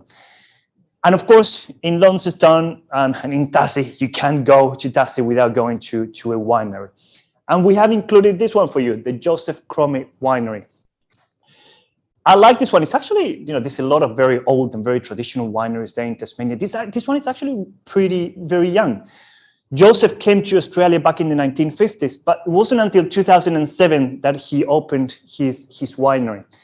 And it is peculiar because within 4 years, his wine managed to win 14 trophies and more than 170 medals, which made it one of the most successful winery launches in Tasmania. So we include a tour of the winery there for you. And at the end of it, you also have lunch included. So you sit down, have a 2-3 meal, 3 courses meal before you go back to Launceston. Now, another beauty of this winery, it's just not too far from Launceston. So if you want to leave the car behind, take a taxi and have more than 1 or 2 Chardonnays, you can, and then you just catch a taxi back home. On the way out, as you leave Launceston on the way down to Freycinet National Park, we do, again, strongly recommend you to go to the Brightstow Lavender Farm. Has anyone been there? No? You have been there. Excellent. Thank you, Laura. An amazing place. If you go to in the spring, summer months, you will see the lavenders in full bloom, and you get pictures like this one. But even if you go in the thick of winter, the place is gorgeous. You've got an amazing cafe where you can sit down, have a coffee, just watch the mountains around you, snow-capped mountains. This is a lovely, lovely place to break up the journey before you keep going to Freycinet National Park. And if you've been to my presentations before, I tend not to speak too much about the accommodation. Accommodation, it's a great place to go and put your bags and then go exploring the next day. But this is a deluxe trip, and throughout the trip, accommodation is stunning. And here in Freycinet, we stay at Freycinet National Park Lodge. We stay at the Cradle Mountain Hotel in Cradle Mountain. We stay at the Grand Chancellor in Launceston. So accommodation is spotless as we go. In Freycinet, again, the name of the game is exploring Freycinet National Park. We include a full-day cruise around Freycinet. Again, it's a trip that starts at 9 in the morning, finishes by 3 in the afternoon. And again, it's all about the wildlife. It's all about the dolphins, the penguins. And if you go in the season, which is between May and October, you will also see humpback whales, which is great. So winter months, a little bit colder, but you will get to see whales in both of the cruises that we do there. Continue driving south, a very scenic, very historical drive as you head back to Launceston and go by Richmond and finish the trip back in Hobart, where you return your car and we fly you back home. Now, for this event, we have prepared this great price, which is only $2,599. And for you guys sitting here, or for those watching from Melbourne as well, you can buy your flights for only $49. Those watching in Sydney, your flights are from $149, and if you're flying from, $99, and if you're flying from Brisbane, it's only $149. It's no discrimination here. Airfares considerably different from these three different cities. And I think that is the end of me. Dawn is going to take you down to New Zealand now. No more Martin for the rest of the day. A few questions, maybe. All right, heading across the ditch we are. We're going over to New Zealand. Like Tasmania, a spectacularly beautiful place to visit, absolutely stunning. And really, you know, why make the journey all the way across the world to Europe to see some of these incredible mountain ranges? They're literally on our doorstep if we head over to New Zealand. This particular one, 20 days, starts up in Auckland. We base you up there for about 4 nights. And part of that experience is we take you up to the Bay of Islands for an overnight. While we're here, we do an incredible Bay of Islands cruise as well, which we'll look at in a moment. Back to Auckland, we do some amazing sightseeing. There's a city tour of Auckland included, but we also take you out to the Watamo Caves. The Watamo Caves is a lovely day out. It's actually a subterranean world. You go onto a boat, onto an underground lake, and it's filled with all of those glowworms that line the roof, which is amazing. We do Hobbiton on this day as well. Now, it's not everybody's cup of tea, I completely admit. The Lord of the Rings series was incredibly important for the New Zealanders. It really kick-started their tourism industry. Everything in New Zealand is Lord of the Rings related. It is important to go see it, and so we do include that just as part of the Watamo experience as well. Now, this itinerary is all about the trains. Trains, trains, and trains. So the first train journey we're going to kick off with is we head from Auckland by train down to Wellington. Now, this is an amazing place. This is the Northern Explorer. This is one of 3 train journeys that we include as part of this itinerary. New Zealand has some of the best train journeys in the world, some which would rival, which we've seen today. We saw Rocky Mountaineer. We've seen some incredible ones in Europe. These are equally as spectacular. In Wellington, there's a city tour of Wellington included, plus some free time as well. We then take you across to Picton. This is on a ferry, and they really should rename this. It shouldn't be called a ferry. It should be called one of the most beautiful scenic cruises that you can do.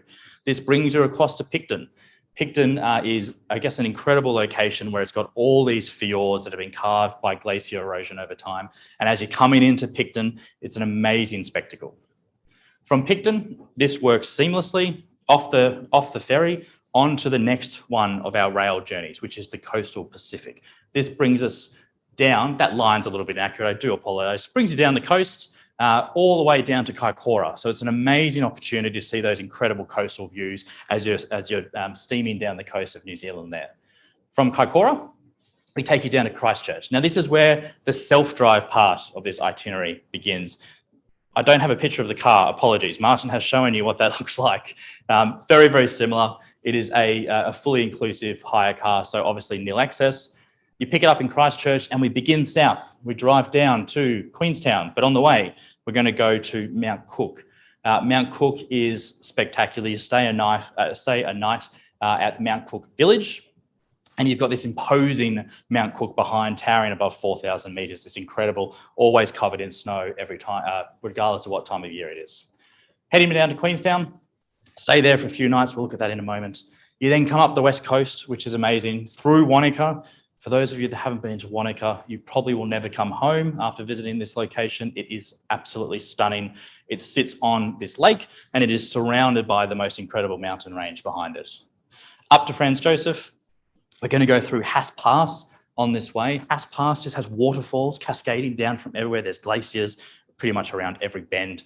It is amazing. You can visit Fox Glacier on this day if you wish, but we're going to stay at Franz Josef overnight. It gives you access, obviously, then to the glacier, which we'll look at, and then up to Greymouth. Greymouth is the boarding point for the Transalpine, the third of the train journeys, and probably the most scenic. It takes you up over Arthur's Pass. We'll look at that in 2 seconds. So, Bay of Islands, while we're here, as I said, going to go out on the water. This day is a fantastic day. It's another opportunity, obviously, to see dolphins, whales, but it's all about these limestone cliffs that come out of the water itself. Hole in the Rock is probably the most famous location on this journey, and they're going to take you through that amazing location. Hobbiton on the right-hand side. Like I said, it's not everyone's cup of tea, but it is, if you're in New Zealand, it's incredible to experience it. As I said, it really did put their country on the map and really kick-started international tourists coming in from that movie trilogy.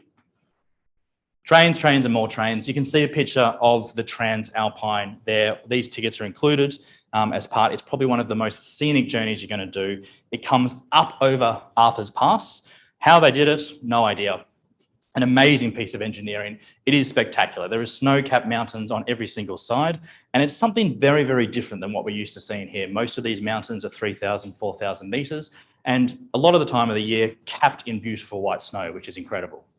You've got a picture of the Inter-Islander ferry there on the right-hand side. This is the ferry journey from Wellington to Picton, and it is described as probably one of the most scenic journeys on water in the world, and it's incredible. Brings you into Picton there as you board one of those train experiences down to Kaikoura. South Island, in my opinion, is jaw-dropping. You know, if you haven't been there before, it is so close. And it is something completely different than what we see here in Australia. You have these amazing glaciers. So you've got Franz Josef there, one of the lowest level glaciers in the world, coming right down to sea level pretty much. It makes it so accessible that you can go fairly close to the face and easily walk up to that edge of the glacier, which is amazing. You've got Queenstown, iconically beautiful. Sits on the lake there. It's a place obviously known for adventure. If that's not your cup of tea, it's an amazing place. It's a gastronomic delight. It's got some of the best restaurants in the country. It's also got some amazing culinary experiences which you can do, but it is just the quintessential New Zealand town. This particular trip is all about the scenery. As I said, it is an independent trip, which is fantastic. You've got that car hire down in the South Island, and what that allows you to do is just stop wherever you wish along the way. Every single turn on this particular island, especially the South Island, is just beautiful. With this particular one, we've got your Bay of Islands cruise. We've obviously got all the train journeys that we spoke about there as well. There's city tours in Auckland and Wellington. There is also that Watamo Cave and the Hobbiton experience. Plus, when you get down south, there's heaps of opportunities to go and see anything that you wish with that car hire. It is independent touring, so you're not going to be traveling with a group, but it works beautifully seamlessly with the trains and the car experience. 3 to 4 star accommodation throughout New Zealand. So in most locations, these are all in excellent locations. Queenstown, you're right in the centre of downtown. Christchurch, same thing. Wellington, Auckland, same thing as well. The train tickets are all organised for you. So you've got the Transalpine on there, you've got that Northern Explorer, and you've also got that Coastal Pacific train as well. And 8 days car hire. As we said, it's pretty much a fully inclusive car hire. You don't have to worry about things like excess or anything like that. It's an intermediate automatic vehicle, very, very easy. It's impossible to get lost in New Zealand. There's like one road going here, one road going there, and it's very, very simple to follow the circuit around.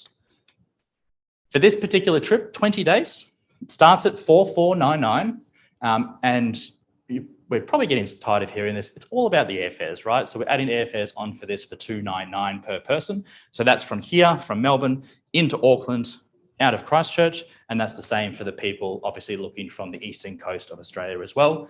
Departure dates, starting from May next year. So May 2022, that's going to bring us into that winter season, but then it runs right through the summer season as well in late next year and on into early 2023. And disappointingly, that is all we've got. We're going to tell you how to book. And then for those people that have been listening, there is a bottle of wine. It's our last one to give away for the event. There's going to be a question on one of the itineraries that we've seen today. If you like to book anything in Australia, anything in New Zealand, it's a $99 deposit for those trips that we've looked at. It's a 7-day calling off. So if you want to lock in the airfare offer, which is what the event offer is, the $99 is paid. You've got 7 days to change your mind. The $99 is fully refundable. After that, you can book online if you wish. So you've all got a folder there in your hands. There is a QR code next to each of those trips. If you scan the QR code, it will take you right through to the itinerary on the website. You can have a look at the day-to-day itinerary, the inclusions, and also the $99 deposit. It's a simple credit card and first name and surname to secure. And if you want to do 2 trips, so you might want to do New Zealand, you might want to do Kimberley's, you might want to do one of the international destinations that we've spoken about, it's 5% off the second trip as well. They don't have to be back-to-back, they can be at different times of the year. And then the most important thing, the wine. So Martin's going to be the judge. It's going to be a simple question about something that we've seen today first hand raised in the air with the right answer gets a nice bottle of Victorian wine. I think it's a 95 pointer from James Halliday, so it's very, very delicious. Are we ready? In what state will you find the horizontal falls? Oh, that was hard. Sorry, that was an easy one.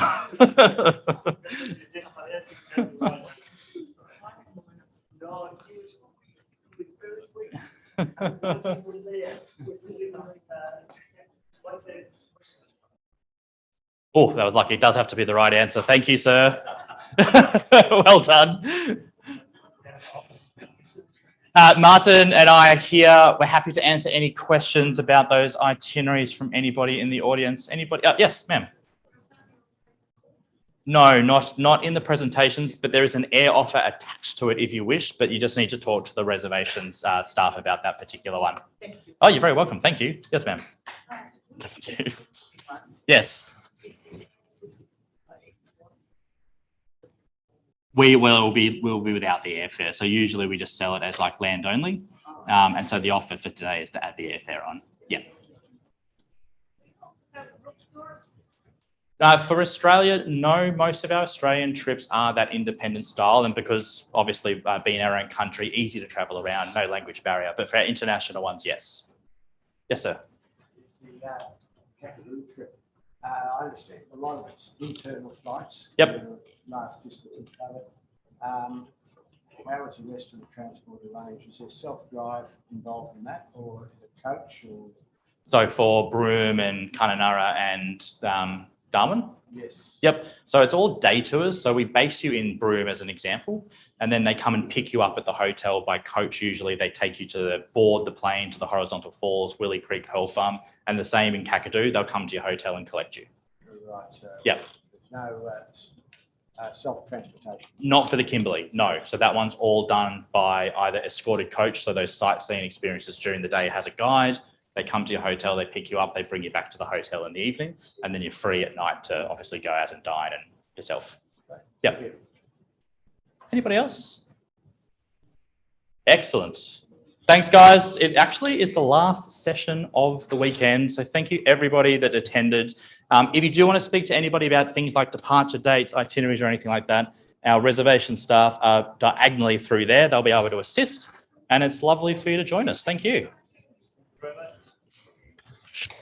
Thank you. Natural wonders, unique cultures. Pursue your travel bliss with Inspiring Vacations, Australia's most trusted travel experts. We offer breathtaking tour, cruise and rail journeys to the world's most exciting destinations. Online or on the phone, we're here to help. 100% Australian and trusted in travel. Experience it all with Inspiring Vacations.